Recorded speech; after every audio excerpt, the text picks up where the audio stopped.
God hath given me my hire, because I have given my maiden to my husband. And she called his name Issachar. And Leah conceived again, and bare Jacob the 6th son. And Leah said, God hath endued me with a good dowry. Now will my husband dwell with me, because I have borne him 6 sons. And she called his name Zebulun. And afterwards she bare a daughter, and called her name Dinah. And God remembered Rachel, and God hearkened to her, and opened her womb. And she conceived, and bare a son, and said, God hath taken away my reproach. And she called his name Joseph, and said, The Lord shall add to me another son.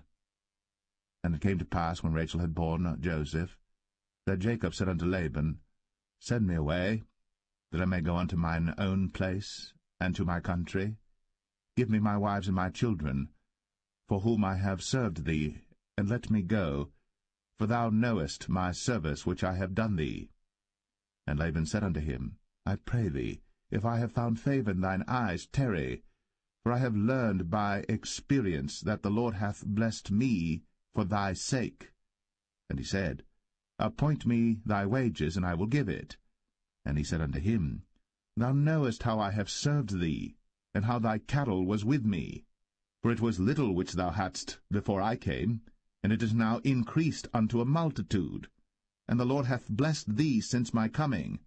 And now, when shall I provide for mine own house also? And he said, What shall I give thee? And Jacob said, Thou shalt not give me anything. If thou wilt do this thing for me, I will again feed and keep thy flock. I will pass through all thy flock today, removing from thence all the speckled and spotted cattle, and all the brown cattle among the sheep, and the spotted and speckled among the goats, and of such shall be my hire. So shall my righteousness answer for me in time to come, when it shall come for my hire before thy face, every one that is not speckled and spotted among the goats, and brown among the sheep, that shall be counted stolen with me. And Laban said, Behold, I would it might be according to thy word. And he removed that day the he-goats that were ring-straked and spotted, and all the she-goats that were speckled and spotted, and every one that had some white in it, and all the brown among the sheep, and gave them into the hand of his sons. And he set 3 days' journey betwixt himself and Jacob fed the rest of Laban's flocks. And Jacob took him rods of green poplar, and of the hazel and chestnut tree, and pilled white strakes in them, and made the white appear which was in the rods. And he set the rods which he had pilled before the flocks in the gutters, in the watering troughs, when the flocks came to drink, that they should conceive when they came to drink. And the flocks conceived before the rods, and brought forth cattle, ring-straked, speckled, and spotted. And Jacob did separate the lambs, and set the faces of the flocks toward the ring-straked, and all the brown in the flock of Laban. And he put his own flocks by themselves, and put them not unto Laban's cattle. And it came to pass, whensoever the stronger cattle did conceive, that Jacob laid the rods before the eyes of the cattle in the gutters, that they might conceive among the rods. But when the cattle were feeble, he put them not in. So the feebler were Laban's, and the stronger Jacob's. And the man increased exceedingly, and had much cattle, and maidservants, and menservants, and camels, and asses.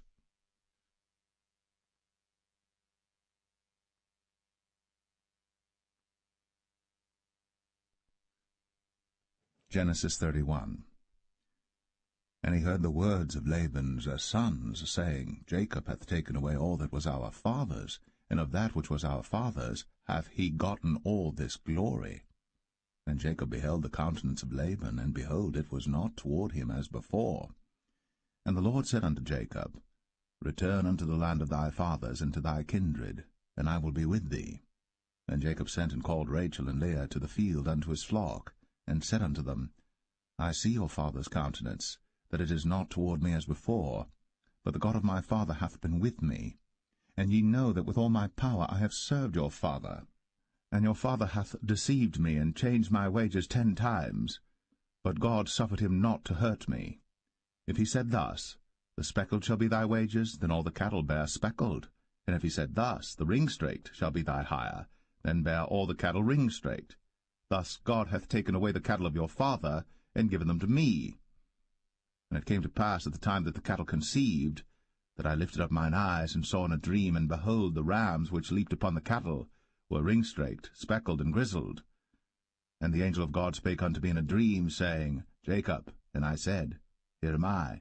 And he said, Lift up now thine eyes, and see all the rams which leap upon the cattle are ring-straked, speckled, and grizzled. For I have seen all that Laban doeth unto thee. I am the God of Bethel, where thou anointest the pillar, and where thou vowest a vow unto me. Now arise, get thee out from this land, and return unto the land of thy kindred. And Rachel and Leah answered and said unto him, Is there yet any portion or inheritance for us in our father's house? Are we not counted of him strangers?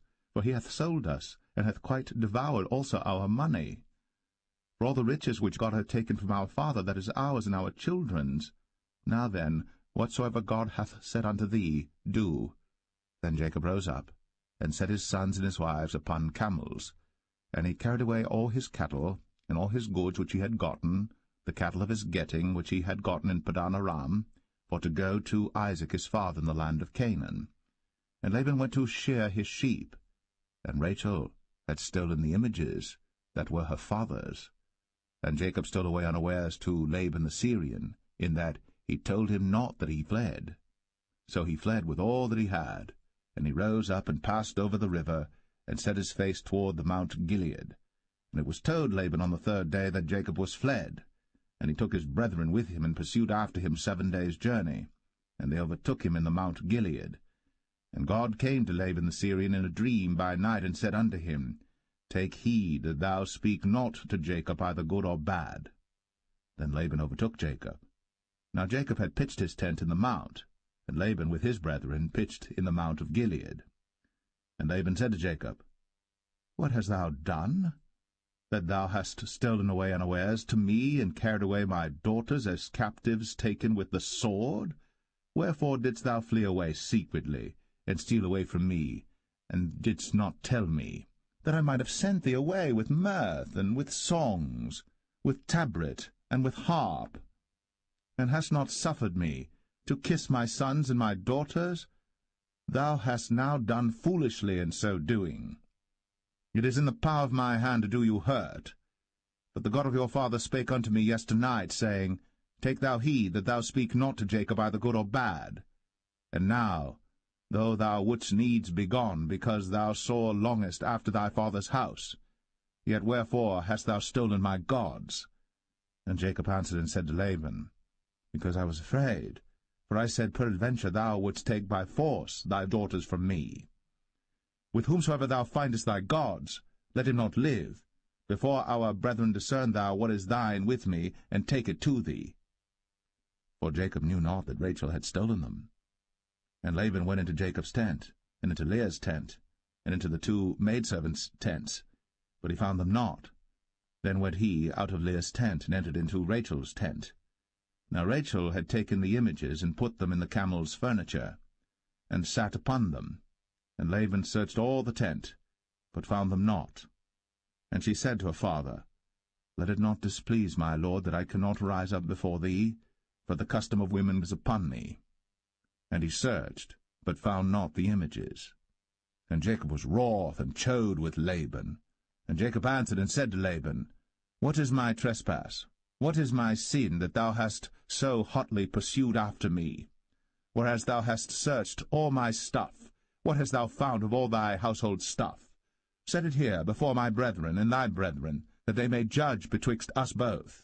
This 20 years have I been with thee. Thy ewes and thy she-goats have not cast their young, and the rams of thy flock have I not eaten. That which was torn of beasts I brought not unto thee. I bear the loss of it. Of my hand didst thou require it, whether stolen by day or stolen by night. Thus I was. In the day the drought consumed me, and the frost by night, and my sleep departed from mine eyes. Thus have I been 20 years in thy house.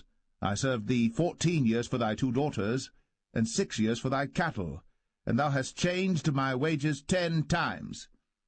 Except the God of my father, the God of Abraham, and the fear of Isaac had been with me, surely thou hadst sent me away now empty. God hath seen my affliction, and the labor of my hands, and rebuked thee yesternight. And Laban answered and said unto Jacob, These daughters are my daughters, and these children are my children, and these cattle are my cattle, and all that thou seest is mine. And what can I do this day unto these my daughters, or unto their children which they have borne? Now therefore come thou, let us make a covenant, I and thou, and let it be for a witness between me and thee. And Jacob took a stone, and set it up for a pillar.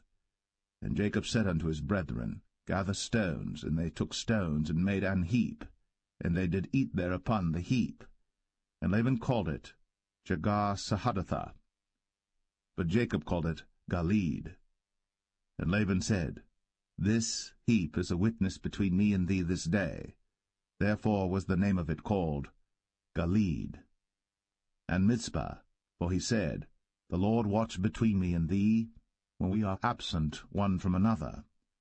If thou shalt afflict my daughters, or if thou shalt take other wives beside my daughters, no man is with us. See, God is witness betwixt me and thee.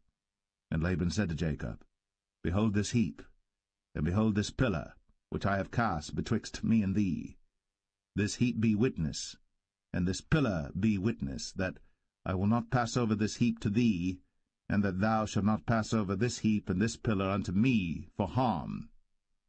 The God of Abraham and the God of Nahor, the God of their father, judge betwixt us.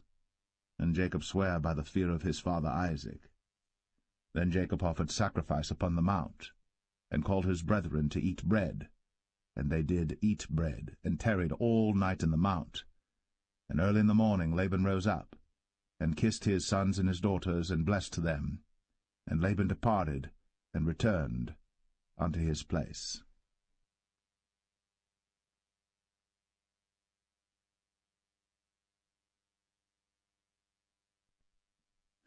Genesis 32. And Jacob went on his way, and the angels of God met him. And when Jacob saw them, he said, This is God's host. And he called the name of that place Mahanaim. And Jacob sent messengers before him to Esau his brother unto the land of Seir, the country of Edom. And he commanded them, saying, Thus shall ye speak unto my lord Esau. Thy servant Jacob saith thus, I have sojourned with Laban, and stayed there until now. And I have oxen and asses, flocks and menservants and women servants. And I have sent to tell my lord that I may find grace in thy sight. And the messengers returned to Jacob, saying, We came to thy brother Esau, and also he cometh to meet thee, and 400 men with him. Then Jacob was greatly afraid and distressed. And he divided the people that was with him, and the flocks and herds, and the camels, into 2 bands, and said, If Esau come to the one company and smite it, then the other company which is left shall escape. And Jacob said, O God of my father Abraham, and God of my father Isaac, the Lord which saidest unto me, Return unto thy country, and to thy kindred, and I will deal well with thee. I am not worthy of the least of all the mercies, and of all the truth which thou hast shown unto thy servant. For with my staff I passed over this Jordan, and now I am become 2 bands. Deliver me, I pray thee, from the hand of my brother, from the hand of Esau, for I fear him, lest he will come and smite me, and the mother with the children. And thou saidest, I will surely do thee good, and make thy seed as the sand of the sea, which cannot be numbered for multitude. And he lodged there that same night, and took of that which came to his hand a present for Esau his brother, 200 she-goats, and 20 he-goats, 200 ewes, and 20 rams, 30 milch camels with their coats, 40 kine, and 10 bulls, 20 she-asses, and 10 foals. And he delivered them into the hand of his servants, every drove by themselves, and said unto his servants, Pass over before me, and put a space betwixt drove and drove. And he commanded the foremost, saying, When Esau my brother meeteth thee, and asketh thee, saying, Whose art thou? And whither goest thou? And whose are these before thee? Then thou shalt say, They be thy servant Jacob's. It is a present sent unto my lord Esau, and behold, also he is behind us. And so commanded he the second and the third, and all that followed the drove, saying, On this manner shall ye speak unto Esau, when ye find him. And say ye moreover, Behold, thy servant Jacob is behind us. For he said, I will appease him with the present that goeth before me, and afterward I will see his face. Peradventure he will accept of me. So went the present over before him, and himself lodged that night in the company. And he rose up that night, and took his 2 wives, and his 2 women servants, and his 11 sons, and passed over the ford Jabbok. And he took them, and sent them over the brook, and sent over that he had. And Jacob was left alone. And there wrestled a man with him until the breaking of the day. And when he saw that he prevailed not against him, he touched the hollow of his thigh. And the hollow of Jacob's thigh was out of joint as he wrestled with him. And he said, Let me go, for the day breaketh. And he said, I will not let thee go, except thou bless me. And he said unto him, What is thy name? And he said, Jacob. And he said, Thy name shall be called no more Jacob, but Israel. For as a prince hast thou power with God and with men, and hast prevailed. And Jacob asked him, and said, Tell me, I pray thee, thy name. And he said, Wherefore is it that thou dost ask after my name? And he blessed him there. And Jacob called the name of the place Peniel, for I have seen God face to face, and my life is preserved. And as he passed over Penuel, the sun rose upon him, and he halted upon his thigh.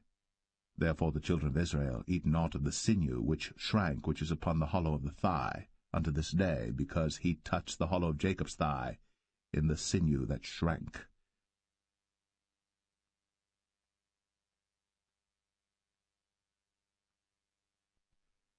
Genesis 33. And Jacob lifted up his eyes, and looked, and behold, Esau came, and with him 400 men. And he divided the children unto Leah, and unto Rachel, and unto the 2 handmaids. And he put the handmaids and their children foremost, and Leah and her children after, and Rachel and Joseph hindermost. And he passed over before them, and bowed himself to the ground 7 times, until he came near to his brother.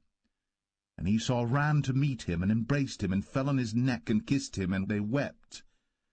And he lifted up his eyes, and saw the women and the children, and said, Who are those with thee? And he said, The children which God hath graciously given thy servant. Then the handmaidens came near, they and their children, and they bowed themselves. And Leah also with her children came near, and bowed themselves. And after came Joseph near, and Rachel, and they bowed themselves. And he said, What meanest thou by all this drove which I met? And he said, These are to find grace in the sight of my Lord. And Esau said, I have enough, my brother, keep that thou hast unto thyself. And Jacob said, Nay, I pray thee, if now I have found grace in thy sight, then receive my present at my hand, for therefore I have seen thy face as though I had seen the face of God, and thou wast pleased with me. Take, I pray thee, my blessing that is brought to thee, because God hath dealt graciously with me, and because I have enough. And he urged him, and he took it. And he said, Let us take our journey, and let us go, and I will go before thee. And he said unto him, My Lord knoweth that the children are tender, and the flocks and herds with young are with me. And if men should overdrive them one day, all the flock will die.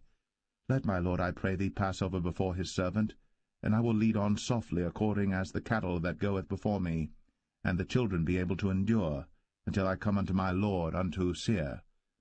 And Esau said, Let me now leave with thee some of the folk that are with me. And he said, What needeth it? Let me find grace in the sight of my Lord. So Esau returned that day on his way unto Seir.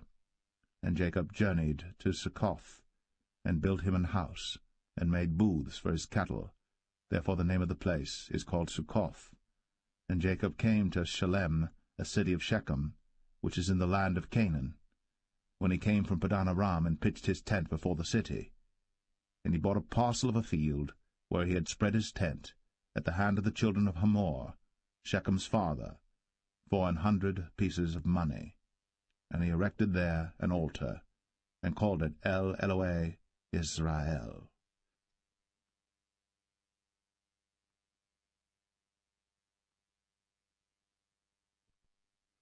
Genesis 34. And Dinah the daughter of Leah, which she bare unto Jacob, went out to see the daughters of the land. And when Shechem, the son of Hamor the Hivite, prince of the country, saw her, he took her, and lay with her, and defiled her. And his soul clave unto Dinah the daughter of Jacob, and he loved the damsel, and spake kindly unto the damsel. And Shechem spake unto his father Hamor, saying, Get me this damsel to wife. And Jacob heard that he had defiled Dinah his daughter. Now his sons were with his cattle in the field, and Jacob held his peace until they were come. And Hamor the father of Shechem went out unto Jacob to commune with him. And the sons of Jacob came out of the field when they heard it, and the men were grieved, and they were very wroth, because he had wrought folly in Israel, in lying with Jacob's daughter, which thing ought not to be done. And Hamor communed with them, saying, The soul of my son Shechem longeth for your daughter. I pray you, give her him to wife, and make ye marriages with us, and give your daughters unto us, and take our daughters unto you. And ye shall dwell with us, and the land shall be before you. Dwell and trade ye therein, and get you possessions therein. And Shechem said unto her father and unto her brethren, Let me find grace in your eyes, and what ye shall say unto me I will give. Ask me never so much dowry and gift, and I will give according as ye shall say unto me. But give me the damsel to wife. And the sons of Jacob answered Shechem and Hamor his father deceitfully, and said, because he had defiled Dinah their sister, and they said unto them, We cannot do this thing, to give our sister to one that is uncircumcised, for that were a reproach unto us. But in this will we consent unto you.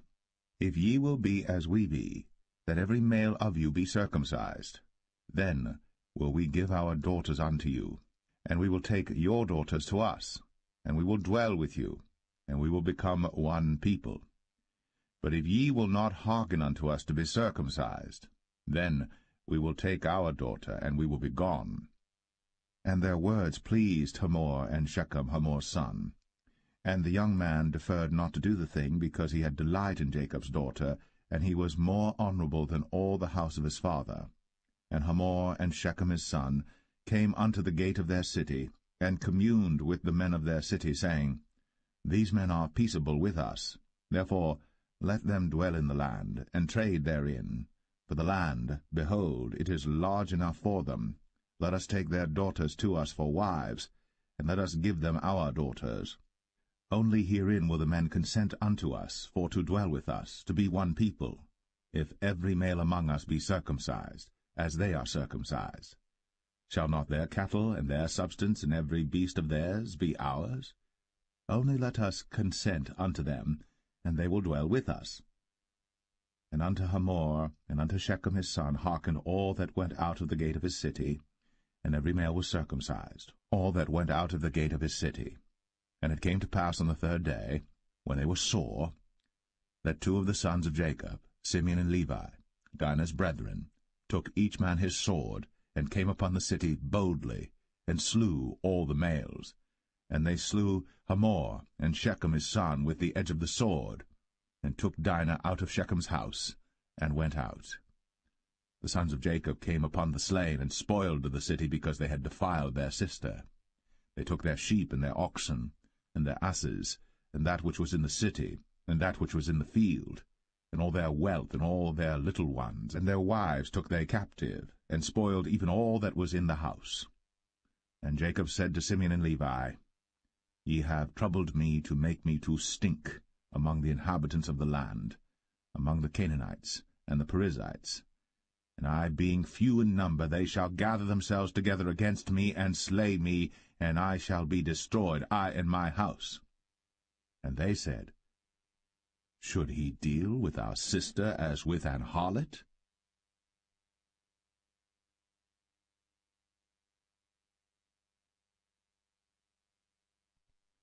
Genesis 35. And God said unto Jacob, Arise, go up to Bethel, and dwell there, and make there an altar unto God, that appeared unto thee when thou fleddest from the face of Esau thy brother. Then Jacob said unto his household, and to all that were with him, Put away the strange gods that are among you, and be clean, and change your garments, and let us arise, and go up to Bethel. And I will make there an altar unto God, who answered me in the day of my distress, and was with me in the way which I went. And they gave unto Jacob all the strange gods which were in their hand, and all their earrings which were in their ears. And Jacob hid them under the oak which was by Shechem.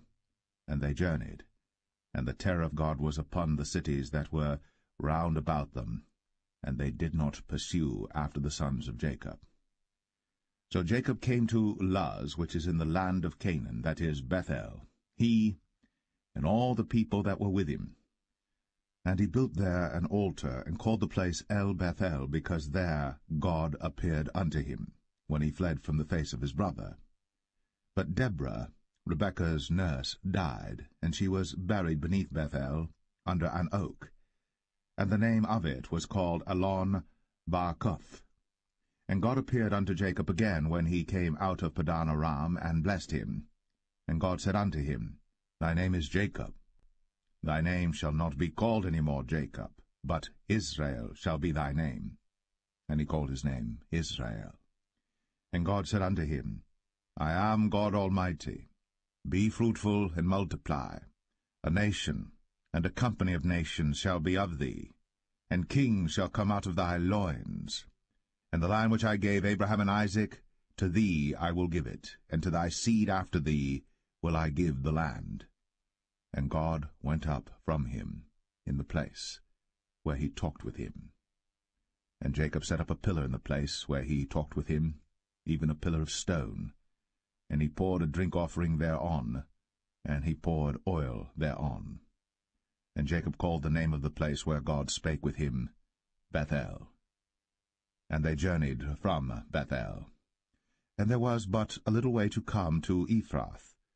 And Rachel travailed, and she had hard labor. And it came to pass, when she was in hard labor, that the midwife said unto her, Fear not, thou shalt have this son also. And it came to pass, as her soul was in departing, for she died, that she called his name Ben-Oni, but his father called him Benjamin. And Rachel died, and was buried, in the way to Ephrath, which is Bethlehem. And Jacob set a pillar upon her grave, that is, the pillar of Rachel's grave, unto this day. And Israel journeyed, and spread his tent beyond the tower of Adar. And it came to pass, when Israel dwelt in that land, that Reuben went and lay with Bilhah his father's concubine, and Israel heard it. Now the sons of Jacob were 12, the sons of Leah, Reuben, Jacob's firstborn, and Simeon, and Levi, and Judah, and Issachar, and Zebulun. The sons of Rachel, Joseph and Benjamin. And the sons of Bilhah, Rachel's handmaid, Dan and Naphtali. And the sons of Zilpah, Leah's handmaid, Gad and Asher. These are the sons of Jacob, which were born to him in Padan Aram. And Jacob came unto Isaac his father unto Mamre, unto the city of Arba, which is Hebron, where Abraham and Isaac sojourned. And the days of Isaac were 180 years. And Isaac gave up the ghost, and died, and was gathered unto his people, being old and full of days. And his sons Esau and Jacob buried him.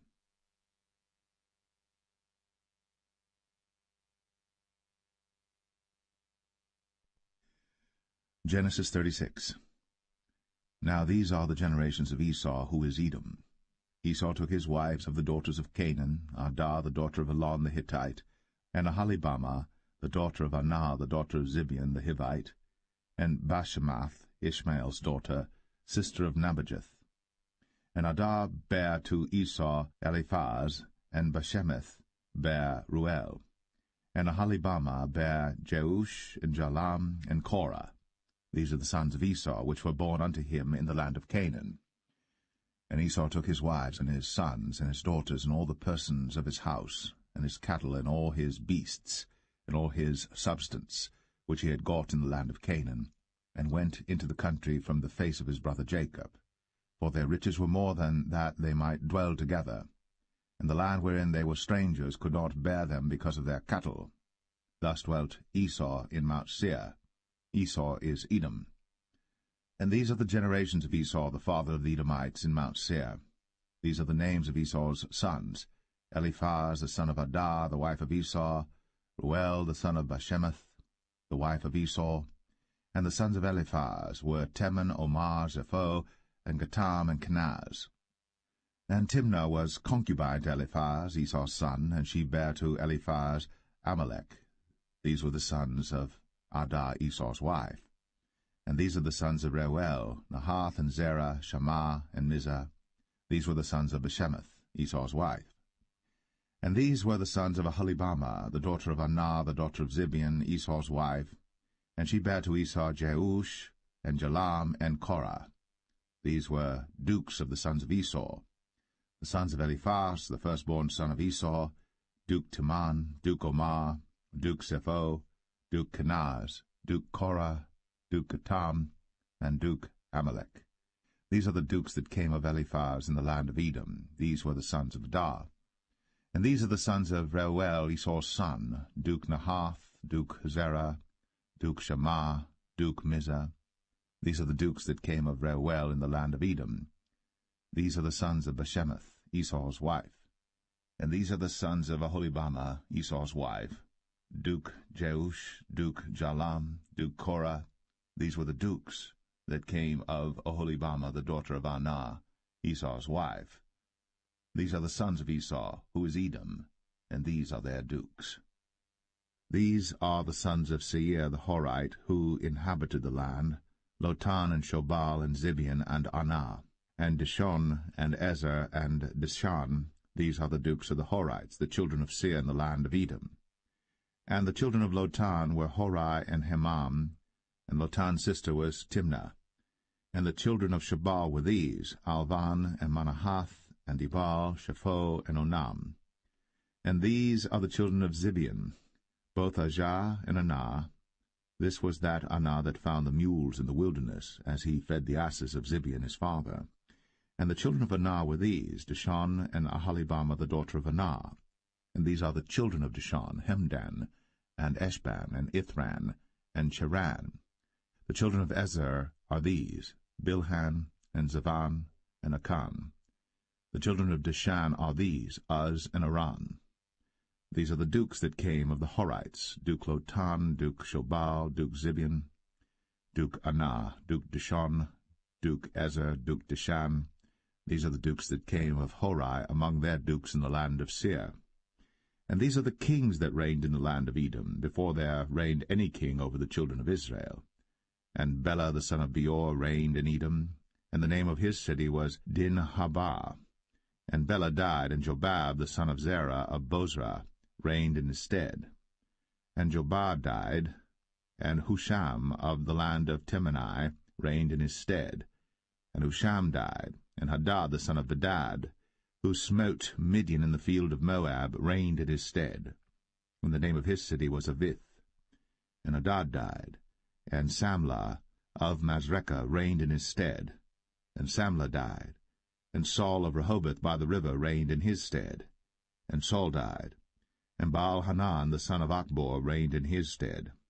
And Baal-Hanan the son of Achbor died, and Hadad reigned in his stead. And the name of his city was Pau, and his wife's name was Mehetabel, and the daughter of Matred, the daughter of Mezahab. And these are the names of the dukes that came of Esau, according to their families after their places by their names: Duke Timnah, Duke Alva, Duke Jetheth, Duke Aholibama, Duke Elah, Duke Pinon, Duke Kenaz, Duke Taman, Duke Mibsar, Duke Magdiel, Duke Aram. These be the dukes of Edom, according to their habitations in the land of their possession. He is Esau, the father of the Edomites.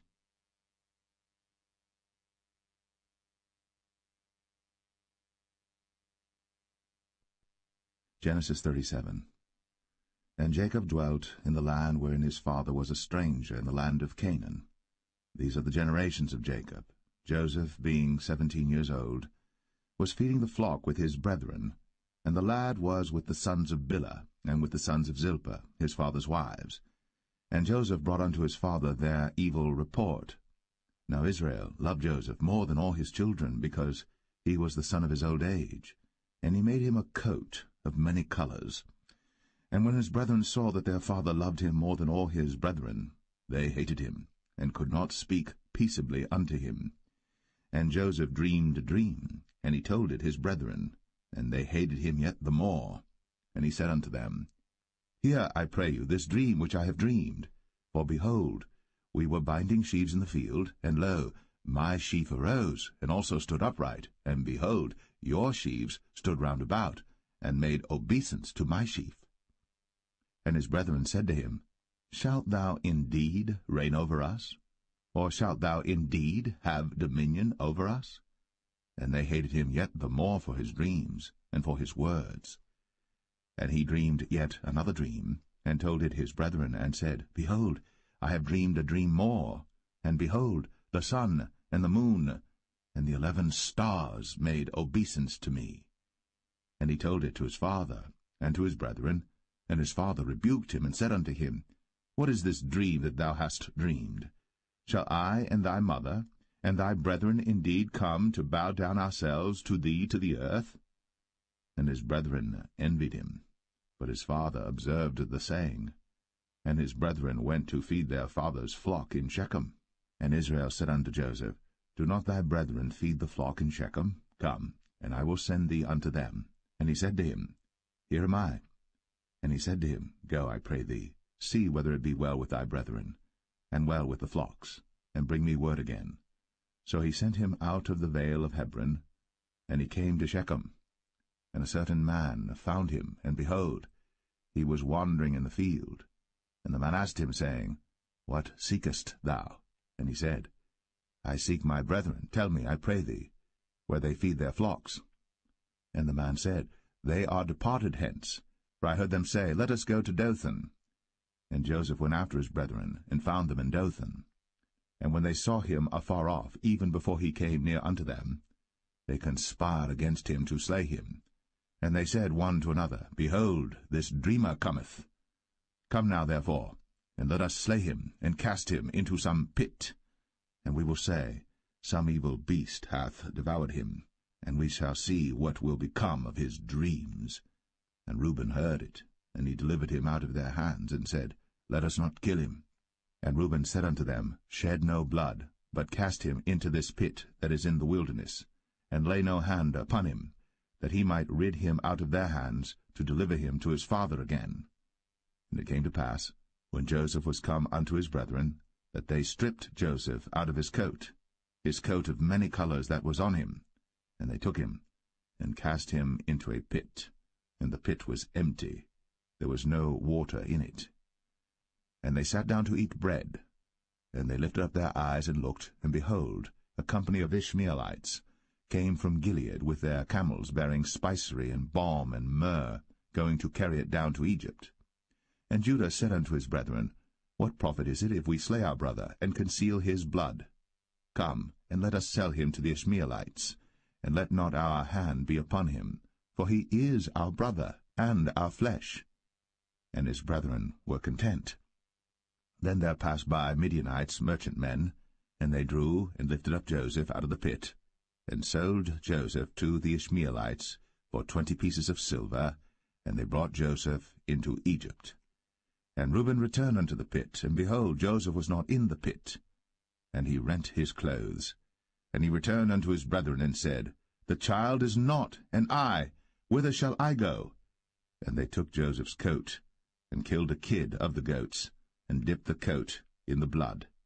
And they sent the coat of many colors, and they brought it to their father, and said, This have we found. Know now whether it be thy son's coat or no. And he knew it, and said, It is my son's coat. An evil beast hath devoured him. Joseph is without doubt rent in pieces. And Jacob rent his clothes, and put sackcloth upon his loins, and mourned for his son many days. And all his sons and all his daughters rose up to comfort him.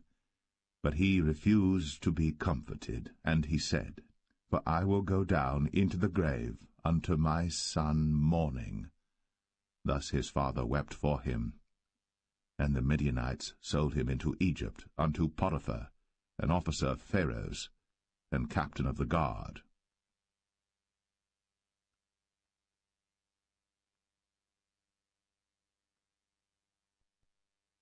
Genesis 38.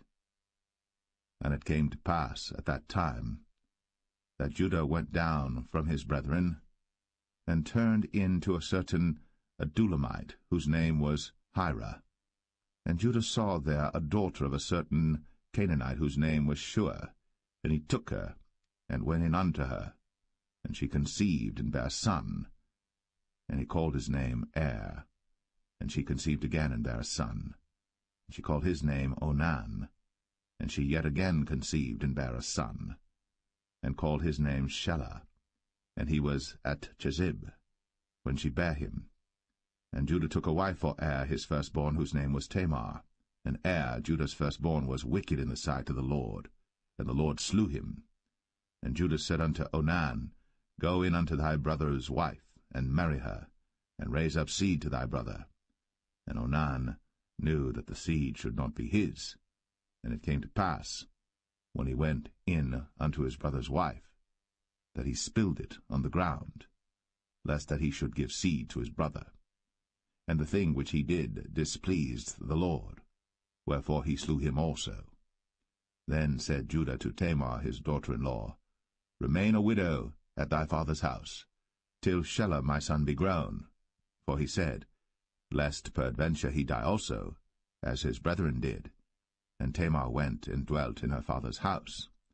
And in process of time the daughter of Shua, Judah's wife, died. And Judah was comforted, and went up unto his sheep-shearers to Timnath, he and his friend Hira the Adulamite.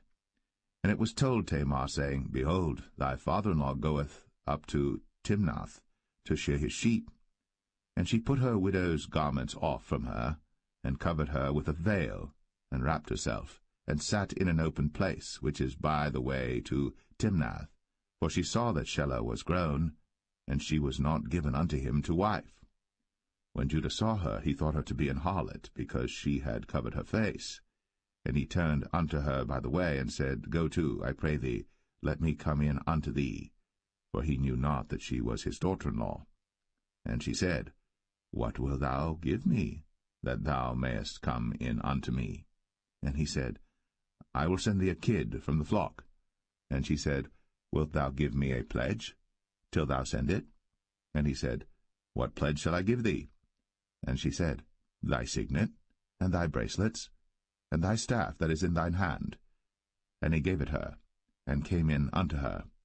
And she conceived by him. And she arose and went away, and laid by her veil from her, and put on the garments of her widowhood. And Judah sent the kid by the hand of his friend the Adulamite, to receive his pledge from the woman's hand, but he found her not. Then he asked the men of that place, saying, Where is the harlot that was openly by the wayside? And they said, There was no harlot in this place. And he returned to Judah, and said, I cannot find her. And also the men of the place said that there was no harlot in this place. And Judah said, Let her take it to her, lest we be shamed. Behold, I sent this kid, and thou hast not found her. And it came to pass about 3 months after that it was told Judah, saying, Tamar, thy daughter-in-law, hath played the harlot, and also, behold, she is with child by whoredom. And Judah said, Bring her forth, and let her be burnt. When she was brought forth, she sent to her father-in-law, saying, By the man whose these are am I with child. And she said, Discern, I pray thee. Whose are these? The signet, and bracelets, and staff. And Judah acknowledged them, and said, She hath been more righteous than I, because that I gave her not to Shelah my son. And he knew her again no more. And it came to pass in the time of her travail, that, behold, twins were in her womb. And it came to pass, when she travailed, that the one put out his hand, and the midwife took and bound upon his hand a scarlet thread, saying, This came out first. And it came to pass, as he drew back his hand, that, behold, his brother came out. And she said, How hast thou broken forth? This breach be upon thee. Therefore his name was called Pharez. And afterward came out his brother, that had the scarlet thread upon his hand, and his name was called Zerah.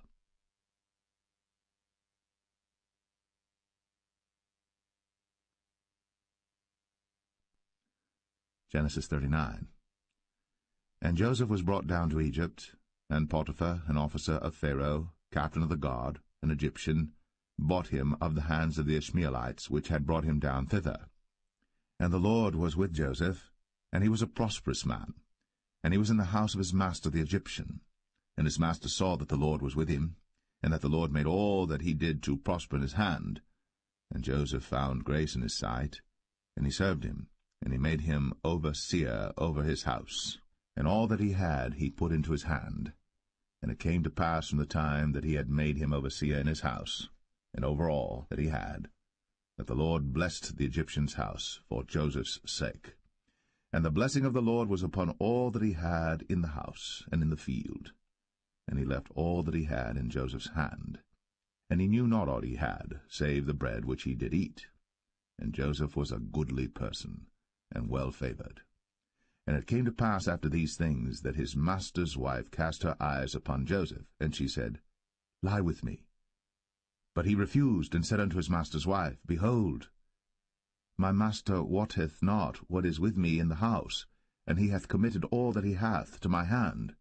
There is none greater in this house than I, neither hath he kept back anything from me but thee, because thou art his wife. How then can I do this great wickedness and sin against God? And it came to pass, as she spake to Joseph day by day, that he hearkened not unto her, to lie by her, or to be with her. And it came to pass about this time, that Joseph went into the house to do his business, and there was none of the men of the house there within. And she caught him by his garment, saying, Lie with me. And he left his garment in her hand, and fled, and got him out. And it came to pass, when she saw that he had left his garment in her hand, and was fled forth, that she called unto the men of her house, and spake unto them, saying, See, he hath brought in an Hebrew unto us to mock us. He came in unto me to lie with me, and I cried with a loud voice. And it came to pass, when he heard that I lifted up my voice and cried, that he left his garment with me, and fled, and got him out. And she laid up his garment by her, until his lord came home. And she spake unto him according to these words, saying, The Hebrew servant which thou hast brought unto us came in unto me to mock me. And it came to pass, as I lifted up my voice and cried, that he left his garment with me, and fled out. And it came to pass, when his master heard the words of his wife, which she spake unto him, saying, After this manner did thy servant to me, that his wrath was kindled. And Joseph's master took him, and put him into the prison, a place where the king's prisoners were bound. And he was there in the prison. But the Lord was with Joseph, and showed him mercy, and gave him favor in the sight of the keeper of the prison. And the keeper of the prison committed to Joseph's hand all the prisoners that were in the prison. And whatsoever they did there, he was the doer of it. The keeper of the prison looked not to anything that was under his hand, because the Lord was with him. And that which he did, the Lord made it to prosper.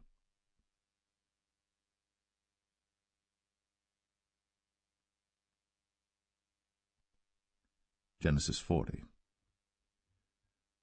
And it came to pass, after these things, that the butler of the king of Egypt and his baker had offended their lord the king of Egypt. And Pharaoh was wroth against two of his officers, against the chief of the butlers, and against the chief of the bakers. And he put them in ward in the house of the captain of the guard into the prison, the place where Joseph was bound. And the captain of the guard charged Joseph with them, and he served them. And they continued a season in ward. And they dreamed a dream, both of them, each man his dream in one night, each man according to the interpretation of his dream, the butler and the baker of the king of Egypt, which were bound in the prison. And Joseph came in unto them in the morning, and looked upon them, and behold, they were sad. And he asked Pharaoh's officers that were with him in the ward of his lord's house, saying, Wherefore look ye so sadly today? And they said unto him, We have dreamed a dream, and there is no interpreter of it. And Joseph said unto them, Do not interpretations belong to God? Tell me them, I pray you. And the chief butler told his dream to Joseph, and said to him, In my dream, behold, a vine was before me, and in the vine were 3 branches, and it was as though it budded, and her blossoms shot forth, and the clusters thereof brought forth ripe grapes. And Pharaoh's cup was in my hand, and I took the grapes, and pressed them into Pharaoh's cup, and I gave the cup into Pharaoh's hand. And Joseph said unto him, This is the interpretation of it. The 3 branches are 3 days. Yet within 3 days shall Pharaoh lift up thine head, and restore thee unto thy place, and thou shalt deliver Pharaoh's cup into his hand, after the former manner when thou wast his butler. But think on me when it shall be well with thee, and show kindness, I pray thee, unto me, and make mention of me unto Pharaoh, and bring me out of this house. For indeed I was stolen away out of the land of the Hebrews, and here also have I done nothing that they should put me into the dungeon. When the chief baker saw that the interpretation was good, he said unto Joseph, I also was in my dream, and behold, I had 3 white baskets on my head, and in the uppermost basket there was of all manner of baked meats for Pharaoh, and the birds did eat them out of the basket upon my head. And Joseph answered and said, This is the interpretation thereof. The 3 baskets are 3 days. Yet within 3 days shall Pharaoh lift up thy head from off thee, and shall hang thee on a tree, and the birds shall eat thy flesh from off thee. And it came to pass, the 3rd day, which was Pharaoh's birthday, that he made a feast unto all his servants, and he lifted up the head of the chief butler and of the chief baker among his servants. And he restored the chief butler unto his butlership again, and he gave the cup into Pharaoh's hand. But he hanged the chief baker, as Joseph had interpreted to them. Yet did not the chief butler remember Joseph, but forgat him.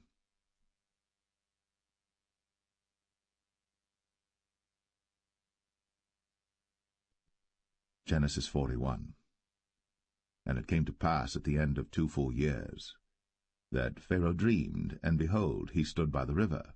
And behold, there came up out of the river 7 well-favoured kine, and fat-fleshed, and they fed in a meadow. And behold, 7 other kine came up after them out of the river, ill-favoured, and lean-fleshed, and stood by the other kine upon the brink of the river. And the ill-favoured and lean-fleshed kine did eat up the 7 well-favoured and fat kine. So Pharaoh awoke. And he slept and dreamed the 2nd time, and behold, 7 ears of corn came up upon one stalk, rank and good. And behold, 7 thin ears, and blasted with the east wind, sprung up after them. And the 7 thin ears devoured the 7 rank and full ears. And Pharaoh awoke, and behold, it was a dream. And it came to pass in the morning that his spirit was troubled, and he sent and called for all the magicians of Egypt, and all the wise men thereof. And Pharaoh told them his dream, but there was none that could interpret them unto Pharaoh. Then spake the chief butler unto Pharaoh, saying, I do remember my faults this day. Pharaoh was wroth with his servants, and put me in ward of the captain of the guard's house, both me and the chief baker. And we dreamed a dream in one night, I and he. We dreamed each man according to the interpretation of his dream. And there was there with us a young man, an Hebrew, servant to the captain of the guard. And we told him, and he interpreted to us our dreams. To each man according to his dream he did interpret. And it came to pass, as he interpreted to us, so it was. Me he restored unto mine office, and him he hanged. Then Pharaoh sent and called Joseph, and they brought him hastily out of the dungeon. And he shaved himself, and changed his raiment, and came in unto Pharaoh. And Pharaoh said unto Joseph, I have dreamed a dream, and there is none that can interpret it. And I have heard say of thee, that thou canst understand a dream to interpret it. And Joseph answered Pharaoh, saying, It is not in me. God shall give Pharaoh an answer of peace. And Pharaoh said unto Joseph, In my dream, behold, I stood upon the bank of the river, and behold, there came up out of the river 7 kine, fat-fleshed, and well-favoured, and they fed in a meadow. And behold, 7 other kine came up after them, poor, and very ill-favoured, and lean-fleshed, such as I never saw in all the land of Egypt for badness. And the lean and the ill-favoured kine did eat up the first 7 fat kine. And when they had eaten them up, it could not be known that they had eaten them, but they were still ill-favoured, as at the beginning. So I awoke. And I saw in my dream, and behold, 7 ears came up in one stalk, full and good. And behold, 7 ears withered, thin, and blasted with the east wind, sprung up after them. And the thin ears devoured the 7 good ears. And I told this unto the magicians, but there was none that could declare it to me. And Joseph said unto Pharaoh, The dream of Pharaoh is one. God hath shown Pharaoh what he is about to do. The 7 good kine are 7 years, and the 7 good ears are 7 years. The dream is one. And the 7 thin and ill-favoured kine that came up after them are 7 years, and the 7 empty ears, blasted with the east wind, shall be 7 years of famine. This is the thing which I have spoken unto Pharaoh. What God is about to do, he showeth unto Pharaoh. Behold, there come 7 years of great plenty throughout all the land of Egypt, and there shall arise after them 7 years of famine, and all the plenty shall be forgotten in the land of Egypt, and the famine shall consume the land, and the plenty shall not be known in the land by reason of that famine following, for it shall be very grievous. And for that the dream was doubled unto Pharaoh twice. It is because the thing is established by God, and God will shortly bring it to pass.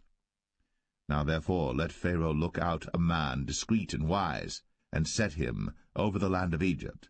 Let Pharaoh do this, and let him appoint officers over the land, and take up the 5th part of the land of Egypt in the 7 plenteous years, and let them gather all the food of those good years that come, and lay up corn under the hand of Pharaoh, and let them keep food in the cities. And that food shall be for store to the land against the 7 years of famine, which shall be in the land of Egypt, that the land perish not through the famine. And the thing was good in the eyes of Pharaoh, and in the eyes of all his servants. And Pharaoh said unto his servants, Can we find such a one as this is, a man in whom the Spirit of God is? And Pharaoh said unto Joseph, Forasmuch as God hath shown thee all this, there is none so discreet and wise as thou art. Thou shalt be over my house, and according unto thy word shall all my people be ruled. Only in the throne will I be greater than thou. And Pharaoh said unto Joseph, See, I have set thee over all the land of Egypt. And Pharaoh took off his ring from his hand, and put it upon Joseph's hand, and arrayed him in vestures of fine linen, and put a gold chain about his neck. And he made him to ride in the 2nd chariot which he had. And they cried before him, Bow the knee. And he made him ruler over all the land of Egypt. And Pharaoh said unto Joseph, I am Pharaoh, and without thee shall no man lift up his hand or foot in all the land of Egypt. And Pharaoh called Joseph's name Zaphnath-Paneah, and he gave him to wife Asenath, the daughter of Potipherah, priest of On. And Joseph went out over all the land of Egypt. And Joseph was 30 years old when he stood before Pharaoh king of Egypt. And Joseph went out from the presence of Pharaoh, and went throughout all the land of Egypt. And in the 7 plenteous years the earth brought forth by handfuls. And he gathered up all the food of the 7 years which were in the land of Egypt, and laid up the food in the cities, the food of the field, which was round about every city, laid he up in the same. And Joseph gathered corn, as the sand of the sea, very much, until he left numbering, for it was without number. And unto Joseph were born 2 sons before the years of famine came, which Asenath, the daughter of Potipherah, priest of On, bare unto him. And Joseph called the name of the firstborn Manasseh, for God, said he, hath made me forget all my toil, and all my father's house. And the name of the second called he Ephraim, for God hath caused me to be fruitful in the land of my affliction. And the 7 years of plenteousness that was in the land of Egypt were ended, and the 7 years of dearth began to come, according as Joseph had said. And the dearth was in all lands, but in all the land of Egypt there was bread. And when all the land of Egypt was famished, the people cried to Pharaoh for bread. And Pharaoh said unto all the Egyptians, Go unto Joseph, what he saith to you, do. And the famine was over all the face of the earth.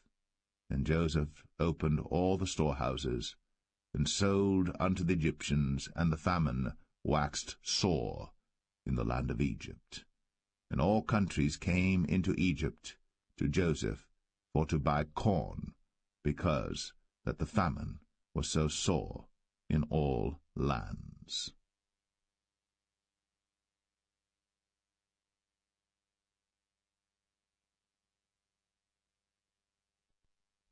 Genesis 42. Now when Jacob saw that there was corn in Egypt, Jacob said unto his sons, Why do you look one upon another? And he said, Behold, I have heard that there is corn in Egypt. Get you down thither, and buy for us from thence, that we may live and not die. And Joseph's 10 brethren went down to buy corn in Egypt. But Benjamin, Joseph's brother, Jacob sent not with his brethren, for he said, Lest peradventure mischief befall him. And the sons of Israel came to buy corn among those that came, for the famine was in the land of Canaan. And Joseph was the governor over the land, and he it was that sold to all the people of the land. And Joseph's brethren came, and bowed down themselves before him with their faces to the earth. And Joseph saw his brethren, and he knew them, but made himself strange unto them, and spake roughly unto them. And he said unto them, Whence come ye? And they said, From the land of Canaan, to buy food. And Joseph knew his brethren, but they knew not him. And Joseph remembered the dreams which he dreamed of them, and said unto them, Ye are spies, to see the nakedness of the land ye are come. And they said unto him, Nay, my lord, but to buy food are thy servants come. We are all one man's sons, we are true men, thy servants are no spies. And he said unto them, Nay, but to see the nakedness of the land ye are come. And they said, Thy servants are 12 brethren, the sons of one man in the land of Canaan. And behold, the youngest is this day with our father, and one is not. And Joseph said unto them, That is it that I spake unto you, saying, Ye are spies. Hereby ye shall be proved. By the life of Pharaoh ye shall not go forth hence, except your youngest brother come hither. Send one of you, and let him fetch your brother, and ye shall be kept in prison, that your words may be proved, whether there be any truth in you, or else by the life of Pharaoh surely ye are spies. And he put them all together into ward 3 days. And Joseph said unto them the 3rd day, This do and live, for I fear God. If ye be true men, let one of your brethren be bound in the house of your prison. Go ye, carry corn for the famine of your houses. But bring your youngest brother unto me. So shall your words be verified, and ye shall not die. And they did so. And they said one to another, We are verily guilty concerning our brother. in that we saw the anguish of his soul when he besought us, and we would not hear. Therefore is this distress come upon us. And Reuben answered them, saying, Spake I not unto you, saying, Do not sin against the child? And ye would not hear. Therefore, behold, also his blood is required. And they knew not that Joseph understood them, for he spake unto them by an interpreter. And he turned himself about from them, and wept, and returned to them again, and communed with them, and took from them Simeon, and bound him before their eyes. Then Joseph commanded to fill their sacks with corn, and to restore every man's money into his sack, and to give them provision for the way. And thus did he unto them. And they laded their asses with the corn, and departed thence. And as one of them opened his sack, to give his ass provender in the inn, he espied his money, for behold, it was in his sack's mouth. And he said unto his brethren, My money is restored, and lo, it is even in my sack. And their heart failed them, and they were afraid, saying one to another, What is this that God hath done unto us? And they came unto Jacob their father unto the land of Canaan, and told him all that befell unto them, saying, The man who is the Lord of the land spake roughly to us, and took us for spies of the country. And we said unto him, We are true men, we are no spies. We be 12 brethren, sons of our father, one is not, and the youngest is this day with our father in the land of Canaan. And the man, the Lord of the country, said unto us, Hereby shall I know that ye are true men. Leave one of your brethren here with me, and take food for the famine of your households, and be gone. And bring your youngest brother unto me. Then shall I know that ye are no spies, but that ye are true men. So will I deliver you your brother, and ye shall traffic in the land. And it came to pass, as they emptied their sacks, that, behold, every man's bundle of money was in his sack. And when both they and their father saw the bundles of money, they were afraid. And Jacob their father said unto them, Me have ye bereaved of my children. Joseph is not, and Simeon is not, and ye will take Benjamin away? All these things are against me. And Reuben spake unto his father, saying, Slay my 2 sons, if I bring him not to thee. Deliver him into my hand, and I will bring him to thee again. And he said, My son shall not go down with you, for his brother is dead, and he is left alone. If mischief befall him by the way, in the which ye go, then shall ye bring down my gray hairs with sorrow to the grave.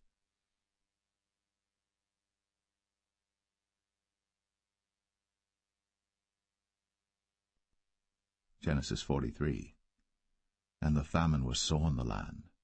And it came to pass, when they had eaten up the corn which they had brought out of Egypt, their father said unto them, Go again, buy us a little food. And Judah spake unto him, saying, The man did solemnly protest unto us, saying, Ye shall not see my face, except your brother be with you. If thou wilt send our brother with us, we will go down and buy thee food. But if thou wilt not send him, we will not go down. For the man said unto us, Ye shall not see my face, except your brother be with you. And Israel said, Wherefore dealt ye so ill with me, as to tell the man whether ye had yet a brother? And they said, The man asked us straitly of our state, and of our kindred, saying, Is your father yet alive? Have ye another brother? And we told him according to the tenor of these words. Could we certainly know that he would say, Bring your brother down? And Judah said unto Israel his father, Send the lad with me, and we will arise and go, that we may live and not die, both we and thou, and also our little ones. I will be surety for him. Of my hand shalt thou require him. If I bring him not unto thee, and set him before thee, then let me bear the blame for ever. For except we had lingered, surely now we had returned this second time. And their father Israel said unto them, If it must be so now, do this. Take of the best fruits in the land in your vessels, and carry down the man a present, a little balm, and a little honey, spices, and myrrh, nuts, and almonds. And take double money in your hand, and the money that was brought again in the mouth of your sacks, carry it again in your hand. Peradventure it was an oversight. Take also your brother, and arise. Go again unto the man. And God Almighty give you mercy before the man, that he may send away your other brother and Benjamin. If I be bereaved of my children, I am bereaved. And the men took that present, and they took double money in their hand, and Benjamin, and rose up, and went down to Egypt, and stood before Joseph. And when Joseph saw Benjamin with them, he said to the ruler of his house, Bring these men home, and slay, and make ready, for these men shall dine with me at noon. And the man did as Joseph bade, and the man brought the men into Joseph's house. And the men were afraid, because they were brought into Joseph's house. And they said, Because of the money that was returned in our sacks at the first time are we brought in, that he may seek occasion against us, and fall upon us, and take us for bondmen and our asses. And they came near to the steward of Joseph's house, and they communed with him at the door of the house, and said, O sir, we came indeed down at the first time to buy food, and it came to pass, when we came to the inn, that we opened our sacks, and behold, every man's money was in the mouth of his sack, our money in full weight, and we have brought it again in our hand, and other money have we brought down in our hands to buy food. We cannot tell who put our money in our sacks. And he said, Peace be to you, fear not. Your God, and the God of your father, hath given you treasure in your sacks. I had your money. And he brought Simeon out unto them. And the man brought the men into Joseph's house, and gave them water, and they washed their feet, and he gave their asses provender. And they made ready the present against Joseph came at noon, for they heard that they should eat bread there.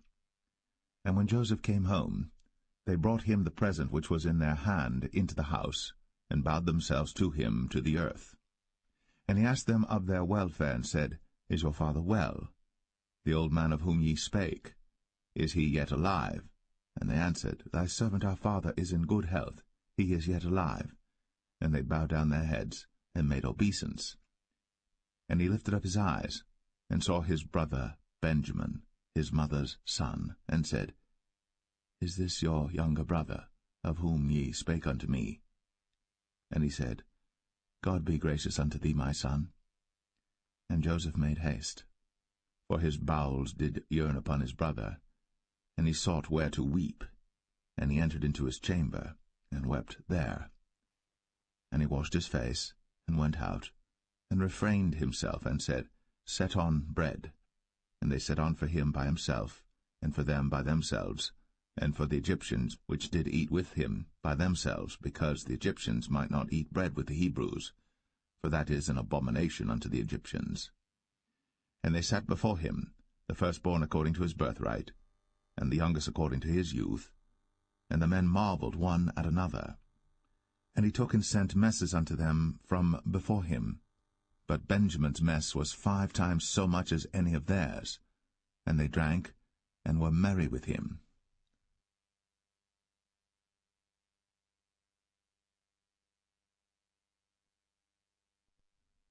Genesis 44. And he commanded the steward of his house, saying, Fill the men's sacks with food, as much as they can carry, and put every man's money in his sack's mouth.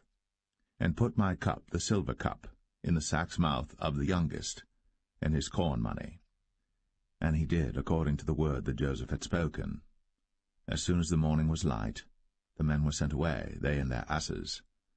And when they were gone out of the city, and not yet far off, Joseph said unto his steward, Up, follow after the men, and when thou dost overtake them, say unto them, Wherefore have ye rewarded evil for good? Is not this it in which my Lord drinketh, and whereby indeed he divineth? Ye have done evil in so doing. And he overtook them, and he spake unto them these same words. And they said unto him, Wherefore saith my Lord these words? God forbid that thy servants should do according to this thing.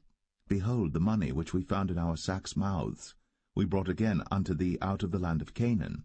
How then should we steal out of thy Lord's house silver or gold? With whomsoever of thy servants it be found, both let him die, and we also will be my Lord's bondmen. And he said, Now also let it be according unto your words. He with whom it is found shall be my servant, and ye shall be blameless. Then they speedily took down every man his sack to the ground, and opened every man his sack. And he searched, and began at the eldest, and left at the youngest, and the cup was found in Benjamin's sack. Then they rent their clothes, and laded every man his ass, and returned to the city. And Judah and his brethren came to Joseph's house, for he was yet there, and they fell before him on the ground. And Joseph said unto them, What deed is this that ye have done? Wot ye not that such a man as I can certainly divine? And Judah said, What shall we say unto my lord? What shall we speak? Or how shall we clear ourselves? God hath found out the iniquity of thy servants. Behold, we are my lord's servants, both we, and he also with whom the cup is found. And he said, God forbid that I should do so. But the man in whose hand the cup is found, he shall be my servant. And as for you, get you up in peace unto your father. Then Judah came near unto him, and said, O my lord, let thy servant, I pray thee, speak a word in my lord's ears, and let not thine anger burn against thy servant, for thou art even as Pharaoh. My lord asked his servants, saying, Have ye a father or a brother?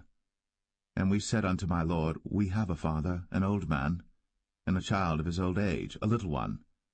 And his brother is dead, and he alone is left of his mother, and his father loveth him. And thou saidst unto thy servants, Bring him down unto me, that I may set mine eyes upon him. And we said unto my lord, The lad cannot leave his father, for if he should leave his father would die. And thou saidst unto thy servants, Except your youngest brother come down with you, ye shall see my face no more. And it came to pass, when we came up unto thy servant my father, we told him the words of my lord. And our father said, Go again, and buy us a little food. And we said, We cannot go down. If our youngest brother be with us, then we will go down. For we may not see the man's face, except our youngest brother be with us. And thy servant my father said unto us, Ye know that my wife bare me 2 sons, and the one went out from me, and I said, Surely he is torn in pieces, and I saw him not since. And if ye take this also from me, and mischief before him, ye shall bring down my gray hairs with sorrow to the grave. Now therefore, when I come to thy servant my father, and the lad be not with us, seeing that his life is bound up in the lad's life, it shall come to pass, when he seeth that the lad is not with us, that he will die. And thy servants shall bring down the gray hairs of thy servant our father with sorrow to the grave. For thy servant became surety for the lad unto my father, saying, If I bring him not unto thee, then I shall bear the blame to my father for ever. Now therefore, I pray thee, let thy servant abide instead of the lad, a bondman to my lord, and let the lad go up with his brethren. For how shall I go up to my father, and the lad be not with me, lest peradventure I see the evil that shall come on my father?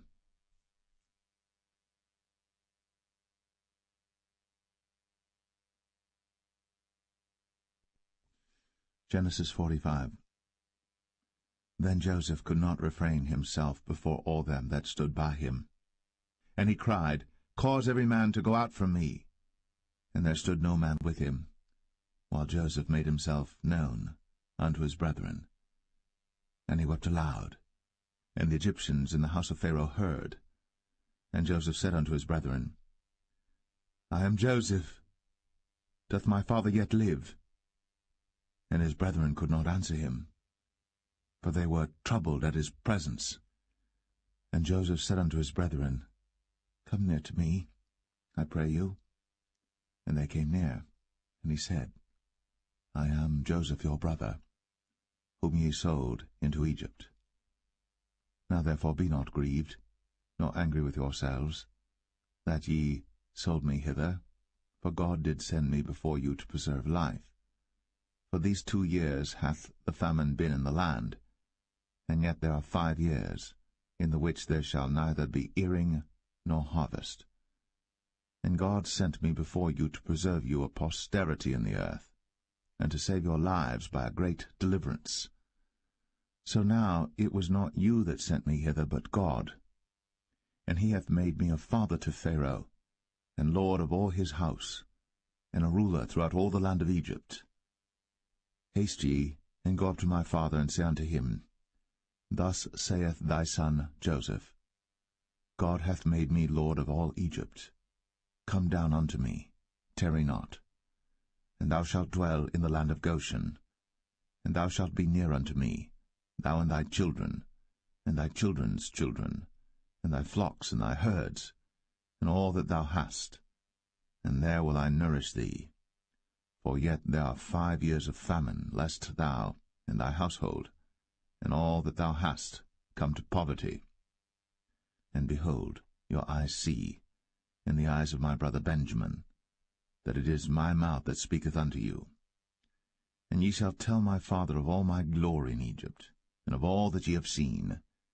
And ye shall haste and bring down my father hither. And he fell upon his brother Benjamin's neck, and wept. And Benjamin wept upon his neck. Moreover he kissed all his brethren, and wept upon them, and after that his brethren talked with him. And the fame thereof was heard in Pharaoh's house, saying, Joseph's brethren are come. And it pleased Pharaoh well, and his servants.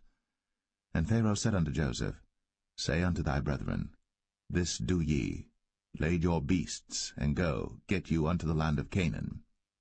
And take your father and your households, and come unto me, and I will give you the good of the land of Egypt, and ye shall eat the fat of the land. Now thou art commanded, this do ye, take you wagons out of the land of Egypt, for your little ones, and for your wives, and bring your father, and come. Also regard not your stuff, for the good of all the land of Egypt is yours. And the children of Israel did so. And Joseph gave them wagons according to the commandment of Pharaoh, and gave them provision for the way. To all of them he gave each man changes of raiment, but to Benjamin he gave 300 pieces of silver, and 5 changes of raiment.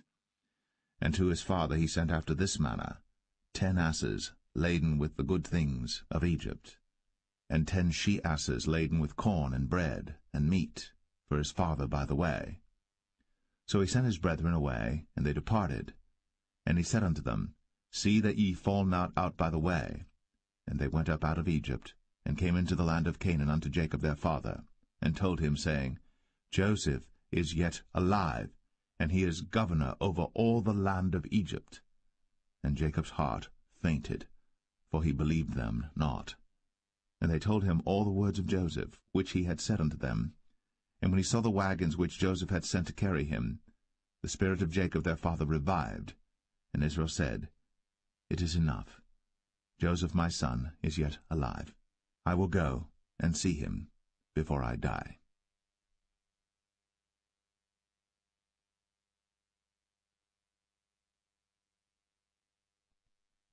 Genesis 46.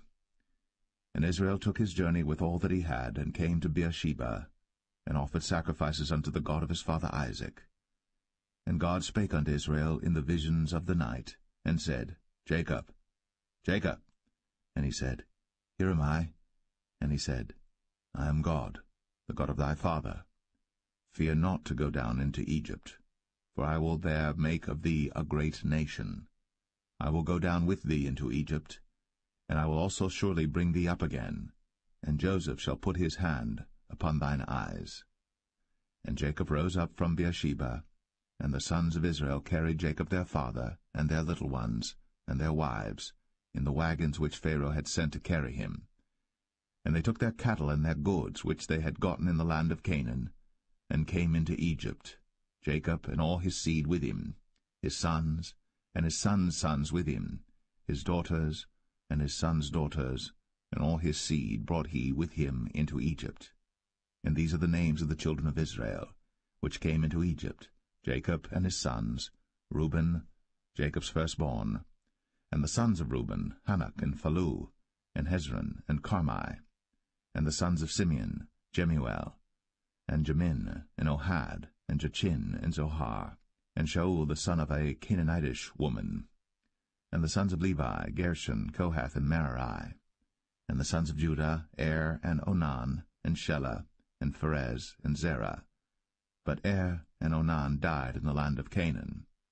And the sons of Pharez were Hezron and Hamul. And the sons of Issachar, Tola, and Phuvah, and Job, and Shimron. And the sons of Zebulun, Sered, and Elon, and Jaleel. These be the sons of Leah, which he bare unto Jacob in Padan Aram, with his daughter Dinah. All the souls of his sons and his daughters were 33. And the sons of Gad, Ziphion, and Haggai, Shunai, and Esbon, Eri, and Aradai, and Aralai. And the sons of Asher, Jimnah, and Ishua, and Isui, and Beriah, and Sarah their sister. And the sons of Beriah, Heber, and Malchiel. These are the sons of Zilpah, whom Laban gave to Leah his daughter, and these she bare unto Jacob, even 16 souls. The sons of Rachel, Jacob's wife, Joseph and Benjamin. And unto Joseph in the land of Egypt were born Manasseh and Ephraim, which Asenath, the daughter of Potipharah, priest of On, bare unto him. And the sons of Benjamin were Bela, and Becher, and Ashbel, Gera, and Naaman, Ehi, and Rosh, Mupim, and Hupim, and Ard. These are the sons of Rachel, which were born to Jacob. All the souls were 14. And the sons of Dan, Hushim. And the sons of Naphtali, Jaziel, and Gunai, and Jezer, and Shillem. These are the sons of Bilhah, which Laban gave unto Rachel his daughter, and she bare these unto Jacob. All the souls were 7. All the souls that came with Jacob into Egypt, which came out of his loins, besides Jacob's sons' wives, all the souls were 66. And the sons of Joseph, which were born him in Egypt, were 2 souls. All the souls of the house of Jacob, which came into Egypt, were 70. And he sent Judah before him unto Joseph, to direct his face unto Goshen. And they came into the land of Goshen. And Joseph made ready his chariot, and went up to meet Israel his father to Goshen, and presented himself unto him. And he fell on his neck, and wept on his neck a good while. And Israel said unto Joseph, Now let me die, since I have seen thy face, because thou art yet alive. And Joseph said unto his brethren, and unto his father's house, I will go up and show Pharaoh, and say unto him, My brethren, and my father's house, which were in the land of Canaan, are come unto me. And the men are shepherds, for their trade hath been to feed cattle, and they have brought their flocks, and their herds, and all that they have. And it shall come to pass, when Pharaoh shall call you, and shall say, What is your occupation? That ye shall say, Thy servant's trade hath been about cattle from our youth, even until now, both we and also our fathers, that ye may dwell in the land of Goshen. For every shepherd is an abomination unto the Egyptians.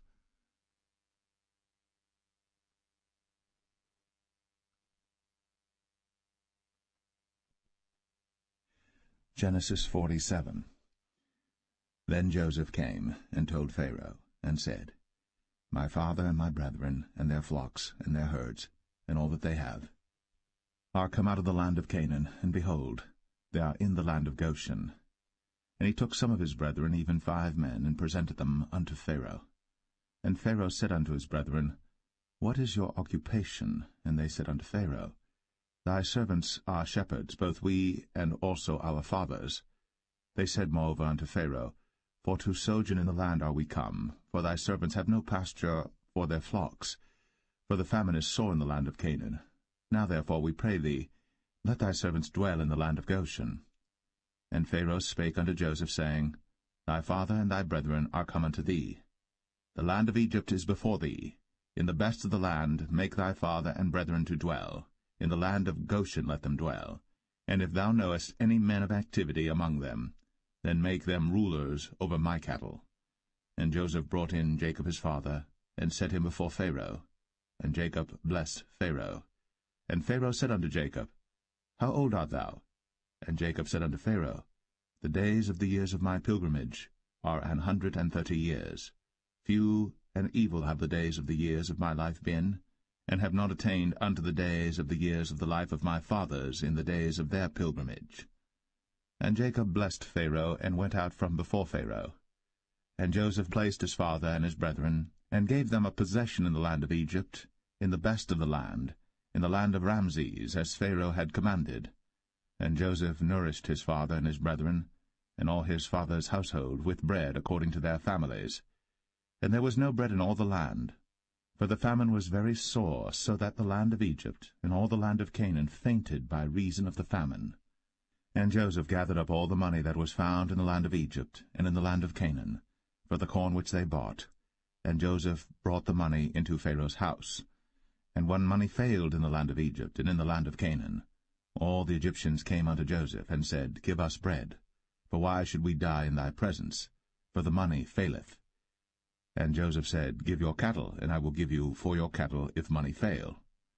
And they brought their cattle unto Joseph, and Joseph gave them bread in exchange for horses, and for the flocks, and for the cattle of the herds, and for the asses, and he fed them with bread for all their cattle for that year.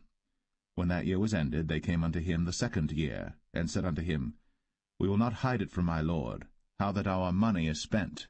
My lord also hath our herds of cattle. There is not aught left in the sight of my lord, but our bodies and our lands. Wherefore shall we die before thine eyes, both we and our land? Buy us and our land for bread, and we and our land will be servants unto Pharaoh, and give us seed, that we may live and not die, that the land be not desolate. And Joseph bought all the land of Egypt for Pharaoh. For the Egyptians sold every man his field, because the famine prevailed over them. So the land became Pharaoh's. And as for the people, he removed them to cities from one end of the borders of Egypt even to the other end thereof. Only the land of the priests bought he not, for the priests had a portion assigned them of Pharaoh, and did eat their portion which Pharaoh gave them, wherefore they sold not their lands. Then Joseph said unto the people, Behold, I have bought you this day, and your land for Pharaoh. Lo, here is seed for you, and ye shall sow the land. And it shall come to pass in the increase, that ye shall give the 5th part unto Pharaoh, and 4 parts shall be your own, for seed of the field, and for your food, and for them of your households, and for food for your little ones. And they said, Thou hast saved our lives. Let us find grace in the sight of my lord, and we will be Pharaoh's servants. And Joseph made it a law over the land of Egypt unto this day, that Pharaoh should have the 5th part, except the land of the priests only, which became not Pharaoh's. And Israel dwelt in the land of Egypt, in the country of Goshen. And they had possessions therein, and grew and multiplied exceedingly. And Jacob lived in the land of Egypt 17 years. So the whole age of Jacob was 147 years. And the time drew nigh that Israel must die. And he called his son Joseph, and said unto him, If now I have found grace in thy sight, put, I pray thee, thy hand under my thigh, and deal kindly and truly with me. Bury me not, I pray thee, in Egypt, but I will lie with my fathers, and thou shalt carry me out of Egypt, and bury me in their burying place. And he said, I will do as thou hast said. And he said, Swear unto me. And he sware unto him. And Israel bowed himself upon the bed's head.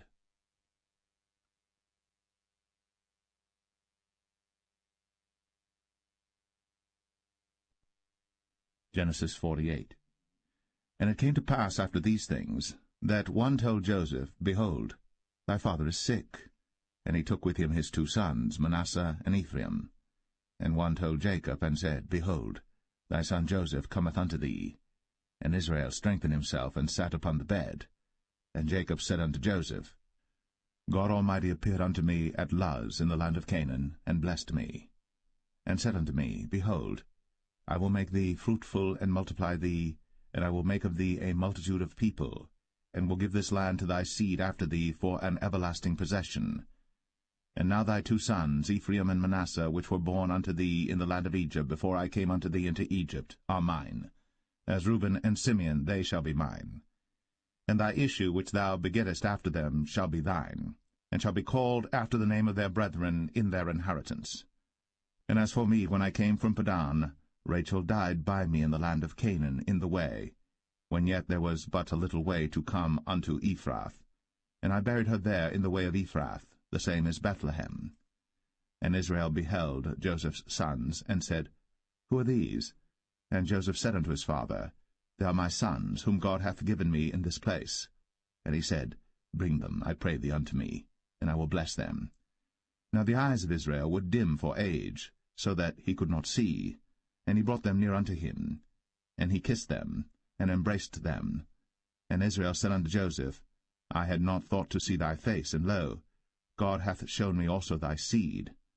And Joseph brought them out from between his knees, and he bowed himself with his face to the earth.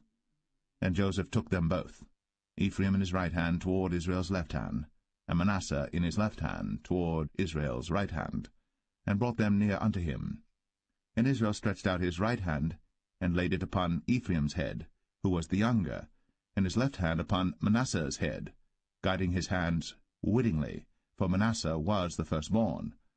And he blessed Joseph, and said, God, before whom my fathers Abraham and Isaac did walk, the God which fed me all my life long unto this day, the angel which redeemed me from all evil, bless the lads, and let my name be named on them, and the name of my fathers Abraham and Isaac, and let them grow into a multitude in the midst of the earth. And when Joseph saw that his father laid his right hand upon the head of Ephraim, it displeased him, and he held up his father's hand to remove it from Ephraim's head unto Manasseh's head. And Joseph said unto his father, Not so, my father, for this is the firstborn. Put thy right hand upon his head.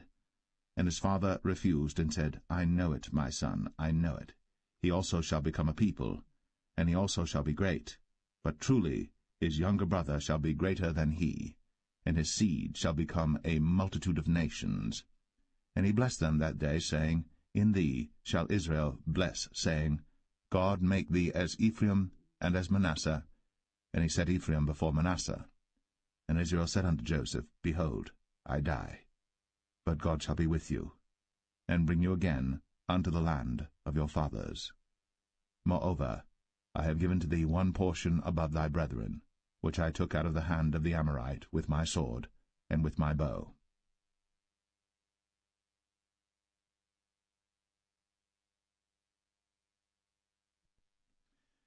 Genesis 49. And Jacob called unto his sons, and said, Gather yourselves together, that I may tell you that which shall befall you in the last days. Gather yourselves together, and hear, ye sons of Jacob, and hearken unto Israel your father. Reuben, thou art my firstborn, my might, and the beginning of my strength, the excellency of dignity, and the excellency of power. Unstable as water, thou shalt not excel, because thou wentest up to thy father's bed. Then devilest thou it. He went up to my couch. Simeon and Levi are brethren. Instruments of cruelty are in their habitations. O my soul, come not thou into their secret, unto their assembly. Mine honour, be not thou united. For in their anger they slew a man, and in their self-will they digged down a wall. Cursed be their anger, for it was fierce, and their wrath, for it was cruel. I will divide them in Jacob, and scatter them in Israel. Judah, thou art he whom thy brethren shall praise. Thy hand shall be in the neck of thine enemies. Thy father's children shall bow down before thee. Judah is a lion's whelp. From the prey, my son, thou art gone up. He stooped down. He couched as a lion, and as an old lion, who shall rouse him up? The scepter shall not depart from Judah, nor a lawgiver from between his feet, until Shiloh come, and unto him shall the gathering of the people be. Binding his foal unto the vine, and his ass's colt unto the choice vine, he washed his garments in wine, and his clothes in the blood of grapes. His eyes shall be red with wine, and his teeth white with milk. Zebulun shall dwell at the haven of the sea, and he shall be for an haven of ships, and his border shall be unto Zidon. Issachar is a strong ass couching down between two burdens, and he saw that rest was good, and the land that it was pleasant, and bowed his shoulder to bear, and became a servant unto tribute. Dan shall judge his people, as one of the tribes of Israel. Dan shall be a serpent by the way, an adder in the path, that biteth the horse heels, so that his rider shall fall backward. I have waited for thy salvation, O Lord. Gad, a troop shall overcome him, but he shall overcome at the last. Out of Asher his bread shall be fat, and he shall yield royal dainties. Naphtali is a hind let loose, he giveth goodly words. Joseph is a fruitful bough, even a fruitful bough by a well, whose branches run over the wall. The archers have sorely grieved him, and shot at him, and hated him. But his bow abode in strength, and the arms of his hands were made strong by the hands of the mighty God of Jacob. From thence is the shepherd, the stone of Israel. Even by the God of thy father, who shall help thee, and by the Almighty, who shall bless thee with blessings of heaven above, blessings of the deep that lieth under, blessings of the breasts, and of the womb. The blessings of thy father have prevailed above the blessings of my progenitors, unto the utmost bound of the everlasting hills. They shall be on the head of Joseph, and on the crown of the head of him that was separate from his brethren. Benjamin shall raven as a wolf. In the morning he shall devour the prey, and at night he shall divide the spoil. All these are the 12 tribes of Israel. And this is it that their father spake unto them, and blessed them, every one, according to his blessing, he blessed them. And he charged them, and said unto them, I am to be gathered unto my people. Bury me with my fathers in the cave that is in the field of Ephron the Hittite, in the cave that is in the field of Machpelah, which is before Mamre, in the land of Canaan, which Abraham bought with the field of Ephron the Hittite, for a possession of a burying place. There they buried Abraham and Sarah his wife. There they buried Isaac and Rebekah his wife, and there I buried Leah. The purchase of the field and of the cave that is therein was from the children of Heth. And when Jacob had made an end of commanding his sons, he gathered up his feet into the bed, and yielded up the ghost, and was gathered unto his people.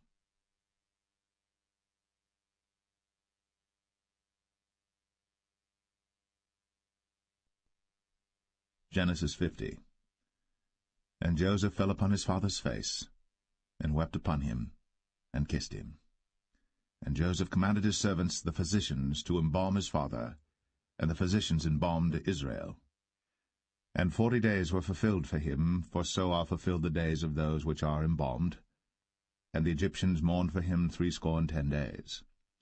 And when the days of his mourning were past, Joseph spake unto the house of Pharaoh, saying, If now I have found grace in your eyes, speak, I pray you, in the ears of Pharaoh, saying, My father made me swear, saying, Lo, I die, in my grave which I have digged for me in the land of Canaan.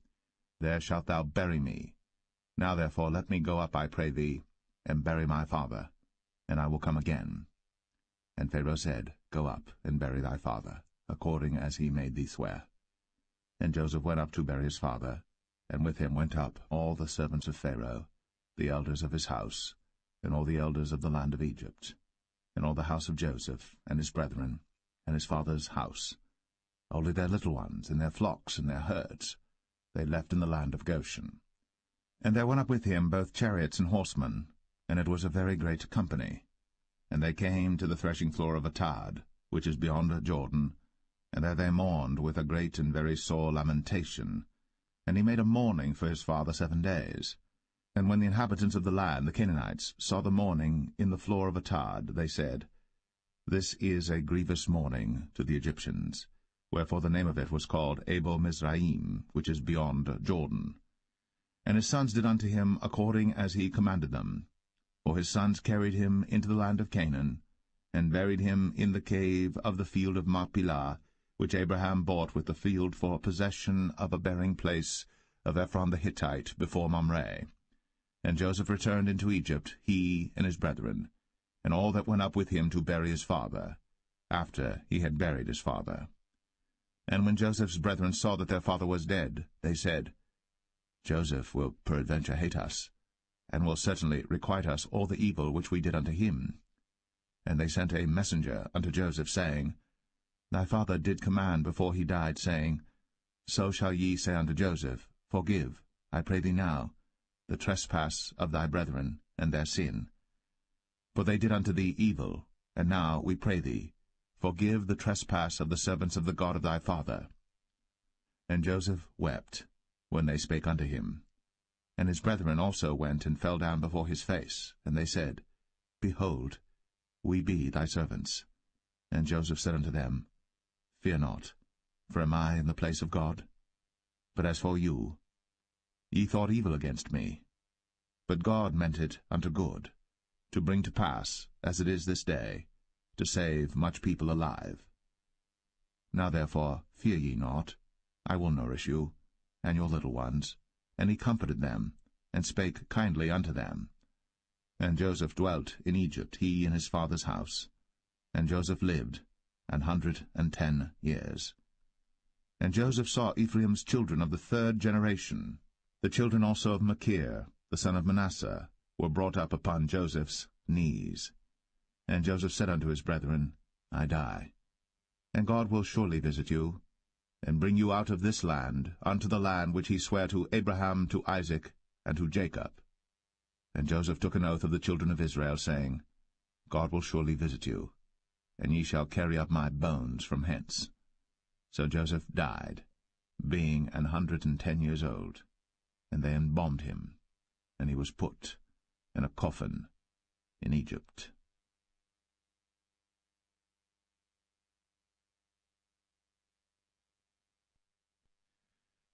The Book of Exodus, Chapter 1. Now these are the names of the children of Israel, which came into Egypt. Every man in his household came with Jacob: Reuben, Simeon, Levi, and Judah, Issachar, Zebulun, and Benjamin, Dan and Naphtali, Gad and Asher. And all the souls that came out of the loins of Jacob were 70 souls, for Joseph was in Egypt already. And Joseph died, and all his brethren, and all that generation. And the children of Israel were fruitful, and increased abundantly, and multiplied, and waxed exceeding mighty, and the land was filled with them. Now there arose up a new king over Egypt, which knew not Joseph. And he said unto his people, Behold, the people of the children of Israel are more and mightier than we. Come on, let us deal wisely with them, lest they multiply. And it come to pass, that when there falleth out any war, they join also unto our enemies, and fight against us, and so get them up out of the land. Therefore they did set over them taskmasters, to afflict them with their burdens, and they built for Pharaoh treasure cities, Pithom and Ramses. But the more they afflicted them, the more they multiplied and grew, and they were grieved because of the children of Israel. And the Egyptians made the children of Israel to serve with rigor, and they made their lives bitter with hard bondage, in mortar, and in brick, and in all manner of service in the field. All their service wherein they made them serve was with rigor. And the king of Egypt spake to the Hebrew midwives, of which the name of the one was Shiphrah, and the name of the other Puah. And he said, When ye do the office of a midwife to the Hebrew women, and see them upon the stools, if it be a son, then ye shall kill him, but if it be a daughter, then she shall live. But the midwives feared God, and did not as the king of Egypt commanded them, but saved the men-children alive. And the king of Egypt called for the midwives, and said unto them, Why have ye done this thing, and have saved the men-children alive? And the midwives said unto Pharaoh, Because the Hebrew women are not as the Egyptian women, for they are lively, and are delivered ere the midwives come in unto them. Therefore God dealt well with the midwives, and the people multiplied, and waxed very mighty. And it came to pass, because the midwives feared God, that he made them houses. And Pharaoh charged all his people, saying, Every son that is born ye shall cast into the river, and every daughter ye shall save alive.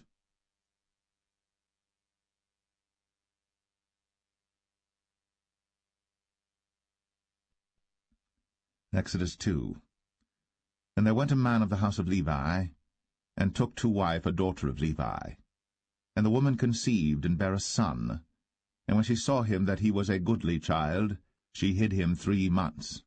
And when she could not longer hide him, she took for him an ark of bulrushes, and daubed it with slime and with pitch, and put the child therein, and she laid it in the flags by the river's brink.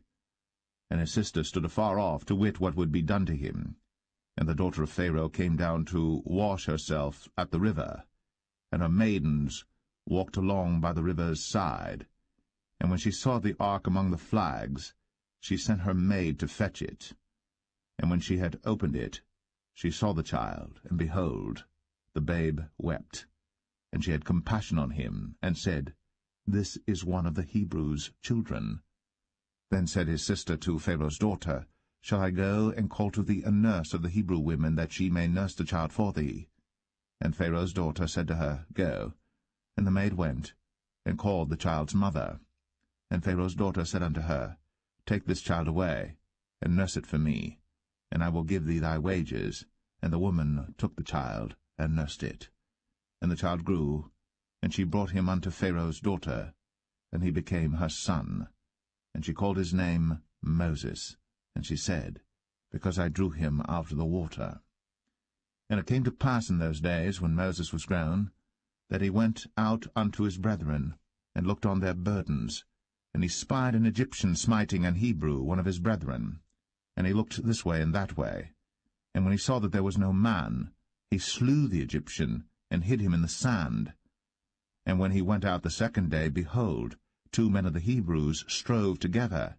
And he said to him that did the wrong, Wherefore smitest thou thy fellow? And he said, Who made thee a prince and a judge over us? Intendest thou to kill me, as thou killedst the Egyptian? And Moses feared, and said, Surely this thing is known. Now when Pharaoh heard this thing, he sought to slay Moses. But Moses fled from the face of Pharaoh, and dwelt in the land of Midian, and he sat down by a well. Now the priest of Midian had 7 daughters, and they came and drew water, and filled the troughs to water their father's flock. And the shepherds came and drove them away. But Moses stood up and helped them, and watered their flock. And when they came to Reuel their father, he said, How is it that ye are come so soon today? And they said, An Egyptian delivered us out of the hand of the shepherds, and also drew water enough for us, and watered the flock. And he said unto his daughters, And where is he? Why is it that ye have left the man? Call him, that he may eat bread. And Moses was content to dwell with the man. And he gave Moses Zipporah his daughter, and she bare him a son. And he called his name Gershom, for he said, I have been a stranger in a strange land. And it came to pass, in process of time, that the king of Egypt died, and the children of Israel sighed by reason of the bondage, and they cried, and their cry came up unto God by reason of the bondage. And God heard their groaning, and God remembered his covenant with Abraham, with Isaac, and with Jacob. And God looked upon the children of Israel, and God had respect unto them.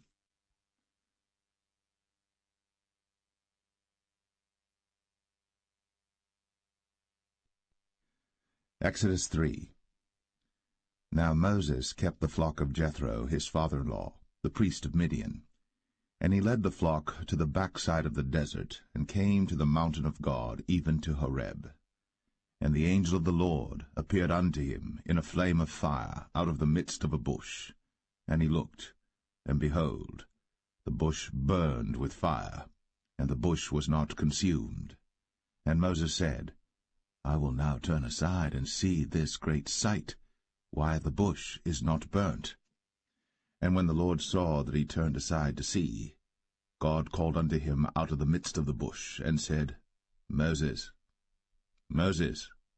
And he said, Here am I. And he said, Draw not nigh hither.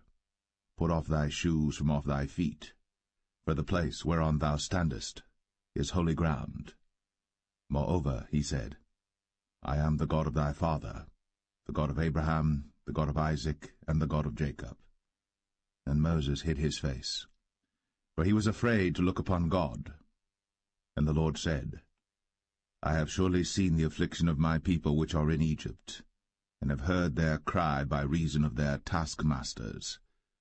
For I know their sorrows, and I am come down to deliver them out of the hand of the Egyptians, and to bring them up out of that land unto a good land, and a large, unto a land flowing with milk and honey, unto the place of the Canaanites, and the Hittites, and the Amorites, and the Perizzites, and the Hivites, and the Jebusites. Now therefore, behold, the cry of the children of Israel is come unto me, and I have also seen the oppression wherewith the Egyptians oppress them.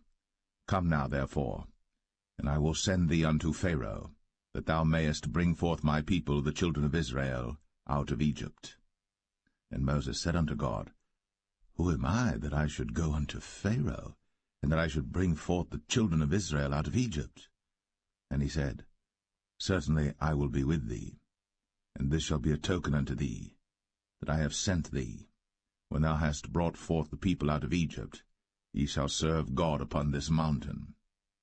And Moses said unto God, Behold, when I come unto the children of Israel, and shall say unto them, The God of your fathers has sent me unto you, and they shall say to me, What is his name? What shall I say unto them? And God said unto Moses, I am that I am. And he said, Thus shalt thou say unto the children of Israel, I am hath sent me unto you. And God said moreover unto Moses, Thus shalt thou say unto the children of Israel, The Lord God of your fathers, the God of Abraham, the God of Isaac, and the God of Jacob, hath sent me unto you. This is my name for ever, and this is my memorial unto all generations. Go and gather the elders of Israel together, and say unto them, The Lord God of your fathers, the God of Abraham, of Isaac, and of Jacob, appeared unto me, saying, I have surely visited you, and seen that which is done to you in Egypt. And I have said, I will bring you up out of the affliction of Egypt, unto the land of the Canaanites, and the Hittites, and the Amorites, and the Perizzites, and the Hivites, and the Jebusites, unto a land flowing with milk and honey.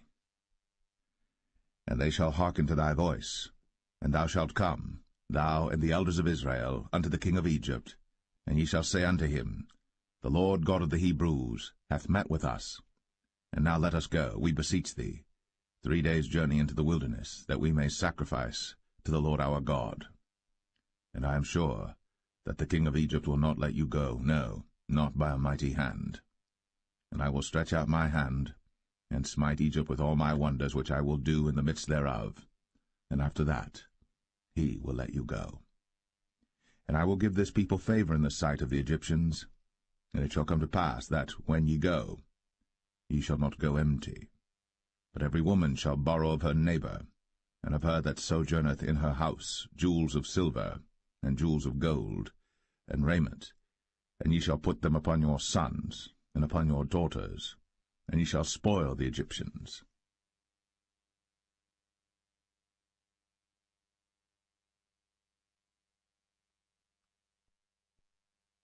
Exodus 4. And Moses answered and said, But behold, they will not believe me, nor hearken unto my voice, for they will say, The Lord hath not appeared unto thee. And the Lord said unto him, What is that in thine hand? And he said, A rod. And he said, Cast it on the ground. And he cast it on the ground, and it became a serpent. And Moses fled from before it. And the Lord said unto Moses, Put forth thine hand, and take it by the tail. And he put forth his hand, and caught it. And it became a rod in his hand, that they may believe that the Lord God of their fathers, the God of Abraham, the God of Isaac, and the God of Jacob, hath appeared unto thee. And the Lord said furthermore unto him, Put now thine hand into thy bosom. And he put his hand into his bosom, and when he took it out, behold, his hand was leprous as snow. And he said, Put thine hand into thy bosom again. And he put his hand into his bosom again, and plucked it out of his bosom. And behold, it was turned again as his other flesh. And it shall come to pass, if they will not believe thee, neither hearken to the voice of the first sign, that they will believe the voice of the latter sign. And it shall come to pass, if they will not believe also these 2 signs, neither hearken unto thy voice, that thou shalt take of the water of the river, and pour it upon the dry land, and the water which thou takest out of the river shall become blood upon the dry land. And Moses said unto the Lord, O my Lord, I am not eloquent, neither heretofore nor since thou hast spoken unto thy servant, but I am slow of speech and of a slow tongue. And the Lord said unto him, Who hath made man's mouth? Or who maketh the dumb, or deaf, or the seeing, or the blind? Have not I the Lord? Now therefore go, and I will be with thy mouth, and teach thee what thou shalt say. And he said, O my Lord, send, I pray thee, by the hand of him whom thou wilt send. And the anger of the Lord was kindled against Moses, and he said, Is not Aaron the Levite thy brother? I know that he can speak well, and also, behold, he cometh forth to meet thee. And when he seeth thee, he will be glad in his heart. And thou shalt speak unto him, and put words in his mouth. And I will be with thy mouth, and with his mouth, and will teach you what ye shall do. And he shall be thy spokesman unto the people, and he shall be, even he shall be to thee instead of a mouth, and thou shalt be to him instead of God. And thou shalt take this rod in thine hand, wherewith thou shalt do signs. And Moses went, and returned to Jethro his father-in-law, and said unto him, Let me go, I pray thee, and return unto my brethren which are in Egypt, and see whether they be yet alive. And Jethro said to Moses, Go in peace. And the Lord said unto Moses in Midian, Go, return into Egypt, for all the men are dead which sought thy life. And Moses took his wife and his sons, and set them upon an ass, and he returned to the land of Egypt. And Moses took the rod of God in his hand. And the Lord said unto Moses, When thou goest to return into Egypt, see that thou do all those wonders before Pharaoh, which I have put in thine hand. But I will harden his heart, that he shall not let the people go. And thou shalt say unto Pharaoh, Thus saith the Lord, Israel is my son, even my firstborn. And I say unto thee, Let my son go, that he may serve me. And if thou refuse to let him go, behold, I will slay thy son, even thy firstborn.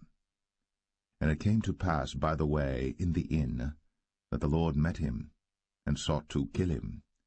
Then Zipporah took a sharp stone, and cut off the foreskin of her son, and cast it at his feet, and said, Surely a bloody husband art thou to me. So he let him go. Then she said, A bloody husband thou art, because of the circumcision. And the Lord said to Aaron, Go into the wilderness to meet Moses. And he went, and met him in the mount of God, and kissed him. And Moses told Aaron all the words of the Lord who had sent him, and all the signs which he had commanded him. And Moses and Aaron went and gathered together all the elders of the children of Israel. And Aaron spake all the words which the Lord had spoken unto Moses, and did the signs in the sight of the people. And the people believed. And when they heard that the Lord had visited the children of Israel, and that he had looked upon their affliction, then they bowed their heads and worshipped.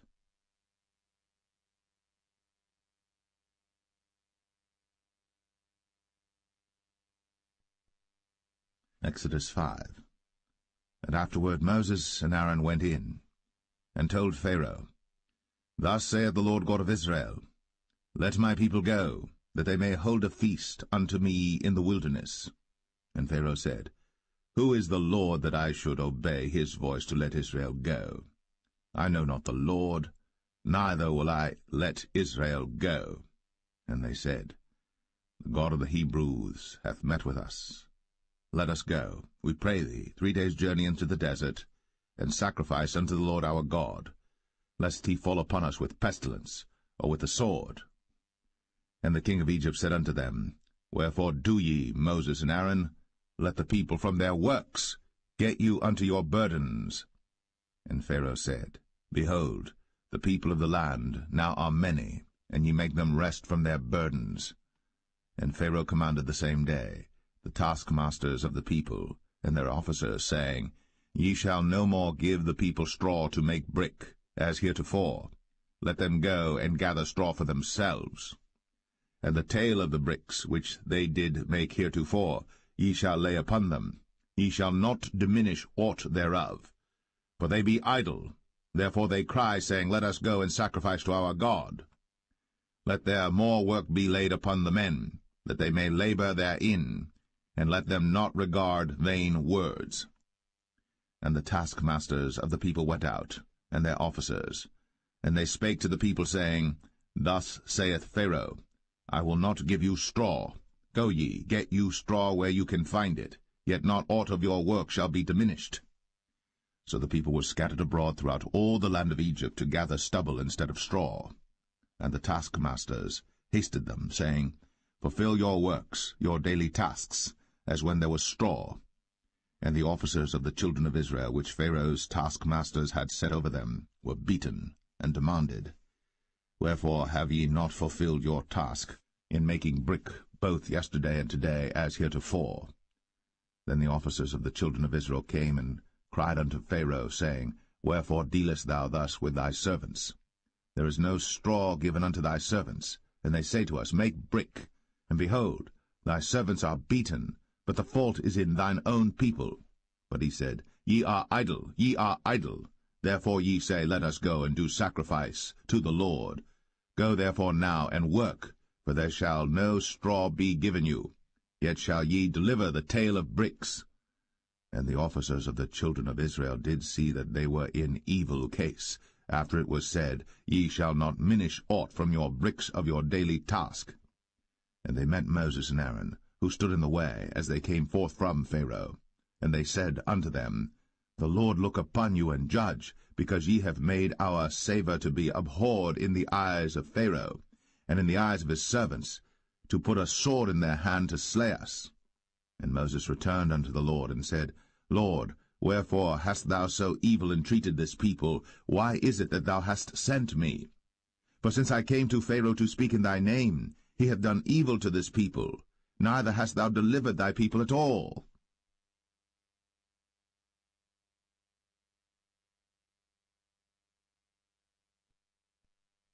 Exodus 6. Then the Lord said unto Moses, Now shalt thou see what I will do to Pharaoh. For with a strong hand shall he let them go, and with a strong hand shall he drive them out of his land. And God spake unto Moses, and said unto him, I am the Lord. And I appeared unto Abraham, unto Isaac, and unto Jacob, by the name of God Almighty, but by my name Jehovah was I not known to them. And I have also established my covenant with them, to give them the land of Canaan, the land of their pilgrimage, wherein they were strangers.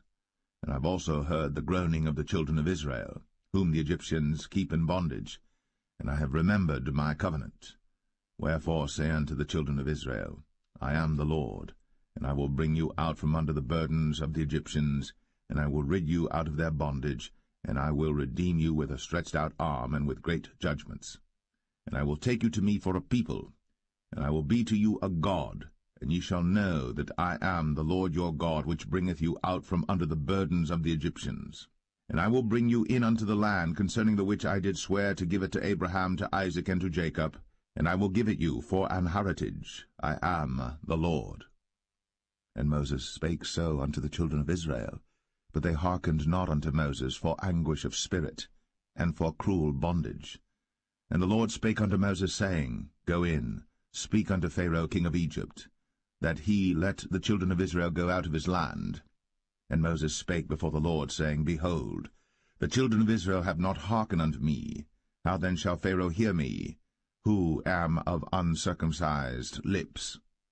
And the Lord spake unto Moses and unto Aaron, and gave them a charge unto the children of Israel, and unto Pharaoh king of Egypt, to bring the children of Israel out of the land of Egypt. These be the heads of their fathers' houses, the sons of Reuben, the firstborn of Israel, Hanok and Palu, Hezron and Carmi. These be the families of Reuben. And the sons of Simeon, Jemuel and Jamin, and Ohad and Jachin, and Zohar and Shaul the son of the Canaanitish woman. These are the families of Simeon. And these are the names of the sons of Levi according to their generations, Gershon and Kohath and Merari. And the years of the life of Levi were 137 years. The sons of Gershon, Libni and Shimei, according to their families. And the sons of Kohath, Amram and Izhar, and Hebron, and Uzziel, and the years of the life of Kohath were 133 years. And the sons of Merari, Mahali, and Mushai. These are the families of Levi according to their generations. And Amram took him Jochebed, his father's sister, to wife, and she bare him, Aaron and Moses. And the years of the life of Amram were 137 years. And the sons of Izhar, Korah, and Nepheg, and Zichri. And the sons of Uzziel, Mishael, and Elzaphan, and Zithri. And Aaron took him Elisheba, daughter of Aminadab, sister of Nahshon, to wife, and she bare him Nadab and Abihu, Eleazar, and Ithamar. And the sons of Korah, Asir, and Elkanah, and Abiasaph. These are the families of the Korhites. And Eleazar, Aaron's son, took him one of the daughters of Putiel to wife, and she bare him Phinehas. These are the heads of the fathers of the Levites according to their families. These are that Aaron and Moses, to whom the Lord said, Bring out the children of Israel from the land of Egypt, according to their armies.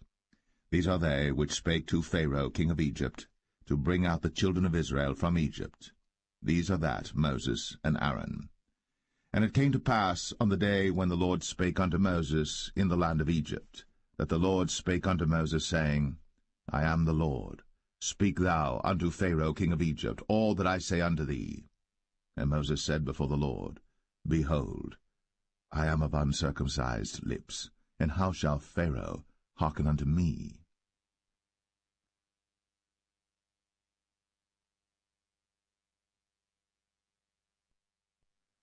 Exodus 7. And the Lord said unto Moses, See, I have made thee a god to Pharaoh, and Aaron thy brother shall be thy prophet. Thou shalt speak all that I command thee, and Aaron thy brother shall speak unto Pharaoh, that he send the children of Israel out of his land. And I will harden Pharaoh's heart, and multiply my signs and my wonders in the land of Egypt. But Pharaoh shall not hearken unto you, that I may lay my hand upon Egypt, and bring forth mine armies and my people the children of Israel out of the land of Egypt by great judgments. And the Egyptians shall know that I am the Lord, when I stretch forth mine hand upon Egypt, and bring out the children of Israel from among them. And Moses and Aaron did as the Lord commanded them, so did they. And Moses was 80 years old, and Aaron 83 years old, when they spake unto Pharaoh. And the Lord spake unto Moses and unto Aaron, saying, When Pharaoh shall speak unto you, saying, Show a miracle for you, then thou shalt say unto Aaron, Take thy rod, and cast it before Pharaoh, and it shall become a serpent.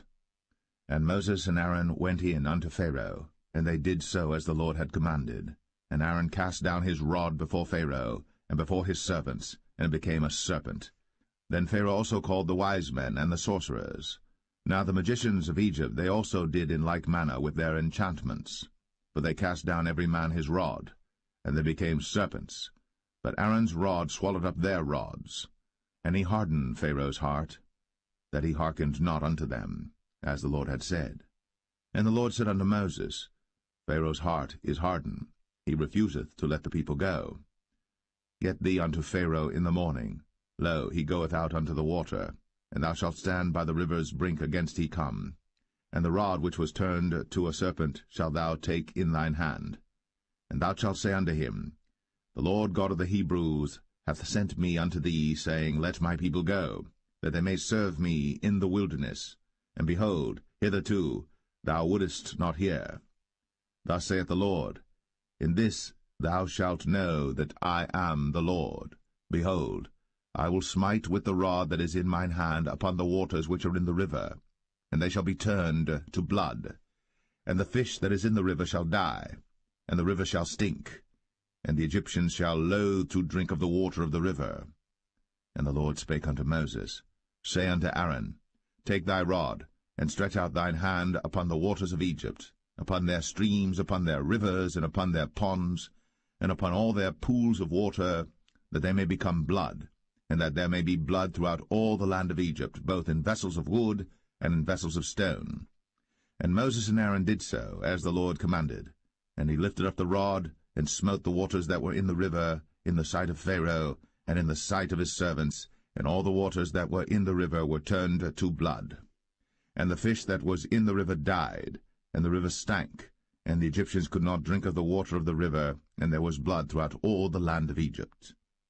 And the magicians of Egypt did so with their enchantments, and Pharaoh's heart was hardened, neither did he hearken unto them, as the Lord had said.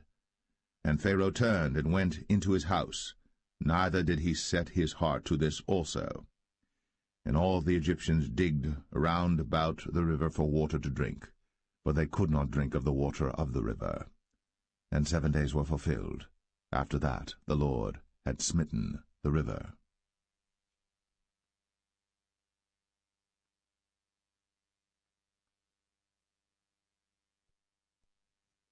Exodus 8.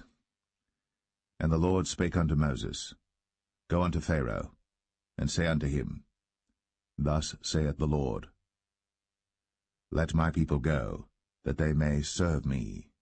And if thou refuse to let them go, behold, I will smite all thy borders with frogs, and the river shall bring forth frogs abundantly, which shall go up and come into thine house, and into thy bedchamber, and upon thy bed, and into the house of thy servants, and upon thy people, and into thine ovens, and into thy kneading troughs. And the frogs shall come up both on thee, and upon thy people, and upon all thy servants. And the Lord spake unto Moses, Say unto Aaron, Stretch forth thine hand with thy rod over the streams, over the rivers, and over the ponds, and cause frogs to come up upon the land of Egypt. And Aaron stretched out his hand over the waters of Egypt, and the frogs came up, and covered the land of Egypt.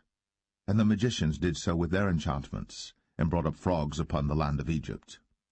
Then Pharaoh called for Moses and Aaron, and said, Entreat the Lord, that he may take away the frogs from me, and from my people, and I will let the people go, that they may do sacrifice unto the Lord. And Moses said unto Pharaoh, Glory over me. When shall I entreat for thee, and for thy servants, and for thy people, to destroy the frogs from thee, and thy houses, that they may remain in the river only? And he said, Tomorrow. And he said, Be it according to thy word, that thou mayest know that there is none like unto the Lord our God. And the frogs shall depart from thee, and from thy houses, and from thy servants, and from thy people, they shall remain in the river only. And Moses and Aaron went out from Pharaoh, and Moses cried unto the Lord because of the frogs, which he had brought against Pharaoh. And the Lord did according to the word of Moses, and the frogs died out of the houses, out of the villages, and out of the fields. And they gathered them together upon heaps, and the land stank. But when Pharaoh saw that there was respite, he hardened his heart, and hearkened not unto them, as the Lord had said. And the Lord said unto Moses, Say unto Aaron, Stretch out thy rod, and smite the dust of the land, that it may become lice throughout all the land of Egypt. And they did so. For Aaron stretched out his hand with his rod, and smote the dust of the earth, and it became lice in man and in beast. All the dust of the land became lice throughout all the land of Egypt. And the magicians did so with their enchantments to bring forth lice, but they could not, so there were lice upon man and upon beast. Then the magicians said unto Pharaoh, This is the finger of God. And Pharaoh's heart was hardened, and he hearkened not unto them, as the Lord had said. And the Lord said unto Moses, Rise up early in the morning, and stand before Pharaoh. Lo, he cometh forth to the water. And say unto him, Thus saith the Lord, Let my people go, that they may serve me. Else, if thou wilt not let my people go, behold, I will send swarms of flies upon thee, and upon thy servants, and upon thy people, and into thy houses, and the houses of the Egyptians shall be full of swarms of flies, and also the ground whereon they are. And I will sever in that day the land of Goshen, in which my people dwell, that no swarms of flies shall be there, to the end thou mayest know that I am the Lord in the midst of the earth. And I will put a division between my people and thy people. Tomorrow shall this sign be. And the Lord did so. And there came a grievous swarm of flies into the house of Pharaoh, and into his servants' houses, and into all the land of Egypt. The land was corrupted by reason of the swarm of flies. And Pharaoh called for Moses and for Aaron, and said, Go ye, sacrifice to your God in the land. And Moses said, It is not meet so to do. For we shall sacrifice the abomination of the Egyptians to the Lord our God. Lo, shall we sacrifice the abomination of the Egyptians before their eyes? And will they not stone us? We will go 3 days' journey into the wilderness, and sacrifice to the Lord our God, as he shall command us. And Pharaoh said, I will let you go, that ye may sacrifice to the Lord your God in the wilderness. Only ye shall not go very far away. Entreat for me. And Moses said, Behold, I go out from thee, and I will entreat the Lord that the swarms of flies may depart from Pharaoh, from his servants, and from his people tomorrow. But let not Pharaoh deal deceitfully any more, not letting the people go to sacrifice to the Lord. And Moses went out from Pharaoh, and entreated the Lord. And the Lord did according to the word of Moses, and he removed the swarms of flies from Pharaoh, from his servants, and from his people. There remained not one. And Pharaoh hardened his heart at this time also, neither would he let the people go.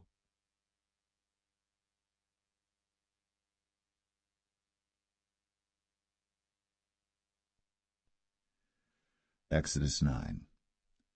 Then the Lord said unto Moses, Go in unto Pharaoh, and tell him, Thus saith the Lord God of the Hebrews, Let my people go, that they may serve me. For if thou refuse to let them go, and wilt hold them still, behold, the hand of the Lord is upon thy cattle which is in the field, upon the horses, upon the asses, upon the camels, upon the oxen, and upon the sheep. There shall be a very grievous murrain. And the Lord shall sever between the cattle of Israel and the cattle of Egypt, and there shall nothing die of all that is the children's of Israel. And the Lord appointed a set time, saying, Tomorrow the Lord shall do this thing in the land. And the Lord did that thing on the morrow, and all the cattle of Egypt died, but of the cattle of the children of Israel died not one. And Pharaoh sent, and behold, there was not one of the cattle of the Israelites dead, and the heart of Pharaoh was hardened, and he did not let the people go. And the Lord said unto Moses and unto Aaron, Take to you handfuls of ashes of the furnace, and let Moses sprinkle it toward the heaven in the sight of Pharaoh. And it shall become small dust in all the land of Egypt, and shall be a boil breaking forth with blains upon man and upon beast throughout all the land of Egypt. Then they took ashes of the furnace, and stood before Pharaoh. And Moses sprinkled it up toward heaven, and it became a boil, breaking forth with blains upon man and upon beast.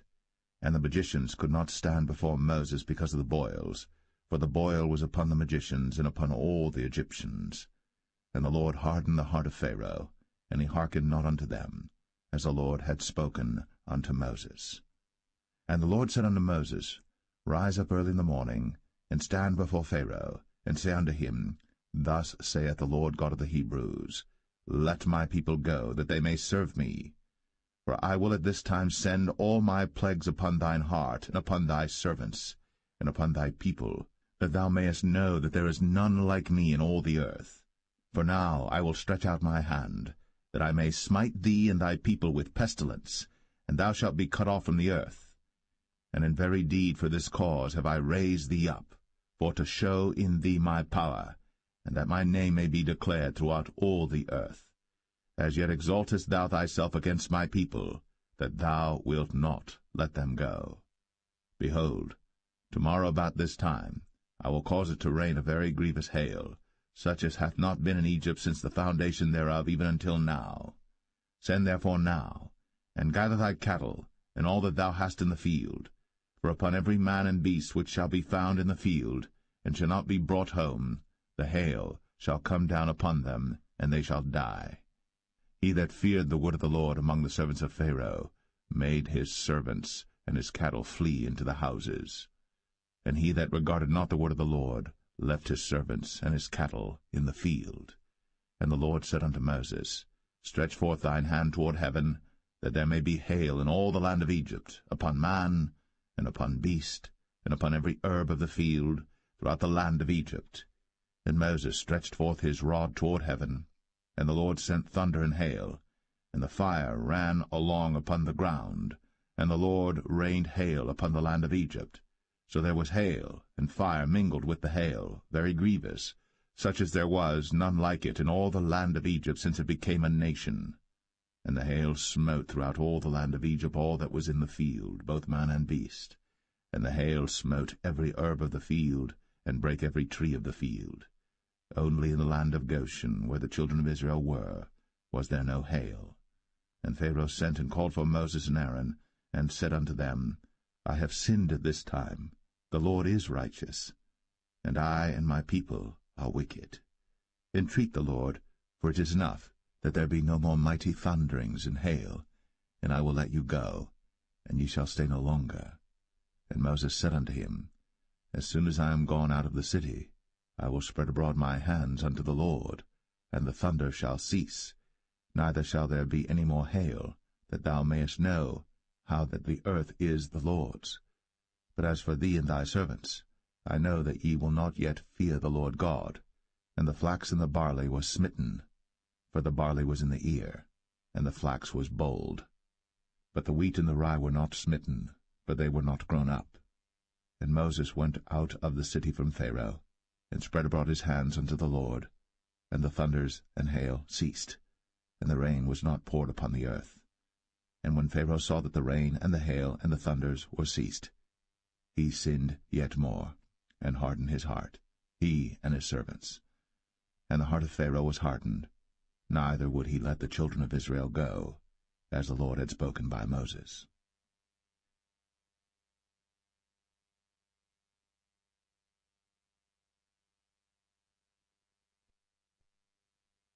Exodus 10. And the Lord said unto Moses, Go in unto Pharaoh, for I have hardened his heart, and the heart of his servants, that I might show these my signs before him, and that thou mayest tell in the ears of thy son, and of thy son's son, what things I have wrought in Egypt, and my signs which I have done among them, that ye may know how that I am the Lord. And Moses and Aaron came in unto Pharaoh, and said unto him, Thus saith the Lord God of the Hebrews, How long wilt thou refuse to humble thyself before me? Let my people go, that they may serve me. Else, if thou refuse to let my people go, behold, tomorrow will I bring the locusts into thy coast. And they shall cover the face of the earth, that one cannot be able to see the earth. And they shall eat the residue of that which is escaped, which remaineth unto you from the hail, and shall eat every tree which groweth for you out of the field. And they shall fill thy houses, and the houses of all thy servants, and the houses of all the Egyptians, which neither thy fathers nor thy fathers' fathers have seen, since the day that they were upon the earth unto this day. And he turned himself, and went out from Pharaoh. And Pharaoh's servants said unto him, How long shall this man be a snare unto us? Let the men go, that they may serve the Lord their God. Knowest thou not yet that Egypt is destroyed? And Moses and Aaron were brought again unto Pharaoh, and he said unto them, Go, serve the Lord your God. But who are they that shall go? And Moses said, We will go with our young and with our old, with our sons and with our daughters, with our flocks and with our herds will we go, for we must hold a feast unto the Lord. And he said unto them, Let the Lord be so with you, as I will let you go, and your little ones. Look to it, for evil is before you. Not so. Go now, ye that are men, and serve the Lord, for that ye did desire. And they were driven out from Pharaoh's presence. And the Lord said unto Moses, Stretch out thine hand over the land of Egypt for the locusts, that they may come up upon the land of Egypt, and eat every herb of the land, even all that the hail hath left. And Moses stretched forth his rod over the land of Egypt. And the Lord brought an east wind upon the land all that day, and all that night. And when it was morning, the east wind brought the locusts. And the locusts went up over all the land of Egypt, and rested in all the coasts of Egypt. Very grievous were they. Before them there were no such locusts as they, neither after them shall be such. For they covered the face of the whole earth, so that the land was darkened. And they did eat every herb of the land, and all the fruit of the trees which the hail had left. And there remained not any green thing in the trees, or in the herbs of the field, through all the land of Egypt. Then Pharaoh called for Moses and Aaron in haste, and he said, I have sinned against the Lord your God and against you. Now therefore forgive, I pray thee, my sin only this once, and entreat the Lord your God, that he may take away from me this death only. And he went out from Pharaoh, and entreated the Lord. And the Lord turned a mighty strong west wind, which took away the locusts, and cast them into the Red Sea. There remained not one locust in all the coasts of Egypt. But the Lord hardened Pharaoh's heart, so that he would not let the children of Israel go. And the Lord said unto Moses, Stretch out thine hand toward heaven, that there may be darkness over the land of Egypt, even darkness which may be felt. And Moses stretched forth his hand toward heaven, and there was a thick darkness in all the land of Egypt 3 days. They saw not one another, neither rose any from his place for 3 days. But all the children of Israel had light in their dwellings. And Pharaoh called unto Moses, and said, Go ye, serve the Lord. Only let your flocks and your herds be stayed. Let your little ones also go with you. And Moses said, Thou must give us also sacrifices and burnt offerings, that we may sacrifice unto the Lord our God. Our cattle also shall go with us. There shall not an hoof be left behind, for thereof must we take to serve the Lord our God, and we know not with what we must serve the Lord until we come thither. But the Lord hardened Pharaoh's heart, and he would not let them go. And Pharaoh said unto him, Get thee from me, take heed to thyself, see my face no more, for in that day thou seest my face, thou shalt die. And Moses said, Thou hast spoken well. I will see thy face again no more.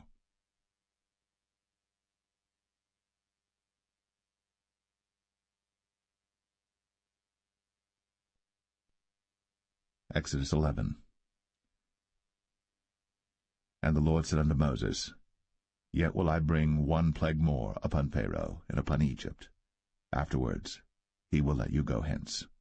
When he shall let you go, he shall surely thrust you out hence altogether.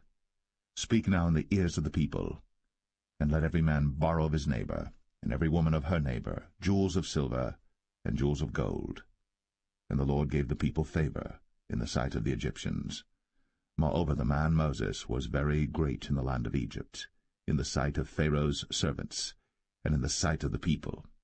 And Moses said, Thus saith the Lord, About midnight will I go out into the midst of Egypt, and all the firstborn in the land of Egypt shall die, from the firstborn of Pharaoh that sitteth upon his throne, even unto the firstborn of the maidservant that is behind the mill, and all the firstborn of beasts.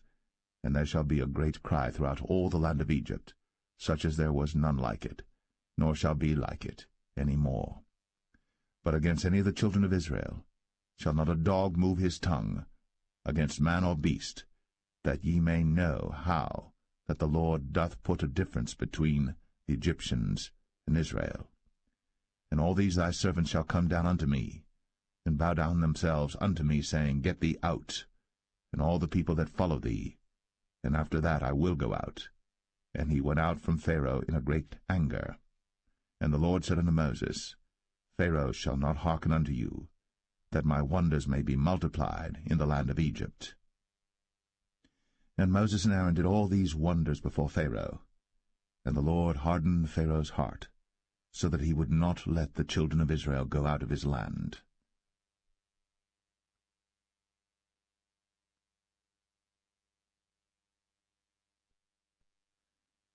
Exodus 12. And the Lord spake unto Moses and Aaron in the land of Egypt, saying, This month shall be unto you the beginning of months. It shall be the first month of the year to you. Speak ye unto all the congregation of Israel, saying, In the 10th day of this month they shall take to them every man a lamb, according to the house of their fathers, a lamb for an house. And if the household be too little for the lamb, let him and his neighbor next unto his house take it according to the number of the souls. Every man according to his eating shall make your count for the lamb. Your lamb shall be without blemish, a male of the first year. Ye shall take it out from the sheep or from the goats. And ye shall keep it up until the 14th day of the same month. And the whole assembly of the congregation of Israel shall kill it in the evening. And they shall take of the blood, and strike it on the 2 side posts, and on the upper door post of the houses wherein they shall eat it. And they shall eat the flesh in that night, roast with fire, and unleavened bread, and with bitter herbs they shall eat it. Eat not of it raw, nor sodden it all with water, but roast with fire, his head with his legs, and with the purtenance thereof. And ye shall let nothing of it remain until the morning, and that which remaineth of it until the morning ye shall burn with fire. And thus shall ye eat it, with your loins girded, your shoes on your feet, and your staff in your hand, and ye shall eat it in haste. It is the Lord's Passover. For I will pass through the land of Egypt this night, and will smite all the firstborn in the land of Egypt, both man and beast, and against all the gods of Egypt I will execute judgment. I am the Lord. And the blood shall be to you for a token upon the houses where ye are. And when I see the blood, I will pass over you, and the plague shall not be upon you to destroy you, when I smite the land of Egypt. And this day shall be unto you for a memorial, and ye shall keep it a feast to the Lord throughout your generations. Ye shall keep it a feast by an ordinance for ever. 7 days shall ye eat unleavened bread. Even the first day ye shall put away leaven out of your houses. For whosoever eateth leavened bread from the first day until the 7th day, that soul shall be cut off from Israel. And in the first day there shall be an holy convocation, and in the 7th day there shall be an holy convocation to you. No manner of work shall be done in them, save that which every man must eat, that only may be done of you. And ye shall observe the feast of unleavened bread. For in this selfsame day have I brought your armies out of the land of Egypt. Therefore shall ye observe this day in your generations by an ordinance for ever.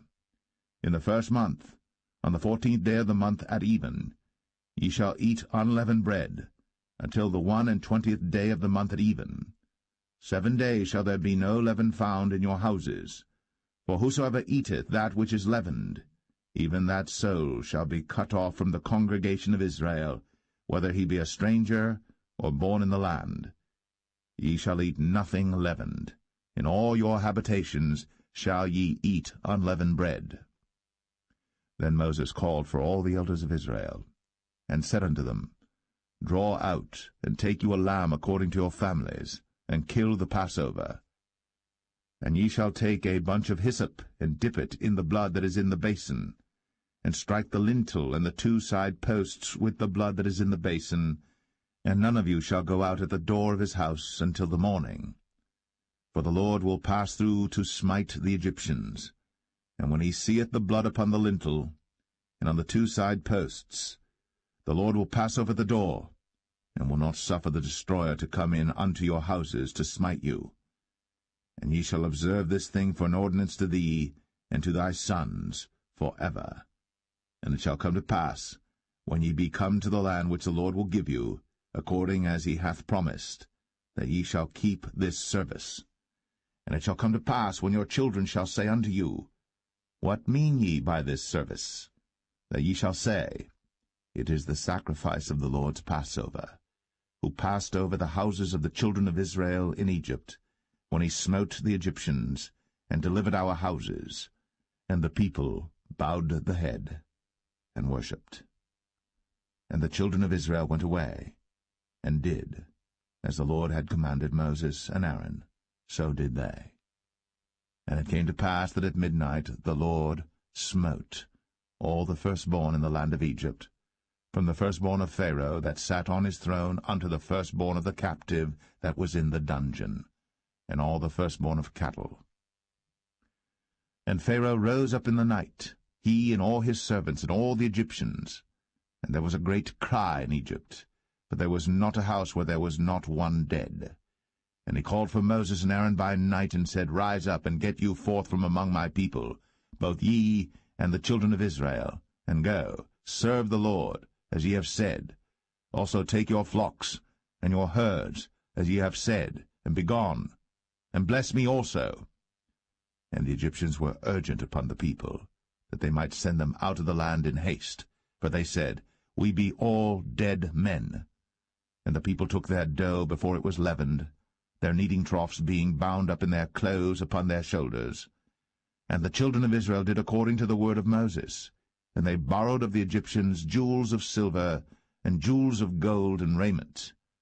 And the Lord gave the people favor in the sight of the Egyptians, so that they lent unto them such things as they required, and they spoiled the Egyptians. And the children of Israel journeyed from Ramses to Succoth, about 600,000 on foot, that were men, beside children. And a mixed multitude went up also with them, and flocks and herds, even very much cattle. And they baked unleavened cakes of the dough which they brought forth out of Egypt, for it was not leavened, because they were thrust out of Egypt, and could not tarry, neither had they prepared for themselves any victual. Now the sojourning of the children of Israel, who dwelt in Egypt, was 430 years. And it came to pass, at the end of the 430 years, even the selfsame day it came to pass, that all the hosts of the Lord went out from the land of Egypt.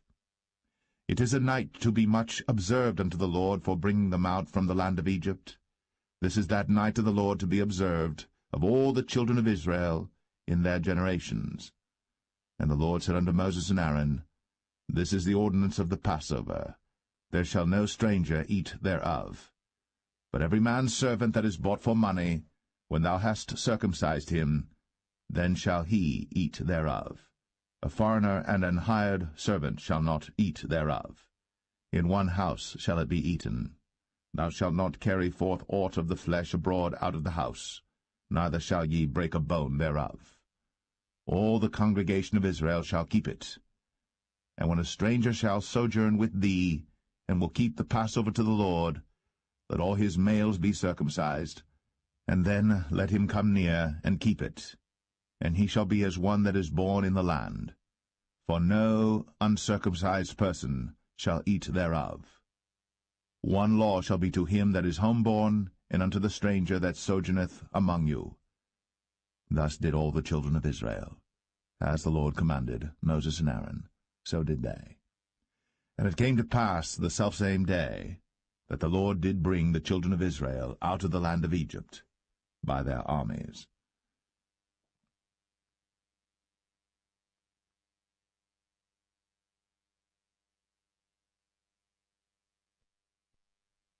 Exodus 13. And the Lord spake unto Moses, saying, Sanctify unto me all the firstborn, whatsoever openeth the womb among the children of Israel, both of man and of beast, it is mine.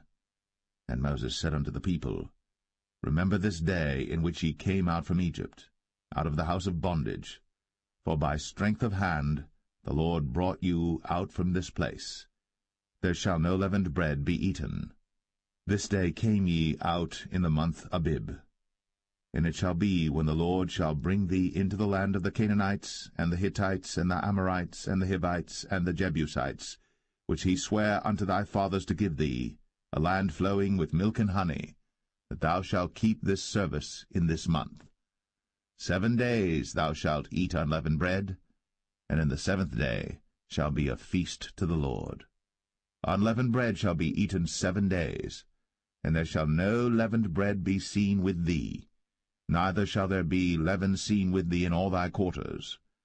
And thou shalt show thy son in that day, saying, This is done, because of that which the Lord did unto me, when I came forth out of Egypt. And it shall be for a sign unto thee upon thine hand, and for a memorial between thine eyes, that the Lord's law may be in thy mouth.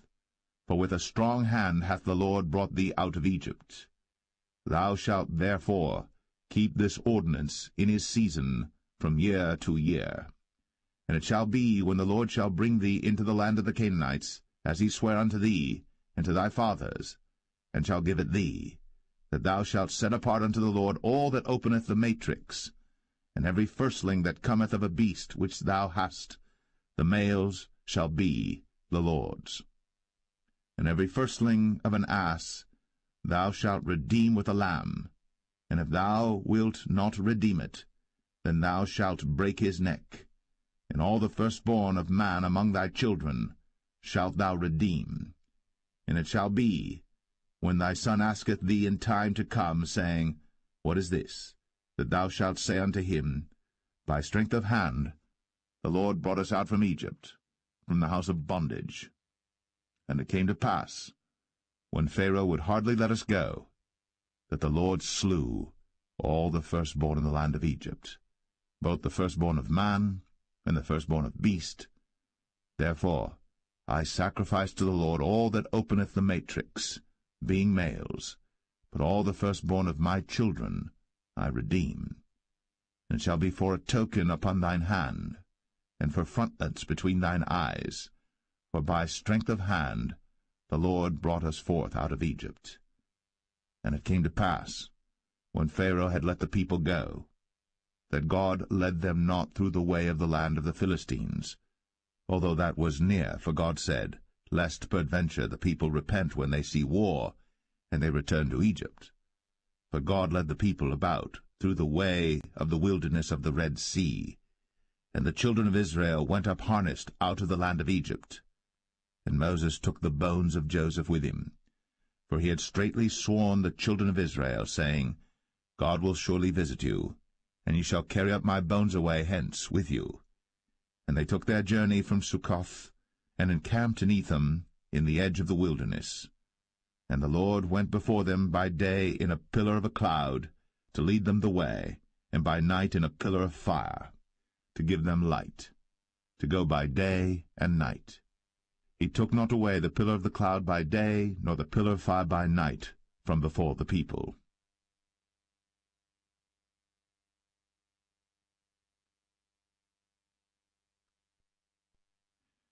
Exodus 14.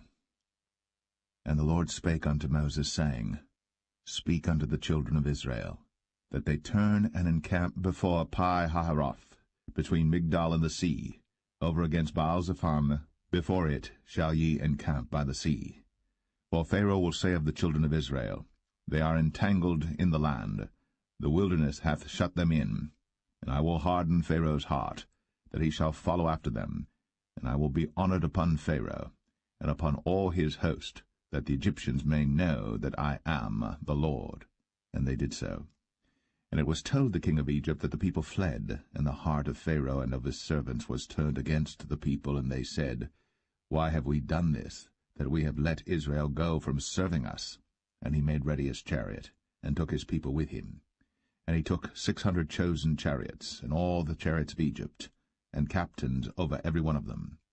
And the Lord hardened the heart of Pharaoh king of Egypt, and he pursued after the children of Israel. And the children of Israel went out with an high hand. But the Egyptians pursued after them all the horses and chariots of Pharaoh, and his horsemen and his army, and overtook them encamping by the sea, beside Pi-hahiroth, before Baal-zephon.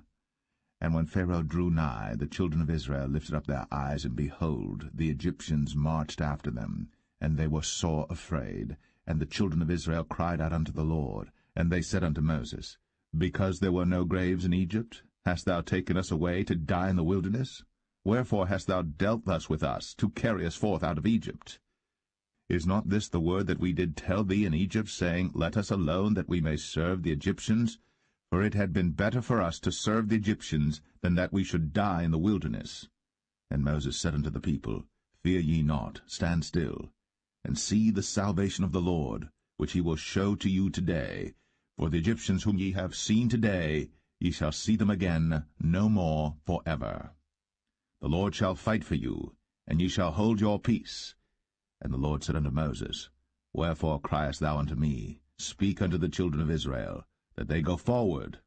But lift thou up thy rod, and stretch out thine hand over the sea, and divide it. And the children of Israel shall go on dry ground through the midst of the sea. And I, behold, I will harden the hearts of the Egyptians, and they shall follow them. And I will get me honor upon Pharaoh, and upon all his host, upon his chariots, and upon his horsemen. And the Egyptians shall know that I am the Lord, when I have gotten me honor upon Pharaoh, upon his chariots, and upon his horsemen. And the angel of God, which went before the camp of Israel, removed, and went behind them. And the pillar of the cloud went from before their face, and stood behind them. And it came between the camp of the Egyptians and the camp of Israel. And it was a cloud and darkness to them, but it gave light by night to these, so that the one came not near the other all the night. And Moses stretched out his hand over the sea, and the Lord caused the sea to go back by a strong east wind all that night. and made the sea dry land, and the waters were divided. And the children of Israel went into the midst of the sea upon the dry ground, and the waters were a wall unto them on their right hand and on their left. And the Egyptians pursued, and went in after them to the midst of the sea, even all Pharaoh's horses, his chariots, and his horsemen. And it came to pass that in the morning watch the Lord looked unto the host of the Egyptians through the pillar of fire and of the cloud, and troubled the host of the Egyptians, and took off their chariot wheels, that they drave them heavily, so that the Egyptians said, Let us flee from the face of Israel, for the Lord fighteth for them against the Egyptians. And the Lord said unto Moses, Stretch out thine hand over the sea, that the waters may come again upon the Egyptians, upon their chariots, and upon their horsemen. And Moses stretched forth his hand over the sea, and the sea returned to his strength when the morning appeared, and the Egyptians fled against it. And the Lord overthrew the Egyptians in the midst of the sea. And the waters returned and covered the chariots, and the horsemen, and all the host of Pharaoh that came into the sea after them. There remained not so much as one of them. But the children of Israel walked upon dry land in the midst of the sea, and the waters were a wall unto them on their right hand and on their left. Thus the Lord saved Israel that day out of the hand of the Egyptians, and Israel saw the Egyptians dead upon the seashore. And Israel saw that great work which the Lord did upon the Egyptians, and the people feared the Lord, and believed the Lord and his servant Moses.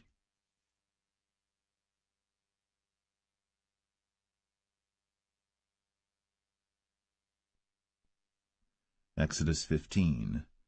Then sang Moses and the children of Israel this song unto the Lord, and spake, saying, I will sing unto the Lord, for he hath triumphed gloriously. The horse and his rider hath he thrown into the sea. The Lord is my strength and song, and he is become my salvation. He is my God, and I will prepare him an habitation, my father's God, and I will exalt him. The Lord is a man of war, the Lord is his name. Pharaoh's chariots and his host hath he cast into the sea. His chosen captains also are drowned in the Red Sea. The depths have covered them, they sank into the bottom as a stone.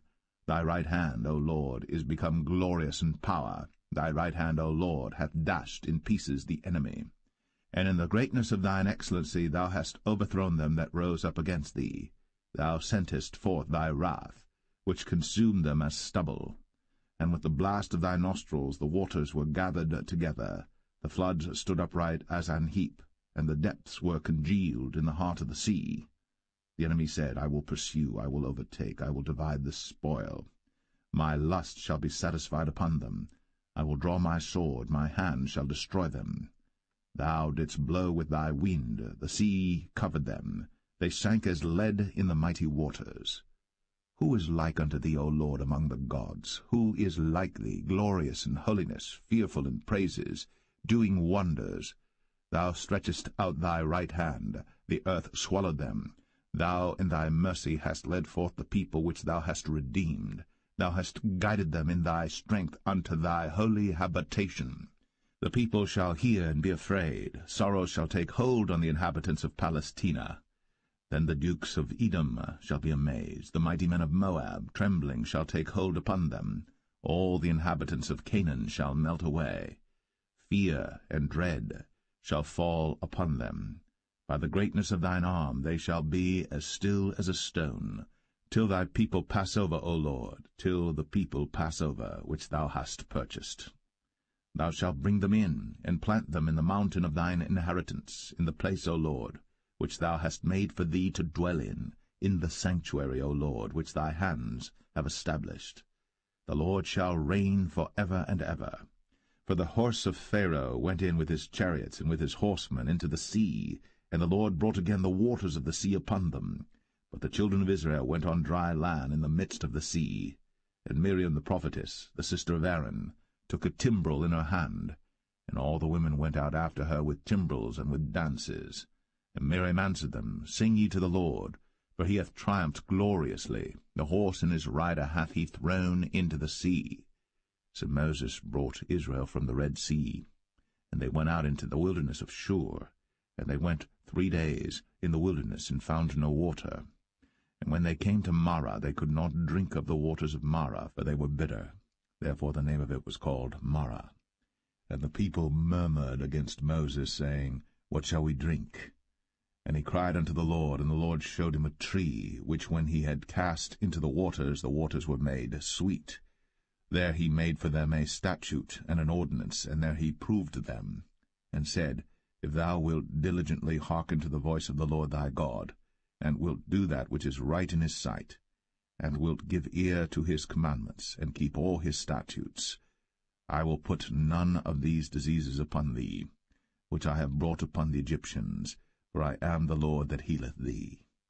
And they came to Elim, where were 12 wells of water, and 60 palm trees, and they encamped there by the waters.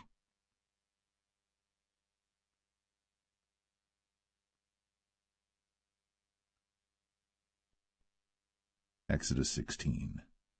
And they took their journey from Elim, and all the congregation of the children of Israel came unto the wilderness of Sin, which is between Elim and Sinai, on the 15th day of the 2nd month, after their departing out of the land of Egypt. And the whole congregation of the children of Israel murmured against Moses and Aaron in the wilderness. And the children of Israel said unto them, Would to God we had died by the hand of the Lord in the land of Egypt, when we sat by the flesh pots, and when we did eat bread to the full. For ye have brought us forth into this wilderness to kill this whole assembly with hunger.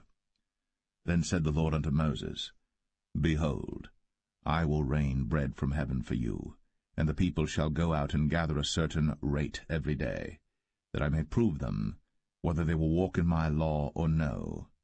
And it shall come to pass that on the 6th day they shall prepare that which they bring in, and it shall be twice as much as they gather daily. And Moses and Aaron said unto all the children of Israel, At even then ye shall know that the Lord hath brought you out from the land of Egypt. And in the morning then ye shall see the glory of the Lord, for that he heareth your murmurings against the Lord. And what are we, that ye murmur against us? And Moses said, This shall be when the Lord shall give you in the evening flesh to eat, and in the morning bread to the full, for that the Lord heareth your murmurings, which ye murmur against him. And what are we? Your murmurings are not against us, but against the Lord. And Moses spake unto Aaron, Say unto all the congregation of the children of Israel, Come near before the Lord, for he hath heard your murmurings. And it came to pass, as Aaron spake unto the whole congregation of the children of Israel, that they looked toward the wilderness, and behold, the glory of the Lord appeared in the cloud.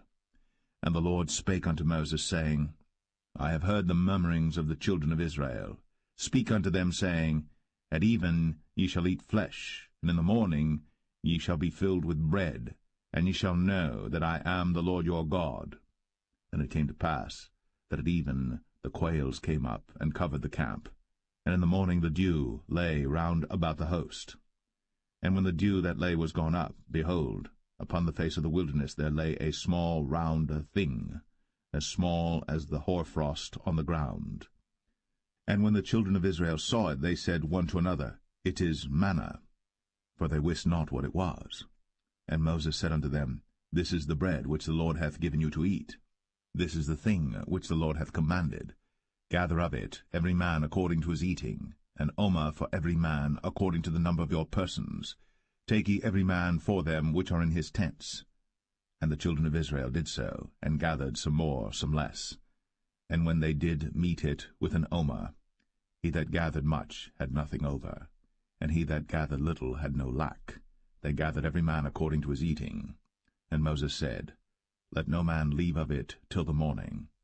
Notwithstanding they hearkened not unto Moses, but some of them left of it until the morning. And it bred worms, and stank. And Moses was wroth with them. And they gathered it every morning, every man according to his eating. And when the sun waxed hot, it melted. And it came to pass that on the 6th day they gathered twice as much bread, 2 omers for one man. And all the rulers of the congregation came and told Moses. And he said unto them, This is that which the Lord hath said. Tomorrow is the rest of the holy Sabbath unto the Lord. Bake that which ye shall bake today, and seethe that ye will seethe, and that which remaineth over lay up for you to be kept until the morning. And they laid it up till the morning, as Moses bade, and it did not stink, neither was there any worm therein. And Moses said, Eat that today, for today is a Sabbath unto the Lord. Today ye shall not find it in the field. 6 days ye shall gather it, for on the 7th day, which is the Sabbath, in it there shall be none. And it came to pass that there went out some of the people on the 7th day for to gather, and they found none. And the Lord said unto Moses, How long refuse ye to keep my commandments and my laws? See, for that the Lord hath given you the Sabbath. Therefore he giveth you on the 6th day the bread of 2 days. Abide ye every man in his place. Let no man go out of his place on the 7th day. So the people rested on the 7th day. And the house of Israel called the name thereof manna. And it was like coriander seed, white, and the taste of it was like wafers made with honey.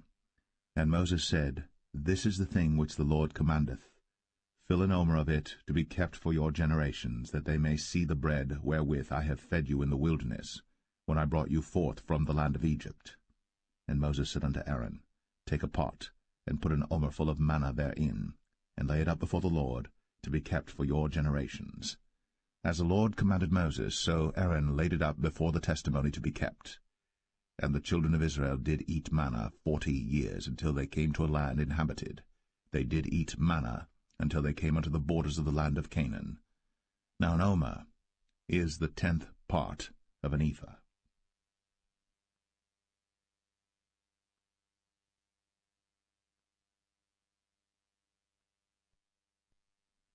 Exodus 17. And all the congregation of the children of Israel journeyed from the wilderness of Sin after their journeys, according to the commandment of the Lord, and pitched in Rephidim. And there was no water for the people to drink.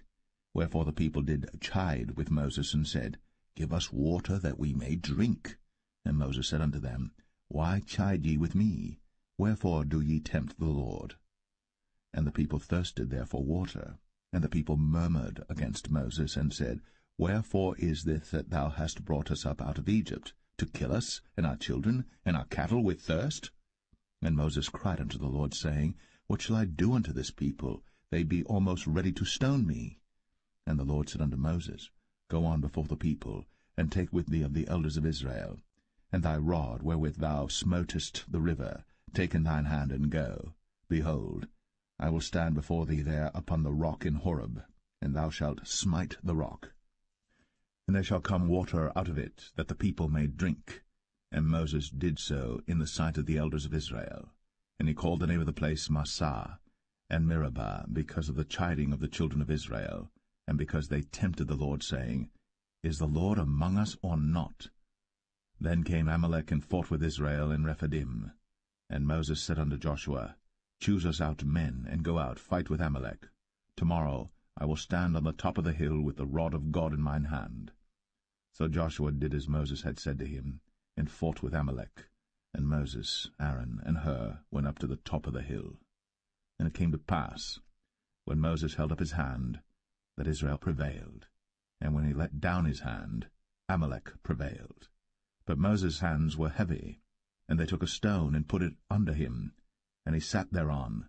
And Aaron and Hur stayed up his hands, the one on the one side, and the other on the other side. And his hands were steady until the going down of the sun. And Joshua discomfited Amalek and his people with the edge of the sword. And the Lord said unto Moses, Write this for a memorial in a book, and rehearse it in the ears of Joshua. For I will utterly put out the remembrance of Amalek from under heaven. And Moses built an altar, and called the name of it Jehovah Nissi. For he said, Because the Lord has sworn that the Lord will have war with Amalek from generation to generation.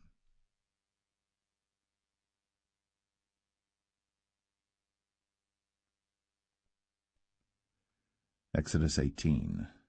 When Jethro, the priest of Midian, Moses' father-in-law, heard of all that God had done for Moses, and for Israel his people, and that the Lord had brought Israel out of Egypt, Then Jethro, Moses' father-in-law, took Zipporah, Moses' wife, after he'd sent her back, and her 2 sons, of which the name of the one was Gershom, for he said, I have been an alien in a strange land.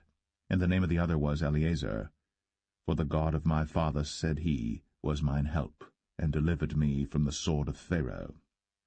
And Jethro, Moses' father-in-law, came with his sons and his wife unto Moses into the wilderness, where he encamped at the mount of God. And he said unto Moses, I thy father-in-law Jethro am come unto thee, and thy wife and her 2 sons with her. And Moses went out to meet his father-in-law, and did obeisance, and kissed him. And they asked each other of their welfare, and they came into the tent. And Moses told his father-in-law all that the Lord had done unto Pharaoh and to the Egyptians for Israel's sake, and all the travail that had come upon them by the way, and how the Lord delivered them. And Jethro rejoiced for all the goodness which the Lord had done to Israel, whom he had delivered out of the hand of the Egyptians. And Jethro said, Blessed be the Lord, who hath delivered you out of the hand of the Egyptians, and out of the hand of Pharaoh, who hath delivered the people from under the hand of the Egyptians. Now I know that the Lord is greater than all gods, for in the thing wherein they dealt proudly he was above them. And Jethro, Moses' father-in-law, took a burnt offering and sacrifices for God. And Aaron came, and all the elders of Israel, to eat bread with Moses' father-in-law before God. And it came to pass on the morrow that Moses sat to judge the people, and the people stood by Moses from the morning unto the evening. And when Moses' father-in-law saw all that he did to the people, he said, What is this thing that thou doest to the people? Why sittest thou thyself alone, and all the people stand by thee from morning unto even? And Moses said unto his father-in-law, Because the people come unto me to inquire of God. When they have a matter they come unto me, and I judge between one and another, and I do make them know the statutes of God and his laws. And Moses' father-in-law said unto him, The thing that thou doest is not good. Thou wilt surely wear away, both thou and this people that is with thee. For this thing is too heavy for thee. Thou art not able to perform it thyself alone. Hearken now unto my voice. I will give thee counsel, and God shall be with thee. Be thou for the people to Godward, that thou mayest bring the causes unto God. And thou shalt teach them ordinances and laws, and shalt show them the way wherein they must walk, and the work that they must do. Moreover, thou shalt provide out of all the people able men, such as fear God, men of truth, hating covetousness, and place such over them to be rulers of thousands, and rulers of hundreds, rulers of 50s, and rulers of 10s. And let them judge the people at all seasons. And it shall be, that every great matter they shall bring unto thee, but every small matter they shall judge. So shall it be easier for thyself, and they shall bear the burden with thee. If thou shalt do this thing, and God command thee so, then thou shalt be able to endure, and all this people shall also go to their place in peace. So Moses hearkened to the voice of his father-in-law, and did all that he had said. And Moses chose able men out of all Israel, and made them heads over the people, rulers of thousands, rulers of hundreds, rulers of 50s, and rulers of 10s. And they judged the people at all seasons. The hard causes they brought unto Moses, but every small matter they judged themselves. And Moses let his father-in-law depart, and he went his way into his own land.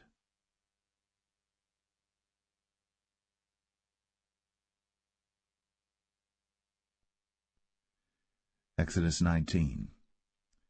In the 3rd month, when the children of Israel were gone forth out of the land of Egypt, the same day came they into the wilderness of Sinai. But they were departed from Rephidim, and were come to the desert of Sinai, and had pitched in the wilderness, and there Israel camped before the mount. And Moses went up unto God, and the Lord called unto him out of the mountain, saying, Thus shalt thou say to the house of Jacob, and tell the children of Israel, Ye have seen what I did unto the Egyptians, and how I bare you on eagle's wings, and brought you unto myself. Now therefore, if ye will obey my voice indeed, and keep my covenant, then ye shall be a peculiar treasure unto me above all people. For all the earth is mine, and ye shall be unto me a kingdom of priests, and an holy nation. These are the words which thou shalt speak unto the children of Israel. And Moses came and called for the elders of the people, and laid before their faces all these words which the Lord commanded him. And all the people answered together, and said, All that the Lord hath spoken we will do. And Moses returned the words of the people unto the Lord. And the Lord said unto Moses, Lo, I come unto thee in a thick cloud, that the people may hear when I speak with thee, and believe thee for ever. And Moses told the words of the people unto the Lord. And the Lord said unto Moses, Go unto the people, and sanctify them today and tomorrow, and let them wash their clothes, and be ready against the third day. For the third day the Lord will come down in the sight of all the people upon Mount Sinai. And thou shalt set bounds unto the people round about, saying, Take heed to yourselves, that ye go not up into the mount, or touch the border of it. Whosoever toucheth the mount shall be surely put to death. There shall not an hand touch it, but he shall surely be stoned, or shot through, whether it be beast or man, it shall not live. When the trumpet soundeth long, they shall come up to the mount. And Moses went down from the mount unto the people, and sanctified the people, and they washed their clothes. And he said unto the people, Be ready against the third day, come not at your wives. And it came to pass on the third day in the morning, that there were thunders and lightnings, and a thick cloud upon the mount, and the voice of the trumpet exceeding loud, so that all the people that was in the camp trembled. And Moses brought forth the people out of the camp to meet with God. And they stood at the nether part of the mount. And Mount Sinai was altogether on a smoke, because the Lord descended upon it in fire, and the smoke thereof ascended as the smoke of a furnace, and the whole mount quaked greatly. And when the voice of the trumpet sounded long, and waxed louder and louder, Moses spake, and God answered him by a voice.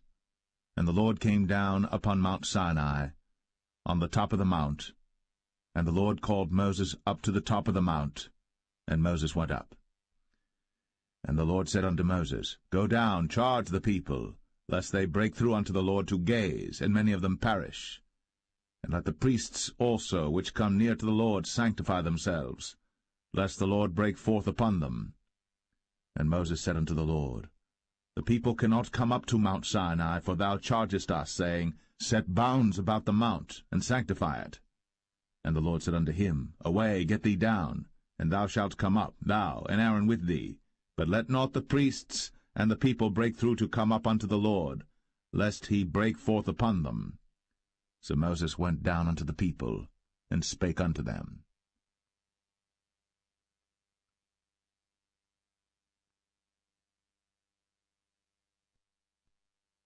Exodus 20. And God spake all these words, saying, I am the Lord thy God, which have brought thee out of the land of Egypt, out of the house of bondage.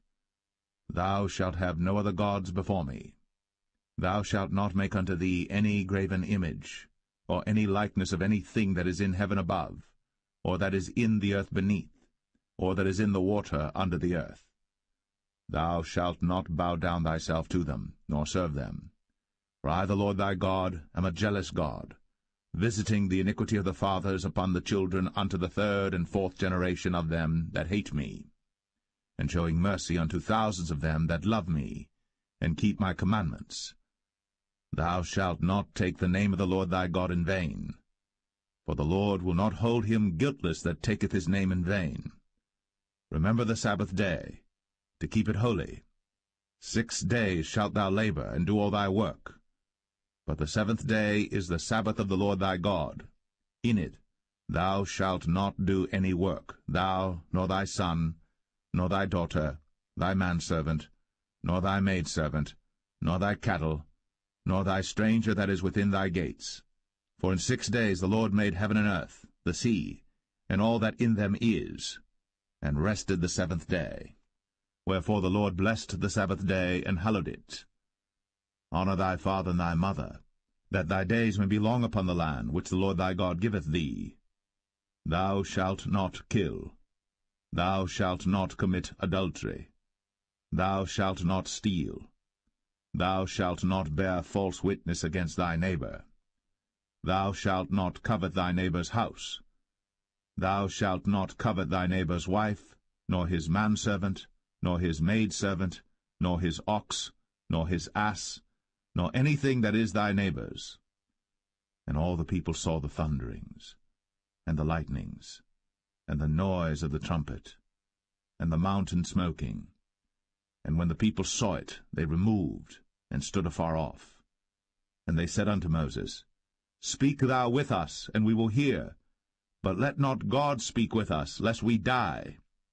And Moses said unto the people, Fear not, for God is come to prove you, and that his fear may be before your faces, that ye sin not.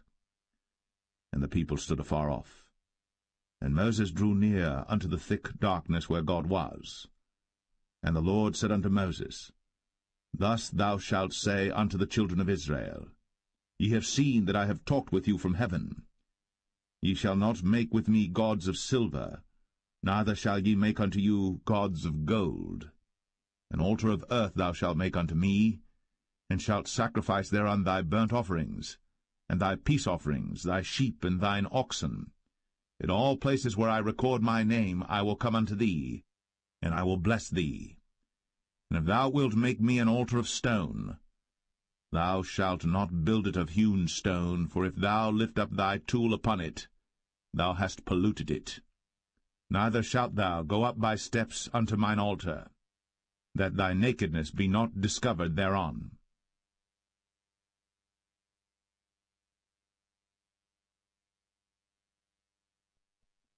Exodus 21. Now these are the judgments which thou shalt set before them. If thou buy an Hebrew servant, 6 years he shall serve, and in the 7th he shall go out free for nothing. If he came in by himself, he shall go out by himself. If he were married, then his wife shall go out with him. If his master have given him a wife, and she have borne him sons or daughters, the wife and her children shall be her master's, and he shall go out by himself.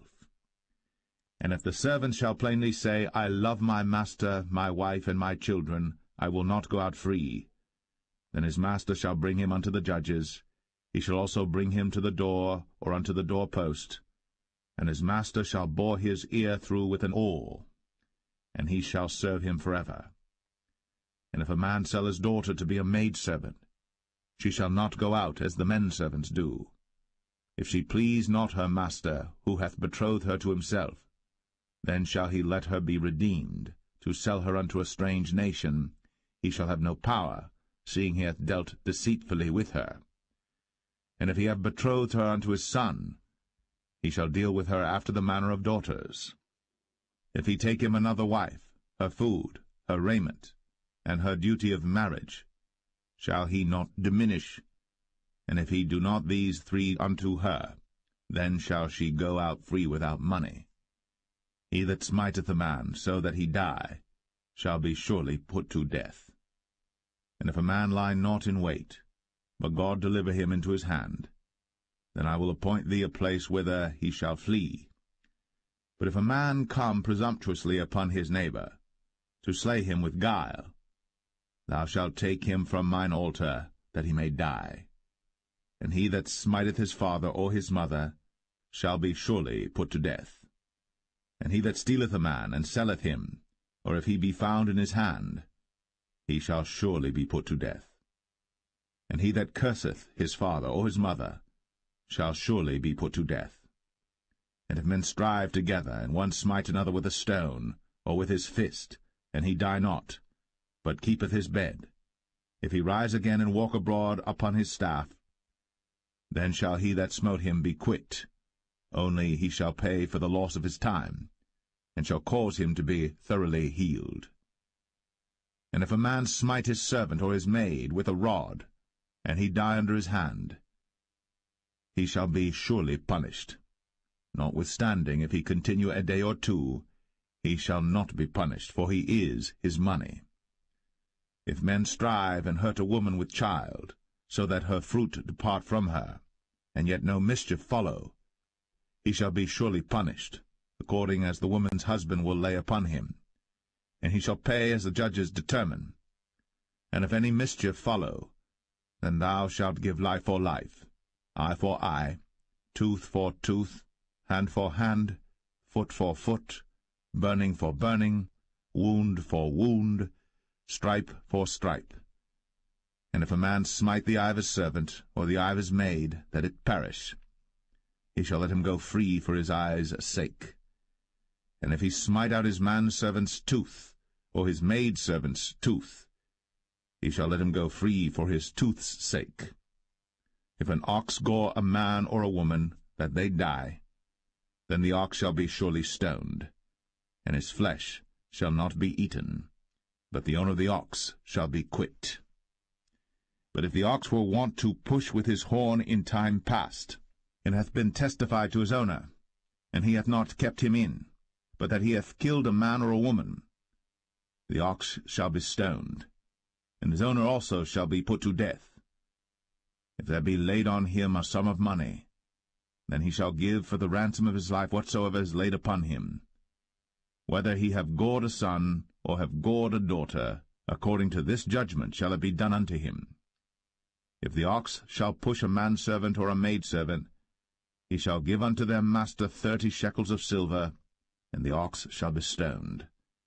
And if a man shall open a pit, or if a man shall dig a pit, and not cover it, and an ox or an ass fall therein, the owner of the pit shall make it good, and give money unto the owner of them, and the dead beast shall be his. And if one man's ox hurt another's, that he die, then they shall sell the live ox, and divide the money of it, and the dead ox also they shall divide. For if it be known that the ox hath used to push in time past, and his owner hath not kept him in, he shall surely pay ox for ox, and the dead shall be his own.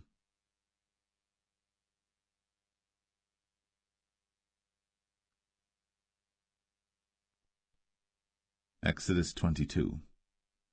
If a man shall steal an ox or a sheep and kill it or sell it, he shall restore 5 oxen for an ox and 4 sheep for a sheep. If a thief be found breaking up, and be smitten that he die, there shall no blood be shed for him. If the sun be risen upon him, there shall be blood shed for him, for he should make full restitution. If he have nothing, then he shall be sold for his theft. If the theft be certainly found in his hand alive, whether it be ox or ass or sheep, he shall restore double. If a man shall cause a field or vineyard to be eaten, and shall put in his beast, and shall feed in another man's field, of the best of his own field and of the best of his own vineyard, shall he make restitution. If fire break out and catch in thorns, so that stacks of corn or the standing corn of the field be consumed therewith, he that kindled the fire shall surely make restitution. If a man shall deliver unto his neighbor money or stuff to keep, and it be stolen out of the man's house, if the thief be found, let him pay double. If the thief be not found, then the master of the house shall be brought unto the judges to see whether he have put his hand unto his neighbor's goods. For all manner of trespass, whether it be for ox, for ass, for sheep, for raiment, or for any manner of lost thing, which another challengeth to be his, the cause of both parties shall come before the judges, and whom the judges shall condemn, he shall pay double unto his neighbor. If a man deliver unto his neighbor an ass, or an ox, or a sheep, or any beast to keep, and it die, or be hurt, or driven away, no man seeing it, then shall an oath of the Lord be between them both, that he hath not put his hand unto his neighbor's goods, and the owner of it shall accept thereof, and he shall not make it good. And if it be stolen from him, he shall make restitution unto the owner thereof. If it be torn in pieces, then let him bring it for witness, and he shall not make good that which was torn. And if a man borrow aught of his neighbor, and it be hurt or die, the owner thereof being not with it, he shall surely make it good. But if the owner thereof be with it, he shall not make it good. If it be an hired thing, it came for his hire. And if a man entice a maid that is not betrothed, and lie with her, he shall surely endow her to be his wife. If her father utterly refuse to give her unto him, he shall pay money according to the dowry of virgins. Thou shalt not suffer a witch to live. Whosoever lieth with a beast shall surely be put to death. He that sacrificeth unto any god, save unto the Lord only, he shall be utterly destroyed. Thou shalt neither vex a stranger nor oppress him, for ye were strangers in the land of Egypt. Ye shall not afflict any widow or fatherless child. If thou afflict them in any wise, and they cry at all unto me, I will surely hear their cry, and my wrath shall wax hot, and I will kill you with the sword, and your wives shall be widows, and your children fatherless. If thou lend money to any of my people that is poor by thee, thou shalt not be to him as an usurer, neither shalt thou lay upon him usury. If thou at all take thy neighbour's raiment to pledge, thou shalt deliver it unto him by that the sun goeth down. For that is his covering only, it is his raiment for his skin. Wherein shall he sleep? And it shall come to pass, when he crieth unto me, that I will hear, for I am gracious. Thou shalt not revile the gods, nor curse the ruler of thy people. Thou shalt not delay to offer the first of thy ripe fruits, and of thy liquors, the firstborn of thy sons shalt thou give unto me. Likewise shalt thou do with thine oxen, and with thy sheep. 7 days it shall be with his dam. On the 8th day thou shalt give it me. And ye shall be holy men unto me. Neither shall ye eat any flesh that is torn of beasts in the field.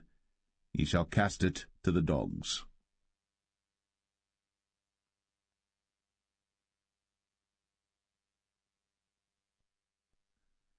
Exodus 23. Thou shalt not raise a false report. Put not thine hand with the wicked to be an unrighteous witness. Thou shalt not follow a multitude to do evil. Neither shalt thou speak in a cause to decline after many to wrest judgment. Neither shalt thou countenance a poor man in his cause. If thou meet thine enemy's ox or his ass going astray, thou shalt surely bring it back to him again. If thou see the ass of him that hateth thee lying under his burden, and wouldest forbear to help him, thou shalt surely help with him. Thou shalt not wrest the judgment of thy poor in his cause. Keep thee far from a false matter, and the innocent and righteous slay thou not, for I will not justify the wicked. And thou shalt take no gift, for the gift blindeth the wise, and perverteth the words of the righteous. Also, thou shalt not oppress a stranger. For ye know the heart of a stranger, seeing ye were strangers in the land of Egypt. And 6 years thou shalt sow thy land, and shalt gather in the fruits thereof. But the 7th year thou shalt let it rest and lie still, that the poor of thy people may eat, and what they leave the beasts of the field shall eat. In like manner thou shalt deal with thy vineyard, and with thy oliveyard. 6 days thou shalt do thy work, and on the 7th day thou shalt rest, that thine ox and thine ass may rest, and the son of thy handmaid, and the stranger may be refreshed. And in all things that I have said unto you be circumspect, and make no mention of the name of other gods, neither let it be heard out of thy mouth. 3 times thou shalt keep a feast unto me in the year. Thou shalt keep the feast of unleavened bread. Thou shalt eat unleavened bread 7 days, as I commanded thee, in the time appointed of the month Abib. For in it thou camest out from Egypt, and none shall appear before me empty. And the feast of harvest, the firstfruits of thy labours, which thou hast sown in the field, and the feast of ingathering, which is in the end of the year, when thou hast gathered in thy labours out of the field. 3 times in the year all thy males shall appear before the Lord God. Thou shalt not offer the blood of my sacrifice with leavened bread, neither shall the fat of my sacrifice remain until the morning. The first of the firstfruits of thy land thou shalt bring into the house of the Lord thy God. Thou shalt not see the kid in his mother's milk.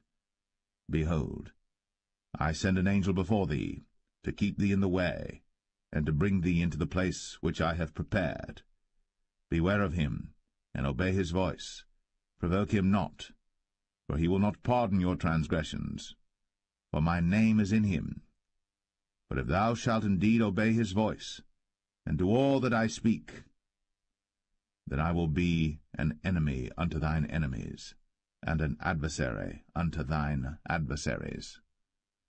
For mine angel shall go before thee, and bring thee in unto the Amorites, and the Hittites, and the Perizzites, and the Canaanites, the Hivites, and the Jebusites, and I will cut them off.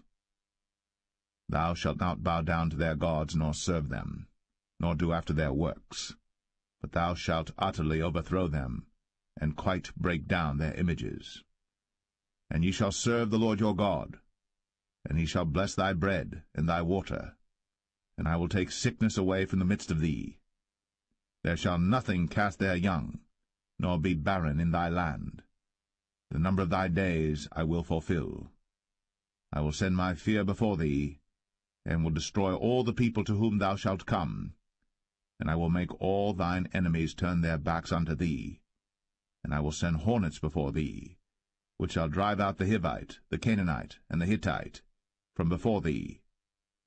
I will not drive them out from before thee in 1 year, lest the land become desolate, and the beasts of the field multiply against thee. By little and little I will drive them out from before thee, until thou be increased and inherit the land. And I will set thy bounds from the Red Sea even unto the sea of the Philistines, and from the desert unto the river. For I will deliver the inhabitants of the land into your hand, and thou shalt drive them out before thee. Thou shalt make no covenant with them, nor with their gods. They shall not dwell in thy land, lest they make thee sin against me. For if thou serve their gods, it will surely be a snare unto thee.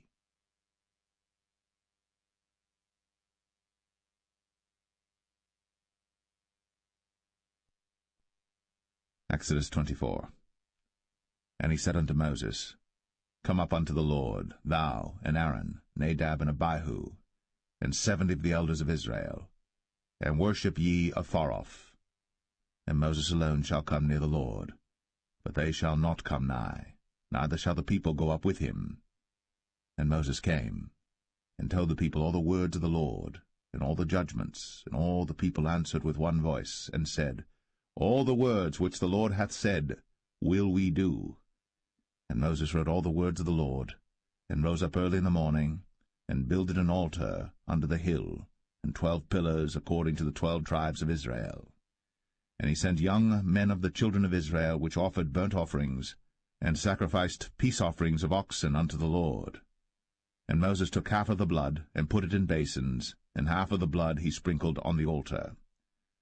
And he took the book of the covenant, and read in the audience of the people, and they said, All that the Lord hath said will we do, and be obedient. And Moses took the blood, and sprinkled it on the people, and said, Behold, the blood of the covenant which the Lord hath made with you concerning all these words. Then went up Moses, and Aaron, Nadab and Abihu, and 70 of the elders of Israel. And they saw the God of Israel. And there was under his feet, as it were, a paved work of a sapphire stone, and as it were the body of heaven in his clearness. And upon the nobles of the children of Israel he laid not his hand. Also they saw God, and did eat and drink. And the Lord said unto Moses, Come up to me into the mount, and be there. And I will give thee tables of stone, and a law and commandments which I have written, that thou mayest teach them. And Moses rose up, and his minister Joshua. And Moses went up into the mount of God. And he said unto the elders, Tarry ye here for us, until we come again unto you. And behold, Aaron and Hur are with you. If any man have any matters to do, let him come unto them. And Moses went up into the mount, and a cloud covered the mount. And the glory of the Lord abode upon Mount Sinai, and the cloud covered it 6 days. And the seventh day he called unto Moses out of the midst of the cloud. And the sight of the glory of the Lord was like devouring fire on the top of the mount in the eyes of the children of Israel. And Moses went into the midst of the cloud, and gat him up into the mount. And Moses was in the mount 40 days and 40 nights.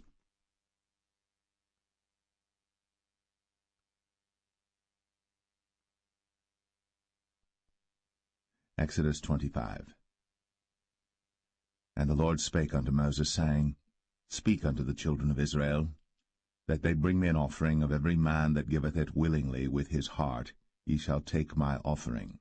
And this is the offering which ye shall take of them, gold, and silver, and brass, and blue, and purple, and scarlet, and fine linen, and goat's hair, and rams' skins dyed red, and badgers' skins, and shittim wood, oil for the light, spices for anointing oil, and for sweet incense, onyx stones, and stones to be set in the ephod, and in the breastplate. And let them make me a sanctuary, that I may dwell among them, according to all that I show thee, after the pattern of the tabernacle, and the pattern of all the instruments thereof, even so shall ye make it. And they shall make an ark of shittim wood. 2 cubits and a half shall be the length thereof, and a cubit and a half the breadth thereof, and a cubit and a half the height thereof. And thou shalt overlay it with pure gold, within and without shalt thou overlay it, and shalt make upon it a crown of gold round about. And thou shalt cast 4 rings of gold for it, and put them in the 4 corners thereof, and 2 rings shall be in the one side of it, and 2 rings in the other side of it.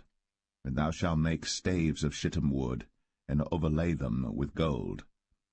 And thou shalt put the staves into the rings by the sides of the ark, that the ark may be borne with them. The staves shall be in the rings of the ark, they shall not be taken from it. And thou shalt put into the ark the testimony which I shall give thee. And thou shalt make a mercy seat of pure gold. 2 cubits and a half shall be the length thereof, and a cubit and a half the breadth thereof. And thou shalt make 2 cherubims of gold. Of beaten work shalt thou make them, in the 2 ends of the mercy seat. And make 1 cherub on the one end, and the other cherub on the other end. Even of the mercy seat shall ye make the cherubims on the 2 ends thereof. And the cherubims shall stretch forth their wings on high, covering the mercy seat with their wings, and their faces shall look one to another. Toward the mercy seat shall the faces of the cherubims be. And thou shalt put the mercy seat above upon the ark, and in the ark thou shalt put the testimony that I shall give thee. And there I will meet with thee, and I will commune with thee from above the mercy seat, from between the 2 cherubims which are upon the ark of the testimony, of all things which I will give thee in commandment unto the children of Israel. Thou shalt also make a table of shittim wood. 2 cubits shall be the length thereof, and a cubit the breadth thereof, and a cubit and a half the height thereof. And thou shalt overlay it with pure gold, and make thereto a crown of gold round about. And thou shalt make unto it a border of an handbreadth round about, and thou shalt make a golden crown to the border thereof round about. And thou shalt make for it 4 rings of gold, and put the rings in the 4 corners that are on the 4 feet thereof. Over against the border shall the rings be for places of the staves to bear the table. And thou shalt make the staves of shittim wood, and overlay them with gold, that the table may be borne with them. And thou shalt make the dishes thereof, and spoons thereof, and covers thereof, and bowls thereof, to cover withal. Of pure gold shalt thou make them. And thou shalt set upon the table showbread before me always. And thou shalt make a candlestick of pure gold. Of beaten work shall the candlestick be made. His shaft, and his branches, his bowls, his knobs and his flowers shall be of the same. And 6 branches shall come out of the sides of it, 3 branches of the candlestick out of the one side, and 3 branches of the candlestick out of the other side.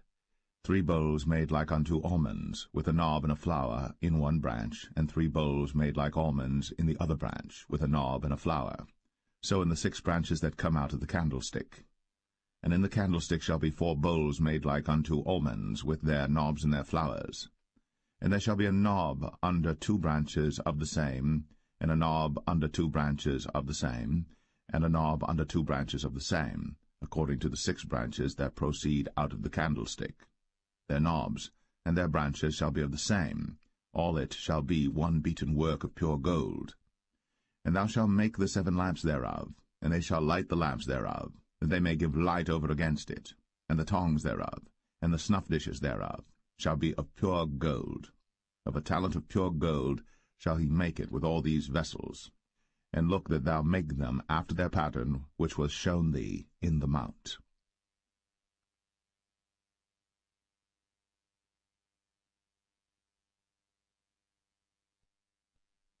Exodus 26. Moreover, thou shalt make the tabernacle with 10 curtains of fine twined linen, and blue, and purple, and scarlet. With cherubims of cunning work shalt thou make them. The length of 1 curtain shall be 28 cubits, and the breadth of 1 curtain 4 cubits, and every one of the curtains shall have 1 measure. The 5 curtains shall be coupled together one to another, and other 5 curtains shall be coupled one to another. And thou shalt make loops of blue upon the edge of the 1 curtain, from the selvage in the coupling. And likewise shalt thou make in the uttermost edge of another curtain, in the coupling of the 2nd. 50 loops shalt thou make in the 1 curtain, and 50 loops shalt thou make in the edge of the curtain that is in the coupling of the 2nd, that the loops may take hold one of another. And thou shalt make 50 taches of gold, and couple the curtains together with the taches, and it shall be 1 tabernacle. And thou shalt make curtains of goat's hair to be a covering upon the tabernacle. 11 curtains shalt thou make. The length of 1 curtain shall be 30 cubits, and the breadth of 1 curtain 4 cubits, and the 11 curtains shall be all of 1 measure. And thou shalt couple 5 curtains by themselves, and 6 curtains by themselves, and shalt double the 6 curtains in the forefront of the tabernacle. And thou shalt make 50 loops on the edge of the 1 curtain that is outmost in the coupling, and 50 loops in the edge of the curtain which coupleth the 2nd.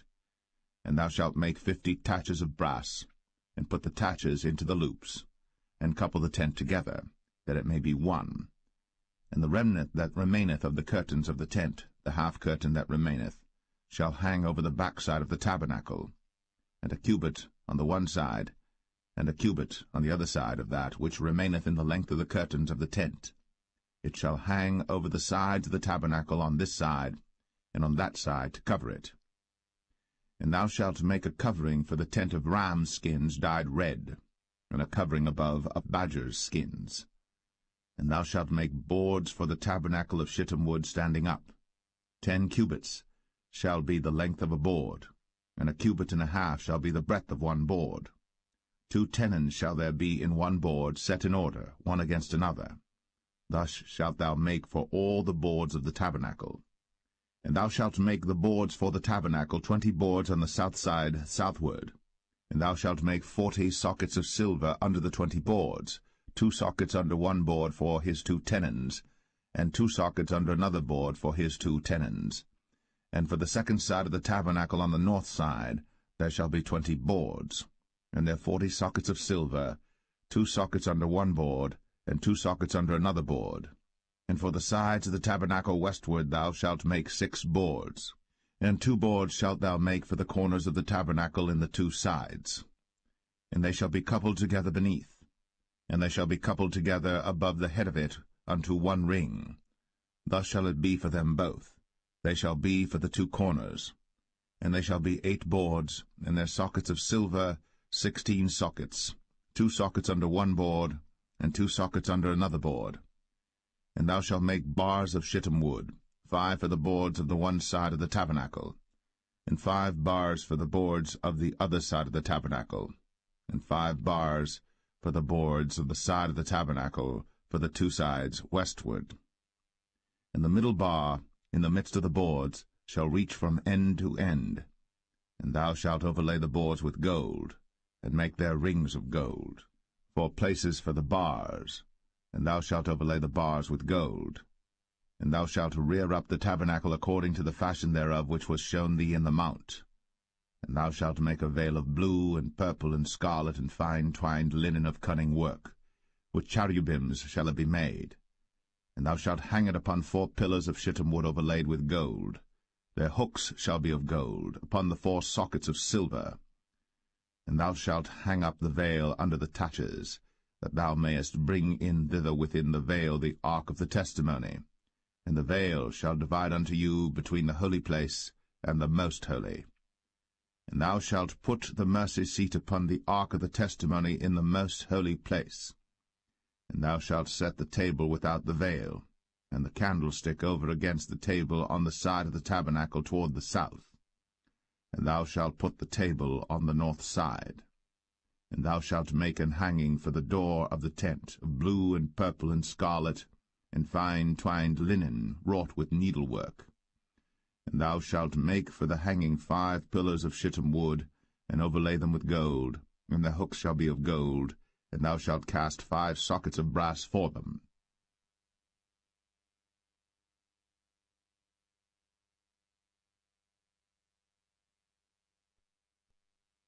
Exodus 27. And thou shalt make an altar of shittim wood, 5 cubits long and 5 cubits broad. The altar shall be 4 square, and the height thereof shall be 3 cubits. And thou shalt make the horns of it upon the 4 corners thereof. His horns shall be of the same, and thou shalt overlay it with brass. And thou shalt make his pans to receive his ashes, and his shovels, and his basins, and his flesh hooks, and his fire pans. All the vessels thereof thou shalt make of brass. And thou shalt make for it a grate of network of brass, and upon the net shalt thou make 4 brazen rings in the 4 corners thereof. And thou shalt put it under the compass of the altar beneath, that the net may be even to the midst of the altar. And thou shalt make staves for the altar, staves of shittim wood, and overlay them with brass. And the staves shall be put into the rings, and the staves shall be upon the 2 sides of the altar to bear it. Hollow with boards shalt thou make it, as it was shown thee in the mount, so shall they make it. And thou shalt make the court of the tabernacle for the south side. Southward there shall be hangings for the court of fine twined linen, of 100 cubits long for one side. And the 20 pillars thereof, and their 20 sockets shall be of brass. The hooks of the pillars, and their fillets, shall be of silver.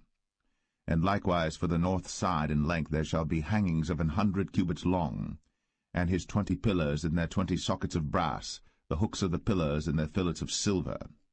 And for the breadth of the court on the west side shall be hangings of 50 cubits, their pillars 10, and their sockets 10. And the breadth of the court on the east side eastward shall be 50 cubits. The hangings of one side of the gate shall be 15 cubits, their pillars 3, and their sockets 3. And on the other side shall be hangings 15 cubits, their pillars 3, and their sockets 3. And for the gate of the court shall be an hanging of 20 cubits of blue, and purple, and scarlet, and fine twined linen, wrought with needlework, and their pillars shall be 4, and their sockets 4. All the pillars round about the court shall be filleted with silver. Their hooks shall be of silver, and their sockets of brass. The length of the court shall be 100 cubits, and the breadth 50 everywhere, and the height 5 cubits of fine twined linen, and their sockets of brass. All the vessels of the tabernacle, and all the service thereof, and all the pins thereof, and all the pins of the court shall be of brass. And thou shalt command the children of Israel that they bring thee pure oil, olive beaten for the light, to cause the lamp to burn always.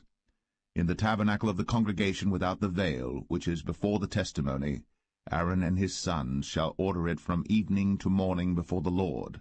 It shall be a statute for ever, unto their generations, on the behalf of the children of Israel.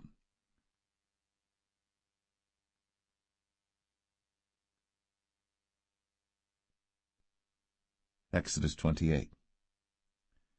And take thou unto thee Aaron thy brother, and his sons with him, from among the children of Israel, that he may minister unto me in the priest's office, even Aaron, Nadab, and Abihu, Eleazar, and Ithamar, Aaron's sons. And thou shalt make holy garments for Aaron thy brother, for glory and for beauty. And thou shalt speak unto all that are wise-hearted, whom I have filled with the spirit of wisdom, that they may make Aaron's garments to consecrate him, that he may minister unto me in the priest's office. And these are the garments which they shall make, a breastplate, and an ephod, and a robe, and a broidered coat, a mitre, and a girdle. And they shall make holy garments for Aaron thy brother, and his sons, that he may minister unto me in the priest's office. And they shall take gold, and blue, and purple, and scarlet, and fine linen. And they shall make the ephod of gold, of blue, and of purple, of scarlet, and fine twined linen with cunning work. It shall have the 2 shoulder pieces thereof joined at the 2 edges thereof, and so it shall be joined together. And the curious girdle of the ephod which is upon it shall be of the same, according to the work thereof, even of gold, of blue, and purple, and scarlet, and fine twined linen. And thou shalt take 2 onyx stones, and grave on them the names of the children of Israel, 6 of their names on one stone, and the other 6 names of the rest on the other stone, according to their birth. With the work of an engraver in stone, like the engravings of a signet, shalt thou engrave the 2 stones with the names of the children of Israel. Thou shalt make them to be set in ouches of gold. And thou shalt put the 2 stones upon the shoulders of the ephod for stones of memorial unto the children of Israel. And Aaron shall bear their names before the Lord upon his 2 shoulders for a memorial. And thou shalt make ouches of gold, and 2 chains of pure gold at the ends. Of wreathen work shalt thou make them, and fasten the wreathen chains to the ouches. And thou shalt make the breastplate of judgment with cunning work. After the work of the ephod thou shalt make it, of gold, of blue, and of purple, and of scarlet, and of fine twined linen shalt thou make it. 4 square it shall be, being doubled. A span shall be the length thereof, and a span shall be the breadth thereof. And thou shalt set in it settings of stones, even 4 rows of stones. The first row shall be a sardius, a topaz, and a carbuncle. This shall be the first row. And the second row shall be an emerald, a sapphire, and a diamond. And the third row a ligure, an agate, and an amethyst. And the 4th row a beryl, and an onyx, and a jasper. They shall be set in gold in their enclosings. And the stones shall be with the names of the children of Israel, 12 according to their names, like the engravings of a signet. Every one with his name shall they be according to the 12 tribes. And thou shalt make upon the breastplate chains at the ends of wreathen work of pure gold. And thou shalt make upon the breastplate 2 rings of gold, and shalt put the 2 rings on the 2 ends of the breastplate. And thou shalt put the 2 wreathen chains of gold in the 2 rings which are on the ends of the breastplate. And the other 2 ends of the 2 wreathen chains thou shalt fasten in the 2 ouches, and put them on the shoulder pieces of the ephod before it.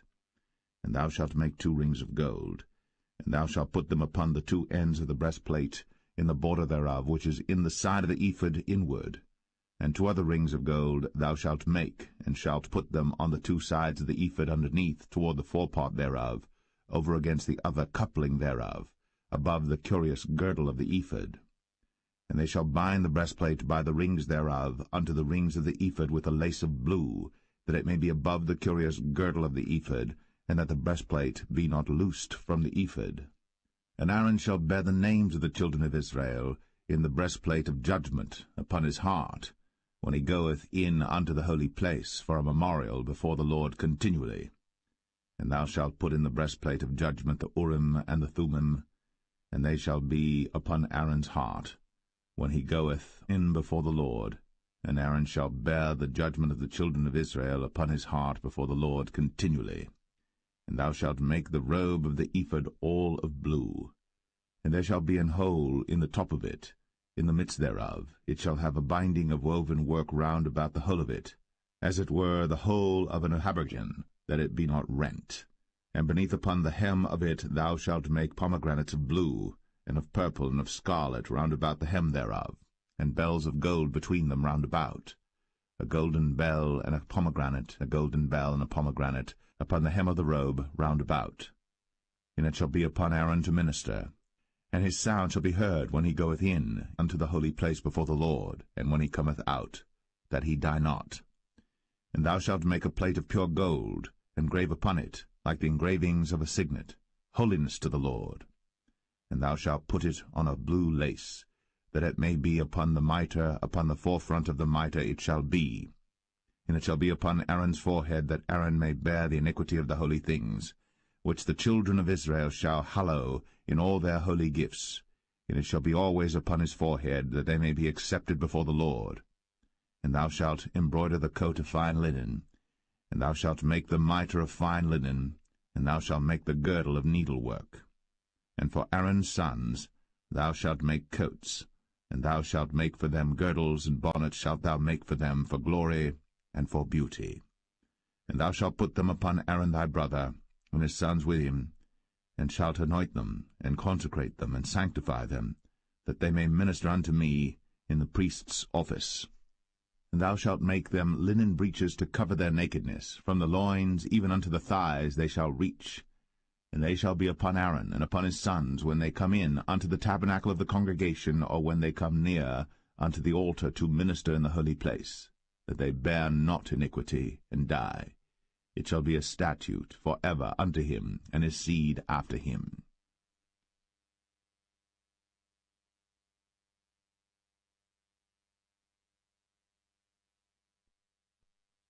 Exodus 29. And this is the thing that thou shalt do unto them to hallow them, to minister unto me in the priest's office. Take 1 young bullock, and 2 rams without blemish, and unleavened bread, and cakes unleavened, tempered with oil, and wafers unleavened, anointed with oil, of wheaten flour shalt thou make them. And thou shalt put them into 1 basket, and bring them in the basket, with the bullock and the 2 rams. And Aaron and his sons thou shalt bring unto the door of the tabernacle of the congregation, and shalt wash them with water. And thou shalt take the garments, and put upon Aaron the coat, and the robe of the ephod, and the ephod, and the breastplate, and gird him with the curious girdle of the ephod. And thou shalt put the mitre upon his head, and put the holy crown upon the mitre. Then shalt thou take the anointing oil, and pour it upon his head, and anoint him. And thou shalt bring his sons, and put coats upon them. And thou shalt gird them with girdles, Aaron and his sons, and put the bonnets on them, and the priest's office shall be theirs for a perpetual statute. And thou shalt consecrate Aaron and his sons. And thou shalt cause a bullock to be brought before the tabernacle of the congregation, and Aaron and his sons shall put their hands upon the head of the bullock. And thou shalt kill the bullock before the Lord, by the door of the tabernacle of the congregation. And thou shalt take of the blood of the bullock, and put it upon the horns of the altar with thy finger, and pour all the blood beside the bottom of the altar. And thou shalt take all the fat that covereth the inwards, and the caul that is above the liver, and the 2 kidneys, and the fat that is upon them, and burn them upon the altar. But the flesh of the bullock, and his skin, and his dung, shalt thou burn with fire without the camp. It is a sin offering. Thou shalt also take 1 ram, and Aaron and his sons shall put their hands upon the head of the ram. And thou shalt slay the ram, and thou shalt take his blood, and sprinkle it round about upon the altar. And thou shalt cut the ram in pieces, and wash the inwards of him and his legs, and put them unto his pieces and unto his head. And thou shalt burn the whole ram upon the altar.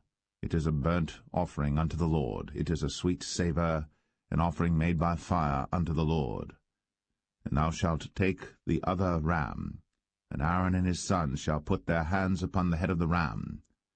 Then shalt thou kill the ram, and take of his blood, and put it upon the tip of the right ear of Aaron, and upon the tip of the right ear of his sons, and upon the thumb of their right hand, and upon the great toe of their right foot, and sprinkle the blood upon the altar round about.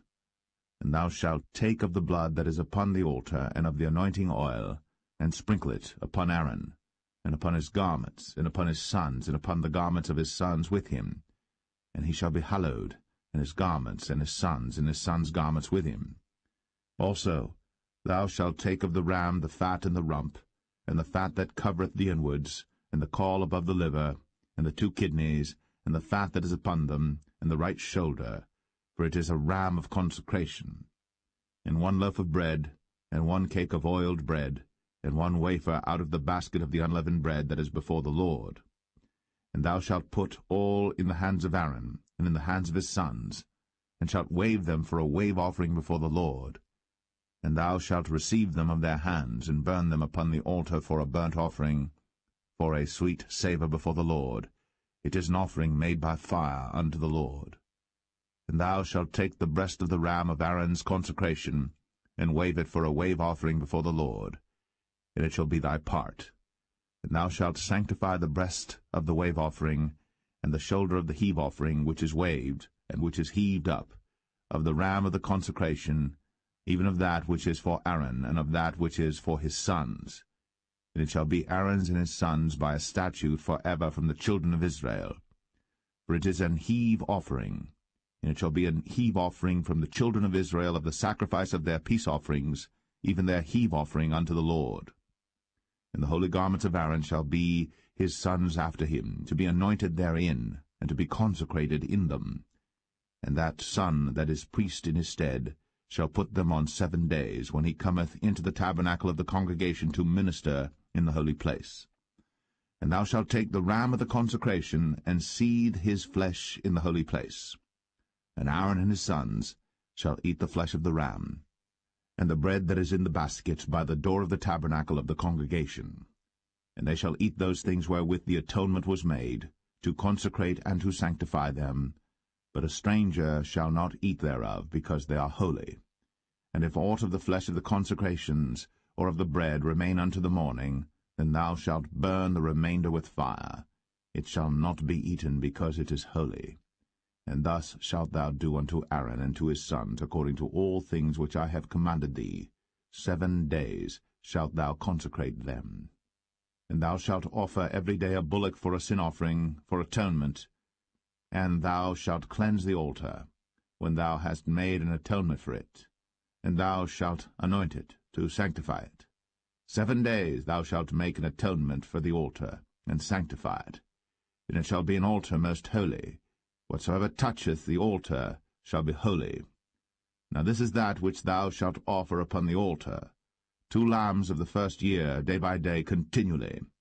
The one lamb thou shalt offer in the morning, and the other lamb thou shalt offer at even. And with the one lamb 1/10 deal of flour mingled with the 4th part of an hin of beaten oil, and the 4th part of an hin of wine for a drink offering. And the other lamb thou shalt offer at even, and shalt do thereto according to the meat offering of the morning, and according to the drink offering thereof, for a sweet savour, an offering made by fire unto the Lord. This shall be a continual burnt offering throughout your generations at the door of the tabernacle of the congregation before the Lord, where I will meet you, to speak there unto thee. And there I will meet with the children of Israel, and the tabernacle shall be sanctified by my glory. And I will sanctify the tabernacle of the congregation and the altar. I will sanctify also both Aaron and his sons to minister to me in the priest's office. And I will dwell among the children of Israel, and will be their God. And they shall know that I am the Lord their God, that brought them forth out of the land of Egypt, that I may dwell among them. I am the Lord their God.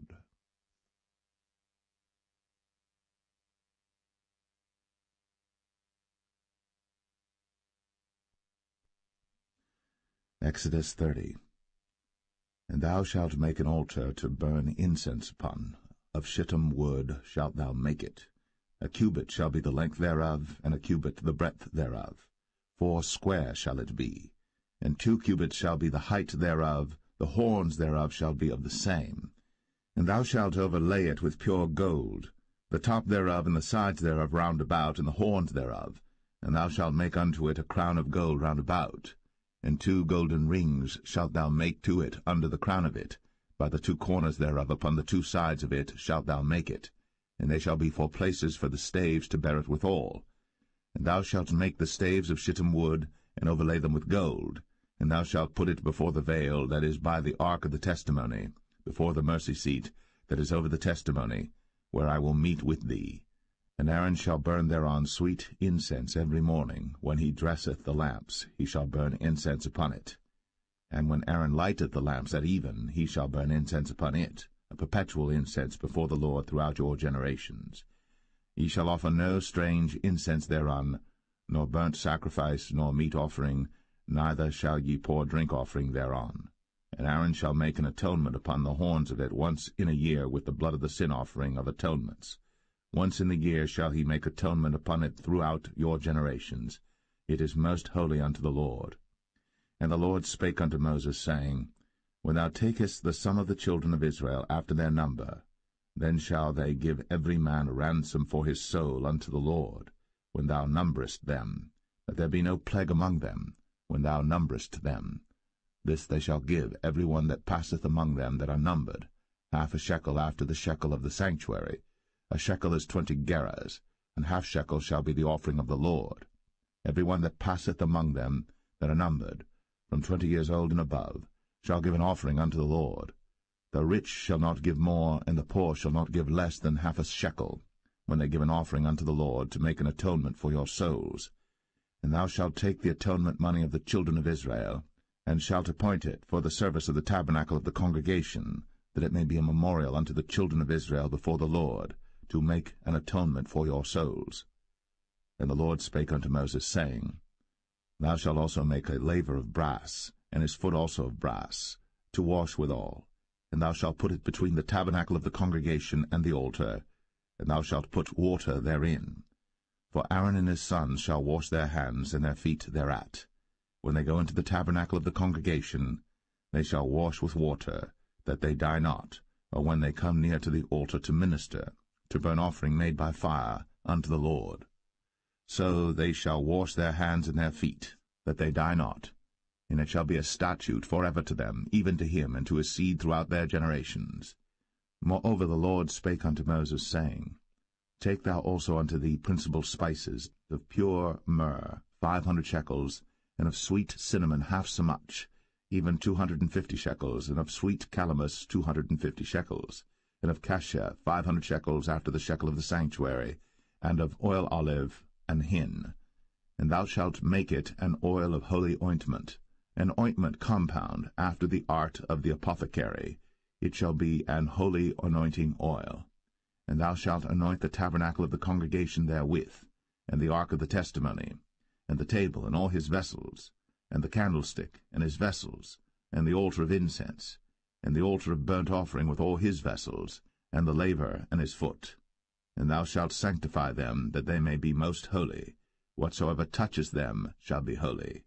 And thou shalt anoint Aaron and his sons, and consecrate them, that they may minister unto me in the priest's office. And thou shalt speak unto the children of Israel, saying, This shall be an holy anointing oil unto me throughout your generations.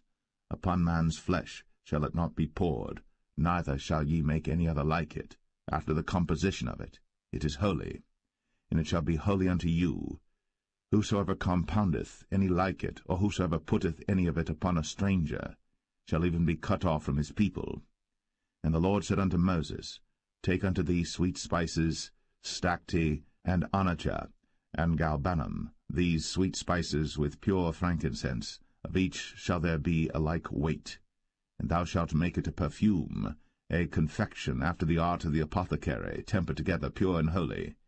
And thou shalt beat some of it very small, and put of it before the testimony in the tabernacle of the congregation, where I will meet with thee. It shall be unto you most holy. And as for the perfume which thou shalt make, ye shall not make to yourselves according to the composition thereof. It shall be unto thee holy for the Lord. Whosoever shall make like unto that, to smell thereto, shall even be cut off from his people.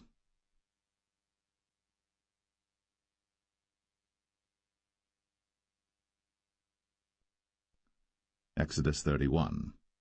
And the Lord spake unto Moses, saying, See, I have called by name Bezalel the son of Uri, the son of Hur, of the tribe of Judah, and I have filled him with the Spirit of God, in wisdom, and in understanding, and in knowledge, and in all manner of workmanship, to devise cunning works, to work in gold, and in silver, and in brass, and in cutting of stones, to set them, and in carving of timber, to work in all manner of workmanship. And I, behold, I have given with him Aholiab, the son of Ahisamach, of the tribe of Dan. And in the hearts of all that are wise-hearted I have put wisdom, that they may make all that I have commanded thee: the tabernacle of the congregation, and the ark of the testimony, and the mercy seat that is thereupon, and all the furniture of the tabernacle, and the table and his furniture, and the pure candlestick with all his furniture, and the altar of incense, and the altar of burnt offering with all his furniture, and the laver and his foot, and the cloths of service, and the holy garments for Aaron the priest, and the garments of his sons to minister in the priest's office, and the anointing oil, and sweet incense for the holy place, according to all that I have commanded thee shall they do. And the Lord spake unto Moses, saying, Speak thou also unto the children of Israel, saying, Verily, my Sabbaths ye shall keep, for it is a sign between me and you throughout your generations, that ye may know that I am the Lord that doth sanctify you. Ye shall keep the Sabbath therefore, for it is holy unto you. Every one that defileth it shall surely be put to death. For whosoever doeth any work therein, that soul shall be cut off from among his people. 6 days may work be done, but in the 7th is the Sabbath of rest, holy to the Lord. Whosoever doeth any work in the Sabbath day, he shall surely be put to death. Wherefore the children of Israel shall keep the Sabbath, to observe the Sabbath throughout their generations, for a perpetual covenant. It is a sign between me and the children of Israel forever. For in 6 days the Lord made heaven and earth, and on the 7th day he rested and was refreshed. And he gave unto Moses, when he had made an end of communing with him upon Mount Sinai, 2 tables of testimony, tables of stone, written with the finger of God.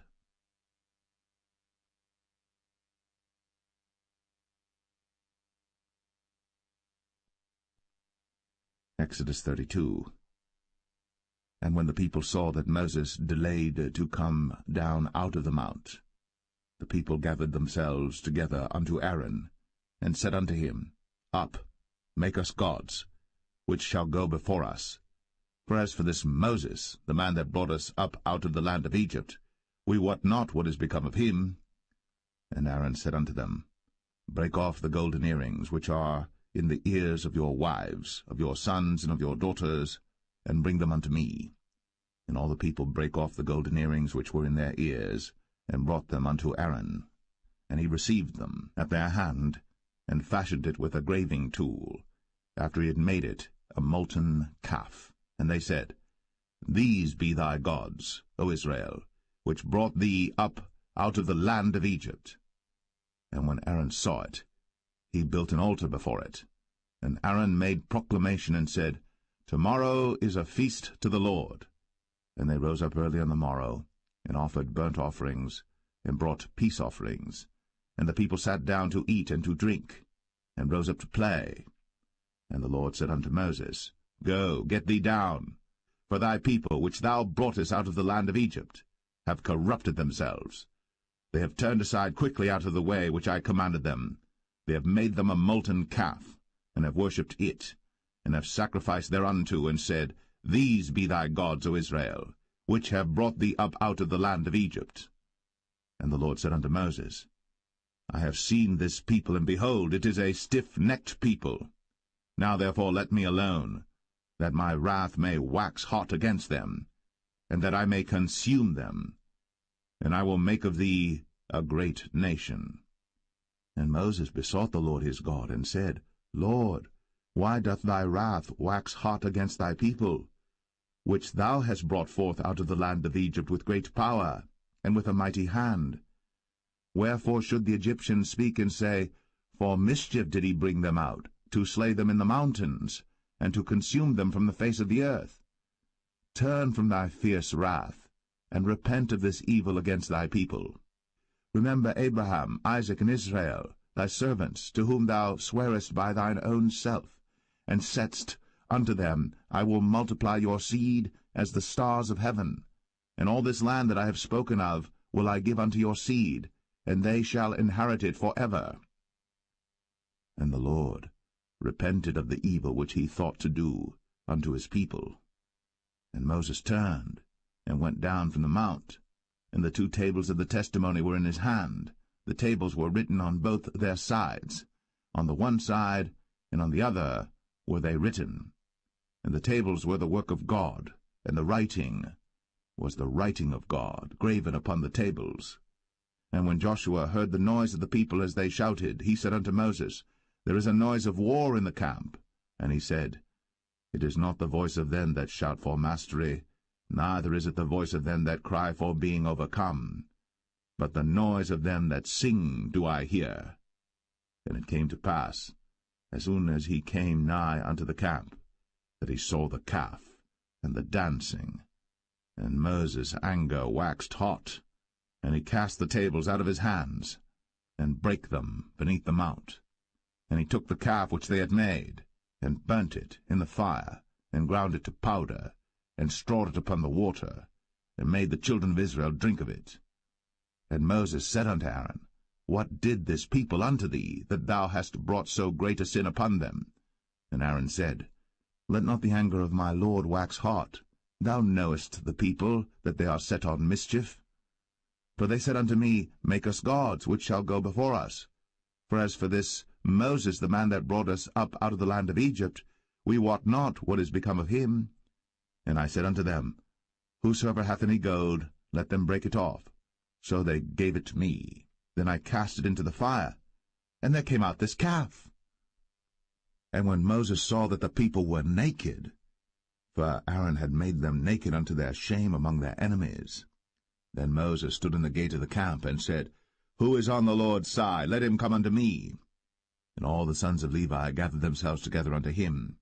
And he said unto them, Thus saith the Lord God of Israel, Put every man his sword by his side, and go in and out from gate to gate throughout the camp, and slay every man his brother, and every man his companion, and every man his neighbor.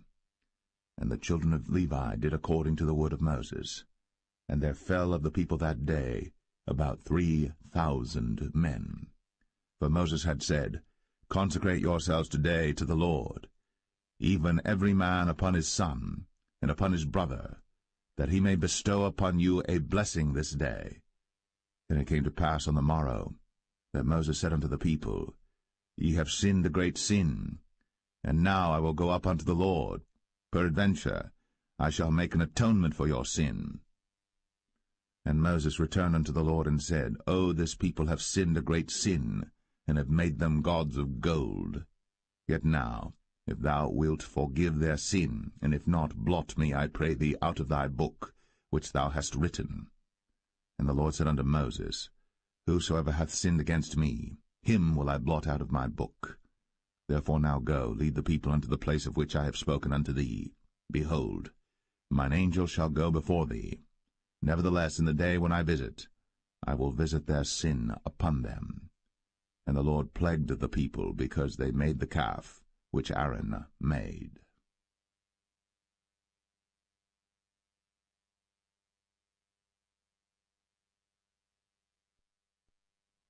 Exodus 33.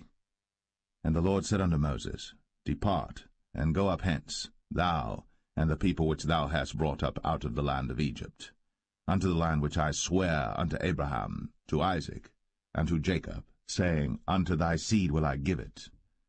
And I will send an angel before thee, and I will drive out the Canaanite, the Amorite, and the Hittite, and the Perizzite, the Hivite, and the Jebusite, unto a land flowing with milk and honey.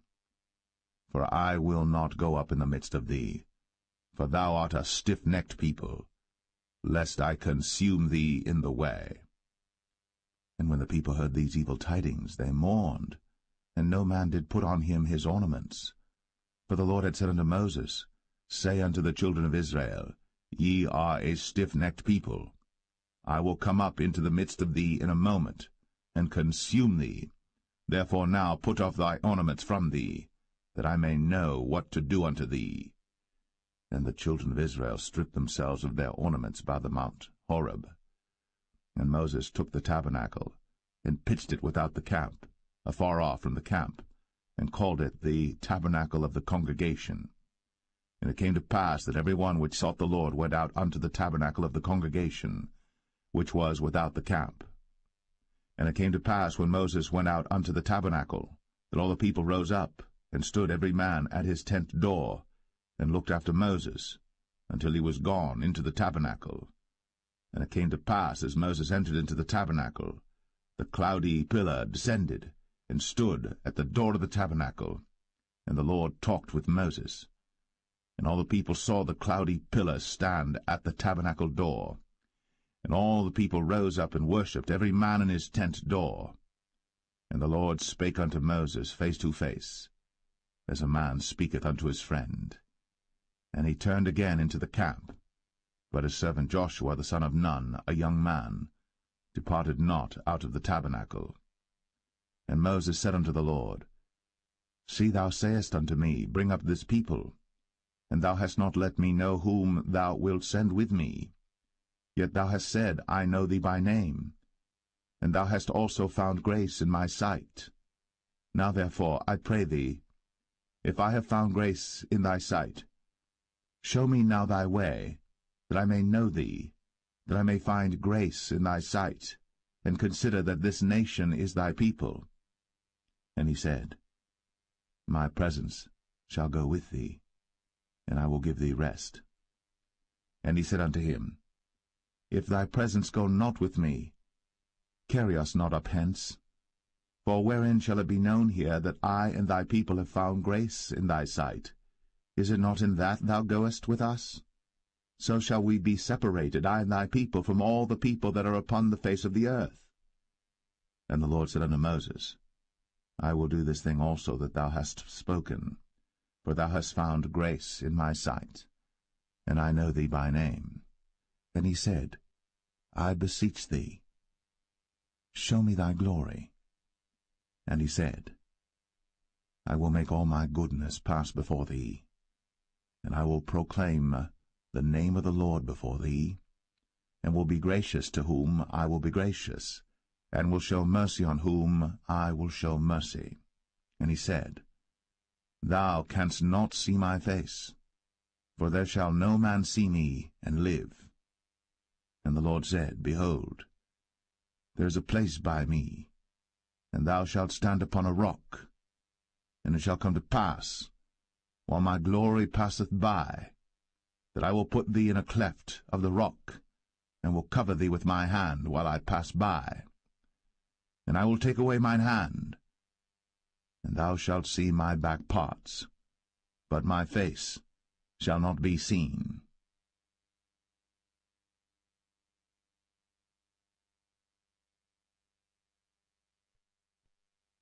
Exodus 34. And the Lord said unto Moses, Hew thee 2 tables of stone like unto the first. And I will write upon these tables the words that were in the first tables which thou breakest. And be ready in the morning, and come up in the morning unto Mount Sinai, and present thyself there to me in the top of the mount. And no man shall come up with thee, neither let any man be seen throughout all the mount. Neither let the flocks nor herds feed before that mount. And he hewed 2 tables of stone like unto the first. And Moses rose up early in the morning, and went up unto Mount Sinai, as the Lord had commanded him, and took in his hand the 2 tables of stone. And the Lord descended in the cloud, and stood with him there, and proclaimed the name of the Lord.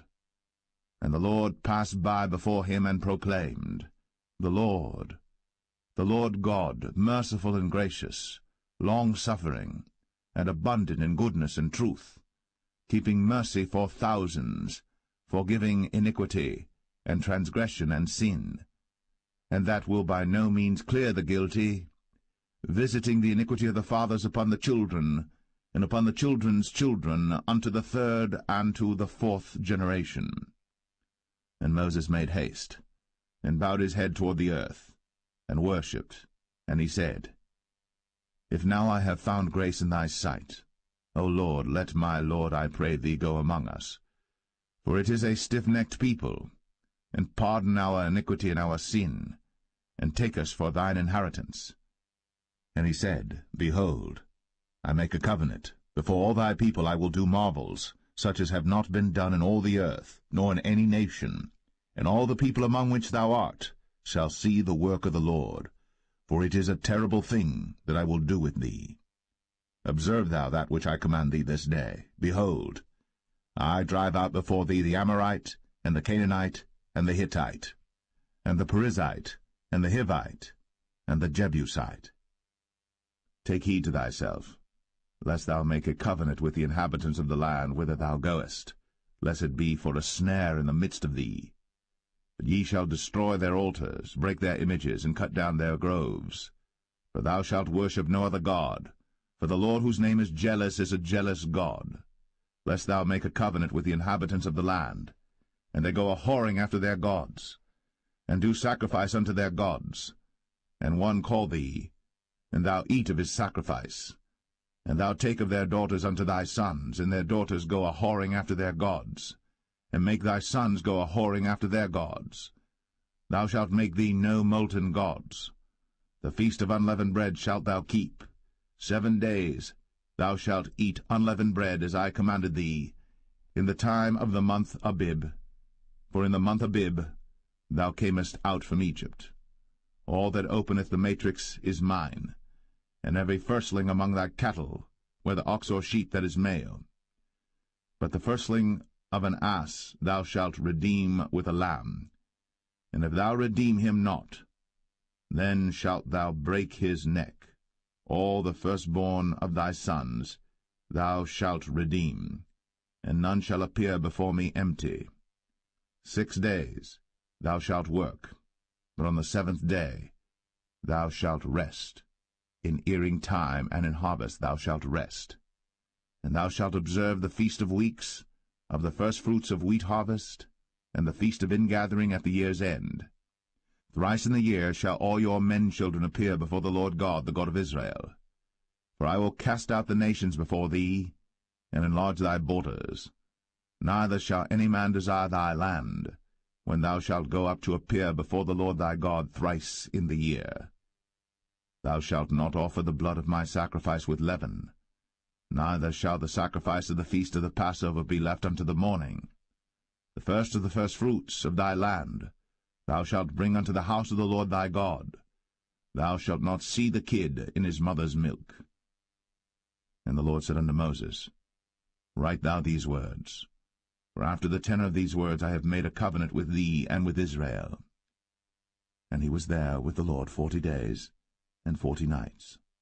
He did neither eat bread nor drink water. And he wrote upon the tables the words of the covenant, the 10 commandments. And it came to pass, when Moses came down from Mount Sinai, with the 2 tables of testimony in Moses' hand, when he came down from the mount, that Moses wist not that the skin of his face shone, while he talked with them. And when Aaron and all the children of Israel saw Moses, behold, the skin of his face shone, and they were afraid to come nigh him. And Moses called unto them, and Aaron and all the rulers of the congregation returned unto him. And Moses talked with them, and afterward all the children of Israel came nigh, and he gave them in commandment all that the Lord had spoken with him in Mount Sinai.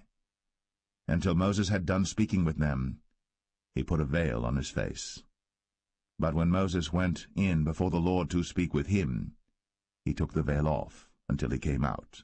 And he came out, and spake unto the children of Israel that which he was commanded. And the children of Israel saw the face of Moses, that the skin of Moses' face shone. And Moses put the veil upon his face again, until he went in to speak with him.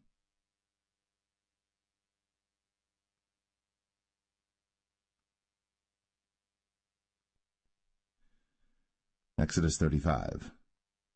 And Moses gathered all the congregation of the children of Israel together, and said unto them, These are the words which the Lord hath commanded, that ye should do them. 6 days shall work be done, but on the 7th day there shall be to you an holy day, a Sabbath of rest to the Lord. Whosoever doeth work therein shall be put to death. Ye shall kindle no fire throughout your habitations upon the Sabbath day. And Moses spake unto all the congregation of the children of Israel, saying, This is the thing which the Lord commanded, saying, Take ye from among you an offering unto the Lord. Whosoever is of a willing heart, let him bring it, an offering of the Lord, gold and silver and brass, and blue and purple and scarlet and fine linen and goat's hair, and rams' skins dyed red, and badgers' skins, and shittim wood, and oil for the light, and spices for anointing oil, and for the sweet incense, and onyx stones, and stones to be set for the ephod and for the breastplate. And every wise-hearted among you shall come, and make all that the Lord hath commanded, the tabernacle, his tent, and his covering, his taches, and his boards, his bars, his pillars, and his sockets, the ark and the staves thereof, with the mercy seat and the veil of the covering, the table and his staves, and all his vessels, and the showbread, the candlestick also for the light, and his furniture, and his lamps, with the oil for the light, and the incense altar, and his staves, and the anointing oil, and the sweet incense, and the hanging for the door at the entering in of the tabernacle, the altar of burnt offering, with his brazen grate, his staves, and all his vessels, the laver and his foot, the hangings of the court, his pillars, and their sockets, and the hanging for the door of the court, the pins of the tabernacle, and the pins of the court, and their cords, the cloths of service, to do service in the holy place, the holy garments for Aaron the priest, and the garments of his sons to minister in the priest's office. And all the congregation of the children of Israel departed from the presence of Moses. And they came, every one whose heart stirred him up, and every one whom his spirit made willing. And they brought the Lord's offering to the work of the tabernacle of the congregation, and for all his service, and for the holy garments. And they came, both men and women, as many as were willing-hearted, and brought bracelets and earrings and rings and tablets, all jewels of gold. And every man that offered an offering of gold unto the Lord. And every man with whom was found blue and purple and scarlet and fine linen and goat's hair, and red skins of rams and badgers' skins brought them. Every one that did offer an offering of silver and brass brought the Lord's offering, and every man with whom was found shittim wood for any work of the service brought it. And all the women that were wise-hearted did spin with their hands, and brought that which they had spun, both of blue and of purple and of scarlet and of fine linen. And all the women whose heart stirred them up in wisdom spun goat's hair.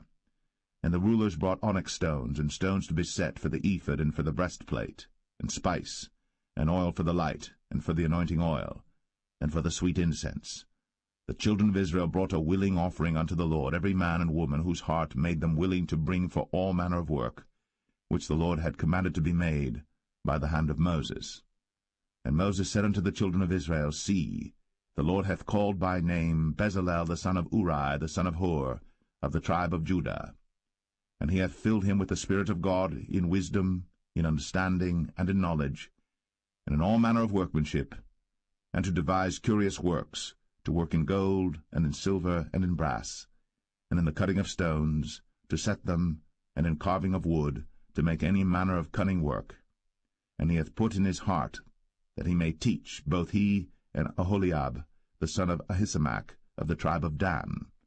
Them hath he filled with wisdom of heart, to work all manner of work, of the engraver, and of the cunning workman, and of the embroiderer, in blue, and in purple, and scarlet, and in fine linen, and of the weaver, even of them that do any work, and of those that devise cunning work.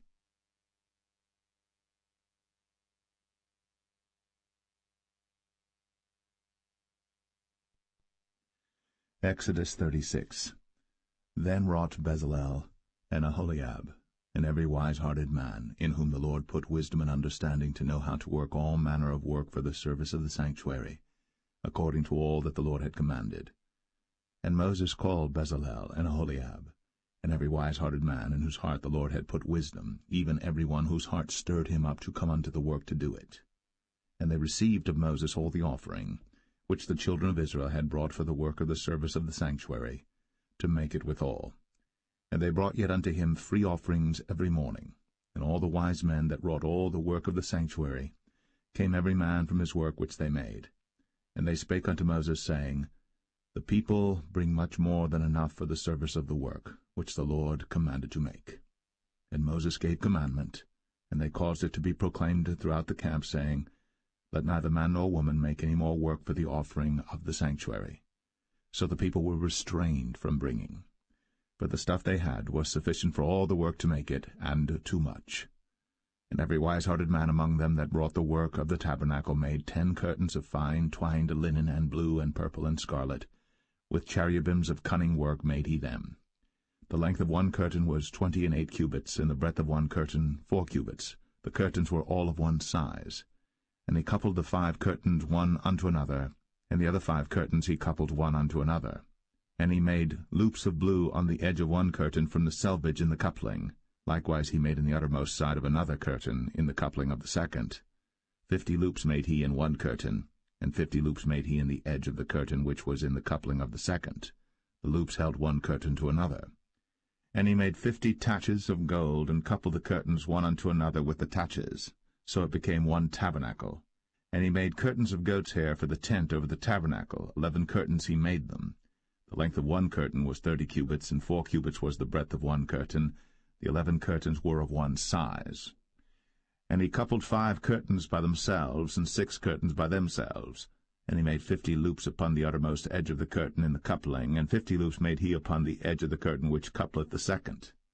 And he made 50 taches of brass to couple the tent together, that it might be one. And he made a covering for the tent of rams' skins dyed red, and a covering of badgers' skins above that. And he made boards for the tabernacle of shittim wood standing up. The length of a board was 10 cubits, and the breadth of a board 1 cubit and a half. One board had 2 tenons, equally distant one from another. Thus did he make for all the boards of the tabernacle. And he made boards for the tabernacle, 20 boards for the south side southward. And 40 sockets of silver he made under the 20 boards, 2 sockets under one board for his 2 tenons, and 2 sockets under another board for his 2 tenons.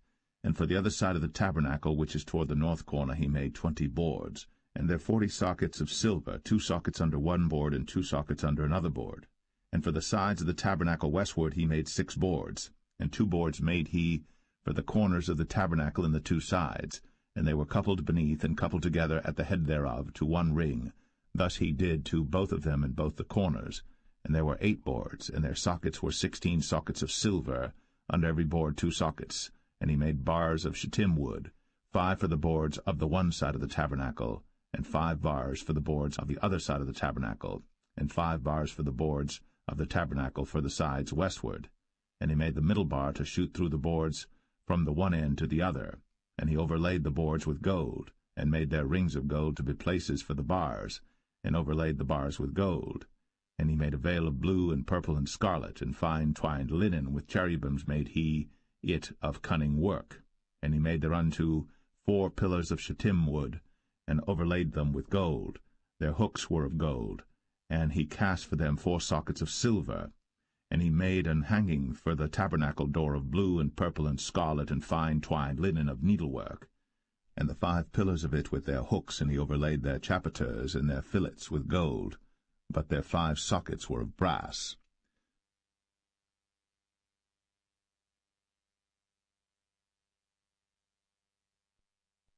Exodus 37. And Bezalel made the ark of shittim wood. 2 cubits and a half was the length of it, and 1 cubit and a half the breadth of it, and 1 cubit and a half the height of it. And he overlaid it with pure gold within and without, and made a crown of gold to it round about. And he cast for it 4 rings of gold, to be set by the 4 corners of it, even 2 rings upon the one side of it, and 2 rings upon the other side of it. And he made staves of shittim wood, and overlaid them with gold. And he put the staves into the rings by the sides of the ark to bear the ark. And he made the mercy seat of pure gold. 2 cubits and a half was the length thereof, and 1 cubit and a half the breadth thereof. And he made 2 cherubims of gold, beaten out of one piece made he them, on the 2 ends of the mercy seat, 1 cherub on the end on this side, and another cherub on the other end on that side. Out of the mercy seat made he the cherubims on the 2 ends thereof. And the cherubims spread out their wings on high, and covered with their wings over the mercy seat, with their faces one to another. Even to the mercy seatward were the faces of the cherubims. And he made the table of shittim wood. 2 cubits was the length thereof, and 1 cubit the breadth thereof, and 1 cubit and a half the height thereof. And he overlaid it with pure gold, and made thereunto a crown of gold round about. Also he made thereunto a border of an handbreadth round about, and made a crown of gold for the border thereof round about. And he cast for it 4 rings of gold, and put the rings upon the 4 corners that were in the 4 feet thereof. Over against the border were the rings, the places for the staves to bear the table. And he made the staves of shittim wood, and overlaid them with gold to bear the table. And he made the vessels which were upon the table, his dishes, and his spoons, and his bowls, and his covers, to cover withal of pure gold. And he made the candlestick of pure gold. Of beaten work made he the candlestick. His shaft and his branch, his bowls, his knobs, and his flowers were of the same. And 6 branches going out of the sides thereof, 3 branches of the candlestick out of the one side thereof, and 3 branches of the candlestick out of the other side thereof. 3 bowls made after the fashion of almonds in one branch, a knob and a flower, and 3 bowls made like almonds in another branch, a knob and a flower. so throughout the 6 branches, going out of the candlestick. And in the candlestick were 4 bowls made like almonds, his knobs and his flowers, and a knob under 2 branches of the same, and a knob under 2 branches of the same, and a knob under 2 branches of the same, according to the 6 branches going out of it. Their knobs and their branches were of the same. All of it was one beaten work of pure gold. And he made his 7 lamps and his snuffers and his snuff dishes of pure gold. Of a talent of pure gold made he it, and all the vessels thereof. And he made the incense altar of shittim wood. The length of it was a cubit, the breadth of it a cubit. It was 4 square, and 2 cubits was the height of it. The horns thereof were of the same. And he overlaid it with pure gold, both the top of it and the sides thereof round about. And the horns of it also he made unto it a crown of gold round about. And he made 2 rings of gold for it under the crown thereof, by the 2 corners of it upon the 2 sides thereof, to be places for the staves to bear it withal. And he made the staves of shittim wood, and overlaid them with gold. And he made the holy anointing oil, and the pure incense of sweet spices, according to the work of the apothecary.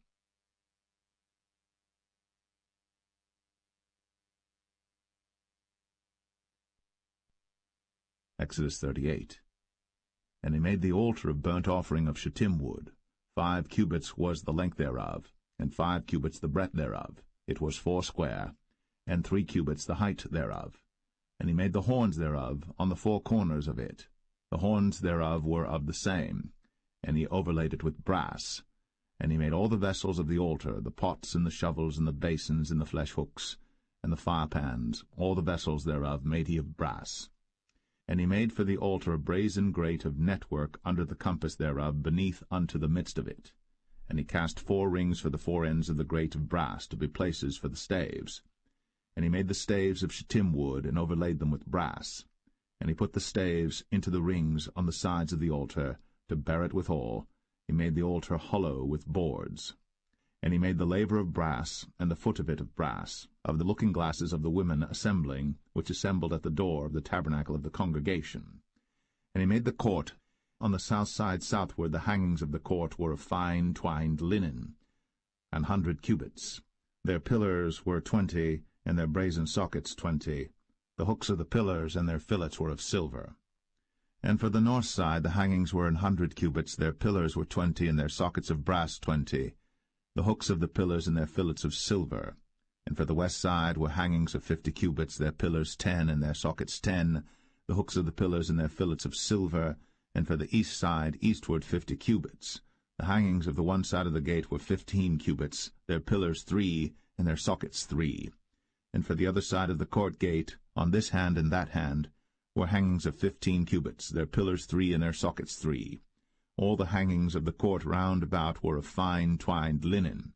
And the sockets for the pillars were of brass, the hooks of the pillars and their fillets of silver, and the overlaying of their chapiters of silver. And all the pillars of the court were filleted with silver. And the hanging for the gate of the court was needlework, of blue and purple and scarlet and fine twined linen. And 20 cubits was the length, and the height and the breadth was 5 cubits, answerable to the hangings of the court. And their pillars were 4, and their sockets of brass 4, their hooks of silver, and the overlaying of their chapiters and their fillets of silver. And all the pins of the tabernacle and of the court round about were of brass. This is the sum of the tabernacle, even of the tabernacle of testimony, as it was counted, according to the commandment of Moses, for the service of the Levites, by the hand of Ithamar, son to Aaron the priest. And Bezalel, the son of Uri, the son of Hur, of the tribe of Judah, made all that the Lord commanded Moses.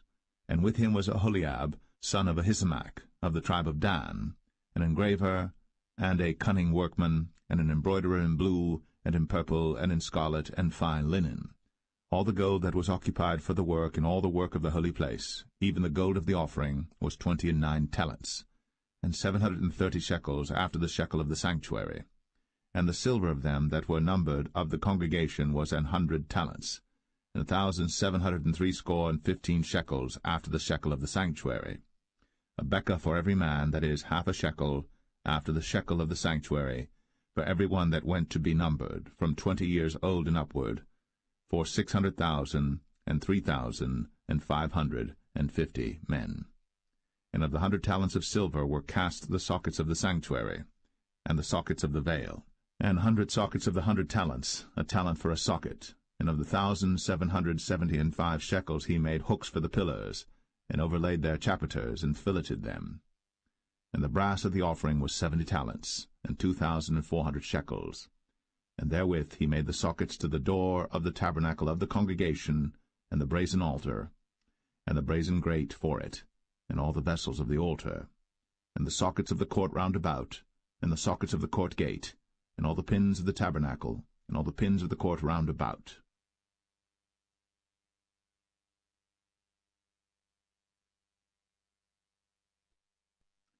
Exodus 39. And of the blue, and purple, and scarlet they made cloths of service, to do service in the holy place, and made the holy garments for Aaron, as the Lord commanded Moses. And he made the ephod of gold, blue, and purple, and scarlet, and fine-twined linen. And they did beat the gold into thin plates, and cut it into wires, to work it in the blue, and in the purple, and in the scarlet, and in the fine linen, with cunning work. They made shoulder pieces for it, to couple it together. By the 2 edges was it coupled together. And the curious girdle of his ephod that was upon it was of the same, according to the work thereof, of gold, blue, and purple, and scarlet, and fine twined linen, as the Lord commanded Moses. And they wrought onyx stones enclosed in ouches of gold, graven as signets are graven, with the names of the children of Israel. And he put them on the shoulders of the ephod, that they should be stones for a memorial to the children of Israel, as the Lord commanded Moses. And he made the breastplate of cunning work, like the work of the ephod, of gold, blue, and purple, and scarlet, and fine twined linen. It was 4 square. They made the breastplate double. A span was the length thereof, and a span the breadth thereof, being doubled. And they set in it 4 rows of stones. The first row was a sardius, a topaz, and a carbuncle. This was the first row. And the second row an emerald, a sapphire, and a diamond. And the third row a ligure, an agate, and an amethyst. And the fourth row a beryl, an onyx, and a jasper. They were enclosed in ouches of gold in their enclosings. And the stones were according to the names of the children of Israel, 12 according to their names, like the engravings of a signet, every one with his name, according to the 12 tribes. And they made upon the breastplate chains at the ends of wreathen work of pure gold. And they made 2 ouches of gold, and 2 gold rings, and put the 2 rings in the 2 ends of the breastplate. And they put the 2 wreathen chains of gold in the 2 rings on the ends of the breastplate. And the 2 ends of the 2 wreathen chains they fastened in the 2 ouches, and put them on the shoulder pieces of the ephod before it. And they made 2 rings of gold, and put them on the 2 ends of the breastplate, upon the border of it, which was on the side of the ephod inward. And they made 2 other golden rings, and put them on the 2 sides of the ephod underneath, toward the forepart of it, over against the other coupling thereof, above the curious girdle of the ephod. And they did bind the breastplate by his rings unto the rings of the ephod with a lace of blue, that it might be above the curious girdle of the ephod, and that the breastplate might not be loosed from the ephod, as the Lord commanded Moses. And he made the robe of the ephod of woven work, all of blue. And there was an hole in the midst of the robe, as the hole of an habergeon, with a band round about the hole, that it should not rend. And they made upon the hems of the robe pomegranates of blue, and purple, and scarlet, and twined linen. And they made bells of pure gold, and put the bells between the pomegranates upon the hem of the robe, round about between the pomegranates, a bell and a pomegranate, a bell and a pomegranate, round about the hem of the robe to minister in, as the Lord commanded Moses. And they made coats of fine linen of woven work for Aaron and for his sons, and a mitre of fine linen, and goodly bonnets of fine linen, and linen breeches of fine twined linen, and a girdle of fine twined linen, and blue, and purple, and scarlet of needlework, as the Lord commanded Moses. And they made the plate of the holy crown of pure gold, and wrote upon it a writing like to the engravings of a signet, Holiness to the Lord. And they tied unto it a lace of blue, to fasten it on high upon the mitre, as the Lord commanded Moses. Thus was all the work of the tabernacle of the tent of the congregation finished. And the children of Israel did according to all that the Lord commanded Moses, so did they.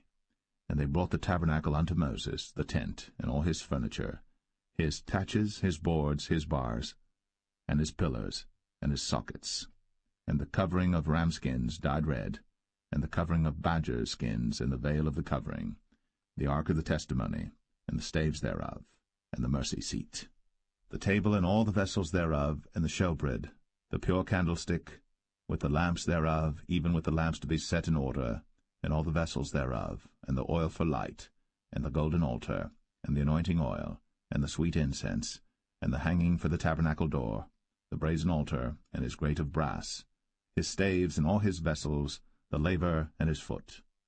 The hangings of the court, his pillars and his sockets, and the hanging for the court gate, his cords, and his pins, and all the vessels of the service of the tabernacle for the tent of the congregation, the cloths of service to do service in the holy place, and the holy garments for Aaron the priest, and his sons' garments, to minister in the priest's office.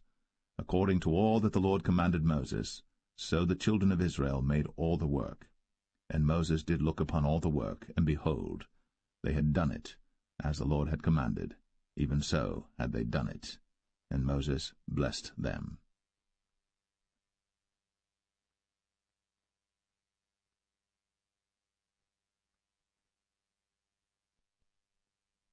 Exodus 40.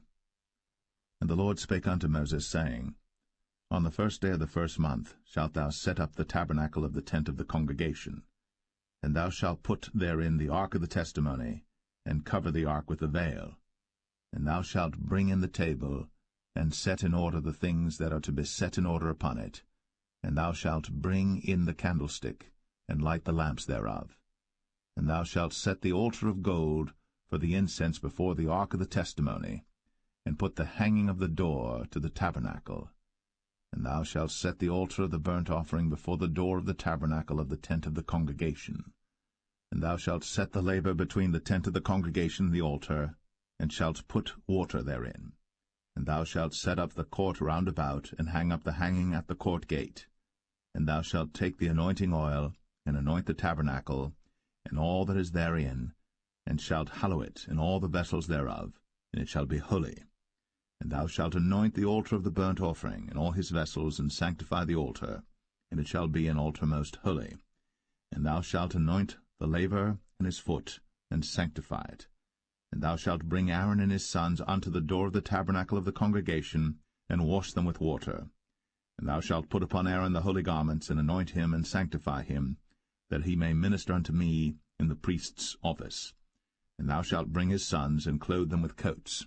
And thou shalt anoint them, as thou didst anoint their father, that they may minister unto me in the priest's office, for their anointing shall surely be an everlasting priesthood throughout their generations. Thus did Moses.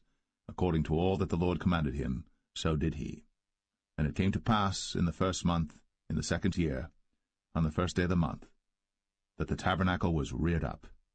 And Moses reared up the tabernacle, and fastened his sockets, and set up the boards thereof, and put in the bars thereof, and reared up his pillars. And he spread abroad the tent over the tabernacle, and put the covering of the tent above upon it, as the Lord commanded Moses.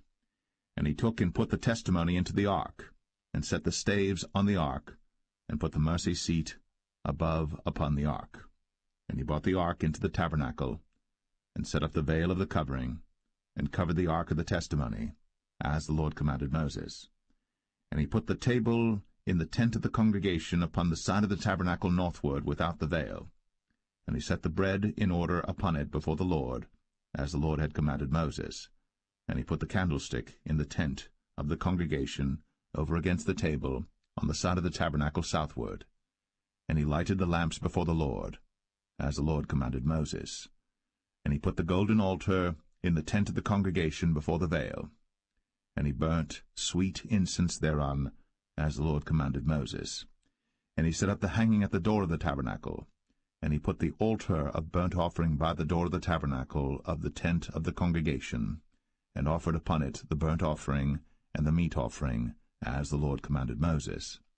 And he set the laver between the tent of the congregation and the altar, and put water there to wash withal. And Moses and Aaron and his sons washed their hands, and their feet thereat, when they went into the tent of the congregation, and when they came near unto the altar, they washed, as the Lord commanded Moses. And he reared up the court round about the tabernacle and the altar, and set up the hanging of the court gate. So Moses finished the work. Then a cloud covered the tent of the congregation, and the glory of the Lord filled the tabernacle. And Moses was not able to enter into the tent of the congregation, because the cloud abode thereon, and the glory of the Lord filled the tabernacle. And when the cloud was taken up from over the tabernacle, the children of Israel went onward in all their journeys. But if the cloud were not taken up, then they journeyed not till the day that it was taken up. For the cloud of the Lord was upon the tabernacle by day, and fire was on it by night, in the sight of all the house of Israel, throughout all their journeys.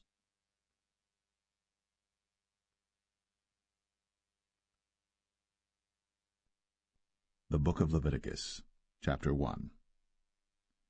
And the Lord called unto Moses, and spake unto him out of the tabernacle of the congregation, saying, Speak unto the children of Israel, and say unto them, If any man of you bring an offering unto the Lord, ye shall bring your offering of the cattle, even of the herd, and of the flock. If his offering be a burnt sacrifice of the herd, let him offer a male without blemish. He shall offer it of his own voluntary will at the door of the tabernacle of the congregation before the Lord. And he shall put his hand upon the head of the burnt offering, and it shall be accepted for him to make atonement for him. And he shall kill the bullock before the Lord, and the priests, Aaron's sons, shall bring the blood, and sprinkle the blood round about upon the altar that is by the door of the tabernacle of the congregation. And he shall flay the burnt offering, and cut it into his pieces. And the sons of Aaron the priests shall put fire upon the altar, and lay the wood in order upon the fire. And the priests, Aaron's sons, shall lay the parts, the head, and the fat, in order upon the wood that is on the fire which is upon the altar. But his inwards and his legs shall he wash in water, and the priests shall burn all on the altar, to be a burnt sacrifice, an offering made by fire, of a sweet savour unto the Lord. And if his offering be of the flocks, namely of the sheep or of the goats, for a burnt sacrifice, he shall bring it a male without blemish, and he shall kill it on the side of the altar northward before the Lord, and the priests, Aaron's sons, shall sprinkle his blood round about upon the altar. And he shall cut it into his pieces, with his head and his fat, and the priest shall lay them in order on the wood that is on the fire which is upon the altar.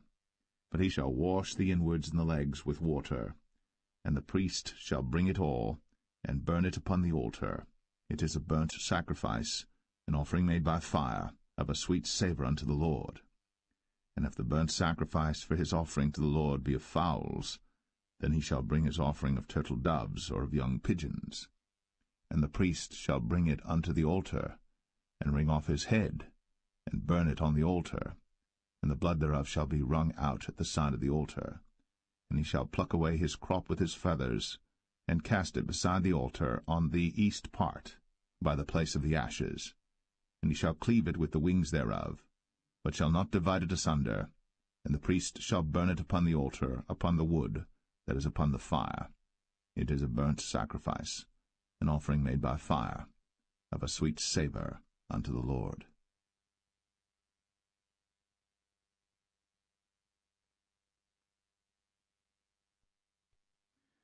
Leviticus 2. And when any will offer a meat offering unto the Lord, his offering shall be of fine flour, and he shall pour oil upon it, and put frankincense thereon, and he shall bring it to Aaron's sons the priests. And he shall take thereout his handful of the flour thereof, and of the oil thereof, with all the frankincense thereof. And the priests shall burn the memorial of it upon the altar, to be an offering made by fire, of a sweet savour unto the Lord. And the remnant of the meat offering shall be Aaron's and his sons. It is a thing most holy of the offerings of the Lord made by fire. And if thou bring an oblation of a meat offering baked in the oven, it shall be unleavened cakes of fine flour mingled with oil, or unleavened wafers anointed with oil. And if thy oblation be a meat offering baked in a pan, it shall be of fine flour, unleavened, mingled with oil. Thou shalt part it in pieces, and pour oil thereon. It is a meat offering. And if thy oblation be a meat offering baked in the frying pan, it shall be made of fine flour with oil. And thou shalt bring the meat offering that is made of these things unto the Lord, and when it is presented unto the priest, he shall bring it unto the altar. And the priest shall take from the meat offering a memorial thereof, and shall burn it upon the altar. It is an offering made by fire, of a sweet savour unto the Lord. And that which is left of the meat offering shall be Aaron's and his sons. It is a thing most holy of the offerings of the Lord made by fire. No meat offering which ye shall bring unto the Lord shall be made with leaven, for ye shall burn no leaven, nor any honey, in any offering of the Lord made by fire. As for the oblation of the firstfruits, ye shall offer them unto the Lord, but they shall not be burnt on the altar for a sweet savour. And every oblation of thy meat offering shalt thou season with salt, neither shalt thou suffer the salt of the covenant of thy God to be lacking from thy meat offering. With all thine offerings thou shalt offer salt. And if thou offer a meat offering of thy firstfruits unto the Lord, thou shalt offer for the meat offering of thy firstfruits green ears of corn dried by the fire, even corn beaten out of full ears. And thou shalt put oil upon it, and lay frankincense thereon. It is a meat offering. And the priest shall burn the memorial of it, part of the beaten corn thereof, and part of the oil thereof, with all the frankincense thereof. It is an offering made by fire unto the Lord.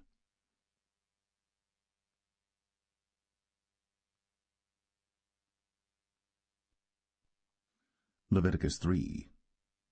And if his oblation be a sacrifice of peace offering, if he offer it of the herd, whether it be a male or female, he shall offer it without blemish before the Lord. And he shall lay his hand upon the head of his offering, and kill it at the door of the tabernacle of the congregation. And Aaron's sons the priests shall sprinkle the blood upon the altar round about. And he shall offer of the sacrifice of the peace offering an offering made by fire unto the Lord, the fat that covereth the inwards, and all the fat that is upon the inwards, and the 2 kidneys, and the fat that is on them, which is by the flanks, and the caul above the liver, with the kidneys, it shall he take away. And Aaron's sons shall burn it on the altar upon the burnt sacrifice which is upon the wood that is on the fire. It is an offering made by fire, of a sweet savour unto the Lord. And if his offering for a sacrifice of peace offering unto the Lord be of the flock, male or female, he shall offer it without blemish. If he offer a lamb for his offering, then shall he offer it before the Lord. And he shall lay his hand upon the head of his offering, and kill it before the tabernacle of the congregation. And Aaron's sons shall sprinkle the blood thereof round about upon the altar. And he shall offer of the sacrifice of the peace offering an offering made by fire unto the Lord, the fat thereof, and the whole rump, it shall he take off hard by the backbone, and the fat that covereth the inwards, and all the fat that is upon the inwards, and the 2 kidneys, and the fat that is upon them, which is by the flanks, and the caul above the liver, with the kidneys, it shall he take away. And the priest shall burn it upon the altar. It is the food of the offering made by fire unto the Lord. And if his offering be a goat, then he shall offer it before the Lord. And he shall lay his hand upon the head of it, and kill it before the tabernacle of the congregation. And the sons of Aaron shall sprinkle the blood thereof upon the altar round about. And he shall offer thereof his offering, even an offering made by fire unto the Lord, the fat that covereth the inwards, and all the fat that is upon the inwards, and the 2 kidneys, and the fat that is upon them, which is by the flanks, and the caul above the liver, with the kidneys, it shall he take away. And the priest shall burn them upon the altar. It is the food of the offering made by fire for a sweet savour. All the fat is the Lord's. It shall be a perpetual statute for your generations throughout all your dwellings, that ye eat neither fat nor blood.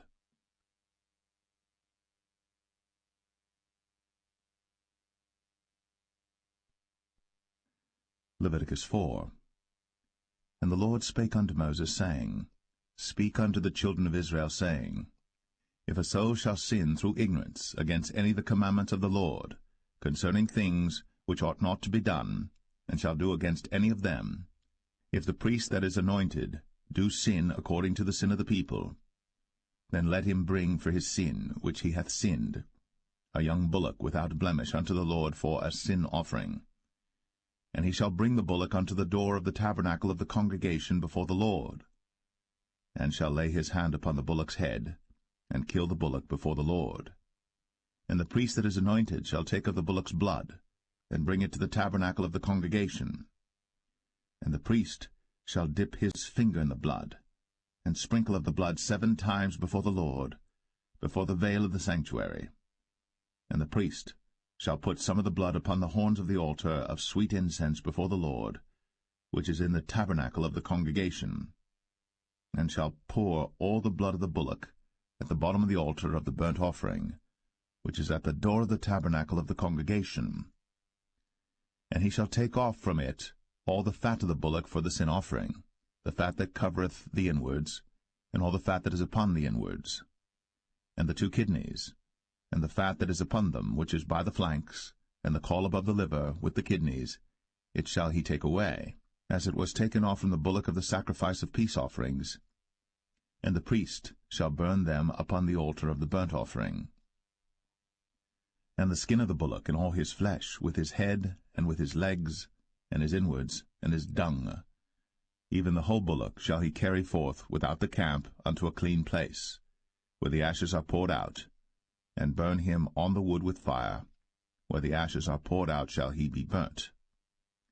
And if the whole congregation of Israel sin through ignorance, and the thing be hid from the eyes of the assembly, and they have done somewhat against any of the commandments of the Lord concerning things which should not be done, and are guilty, when the sin which they have sinned against it is known, then the congregation shall offer a young bullock for the sin, and bring him before the tabernacle of the congregation.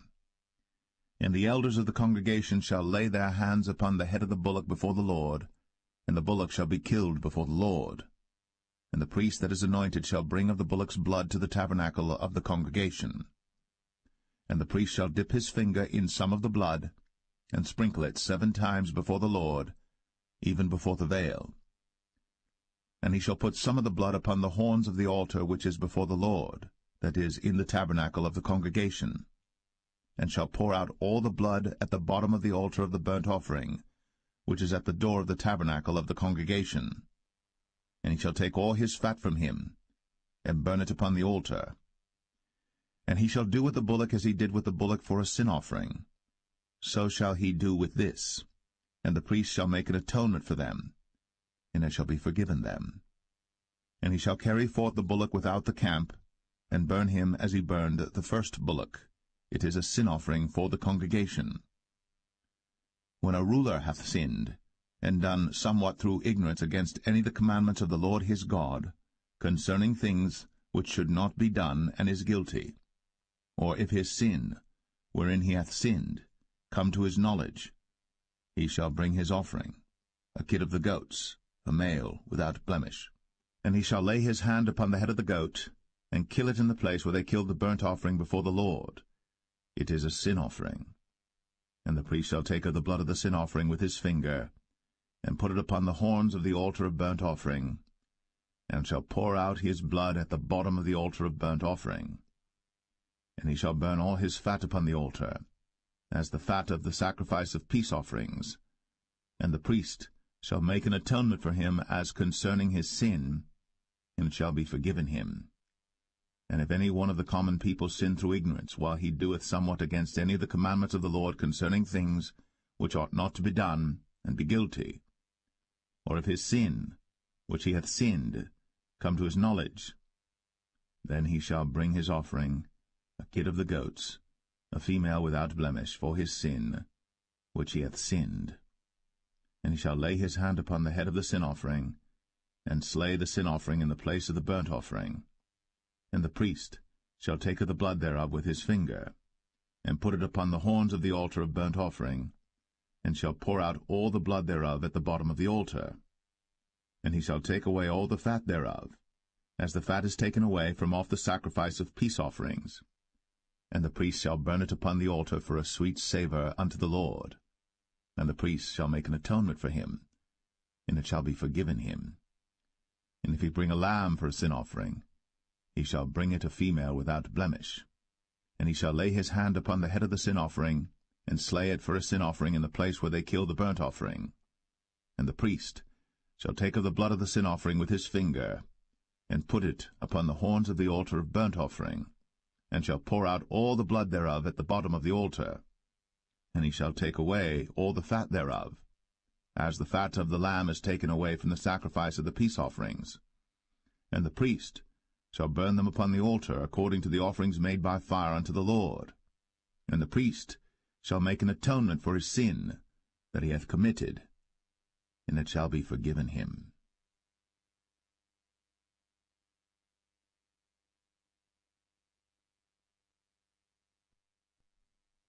Leviticus 5. And if a soul sin, and hear the voice of swearing, and is a witness, whether he hath seen or known of it, if he do not utter it, then he shall bear his iniquity. Or if a soul touch any unclean thing, whether it be a carcass of an unclean beast, or a carcass of unclean cattle, or the carcass of unclean creeping things, and if it be hidden from him, he also shall be unclean and guilty. Or if he touch the uncleanness of man, whatsoever uncleanness it be that a man shall be defiled withal, and it be hid from him, when he knoweth of it, then he shall be guilty. Or if a soul swear, pronouncing with his lips to do evil, or to do good, whatsoever it be that a man shall pronounce with an oath, and it be hid from him, when he knoweth of it, then he shall be guilty in one of these.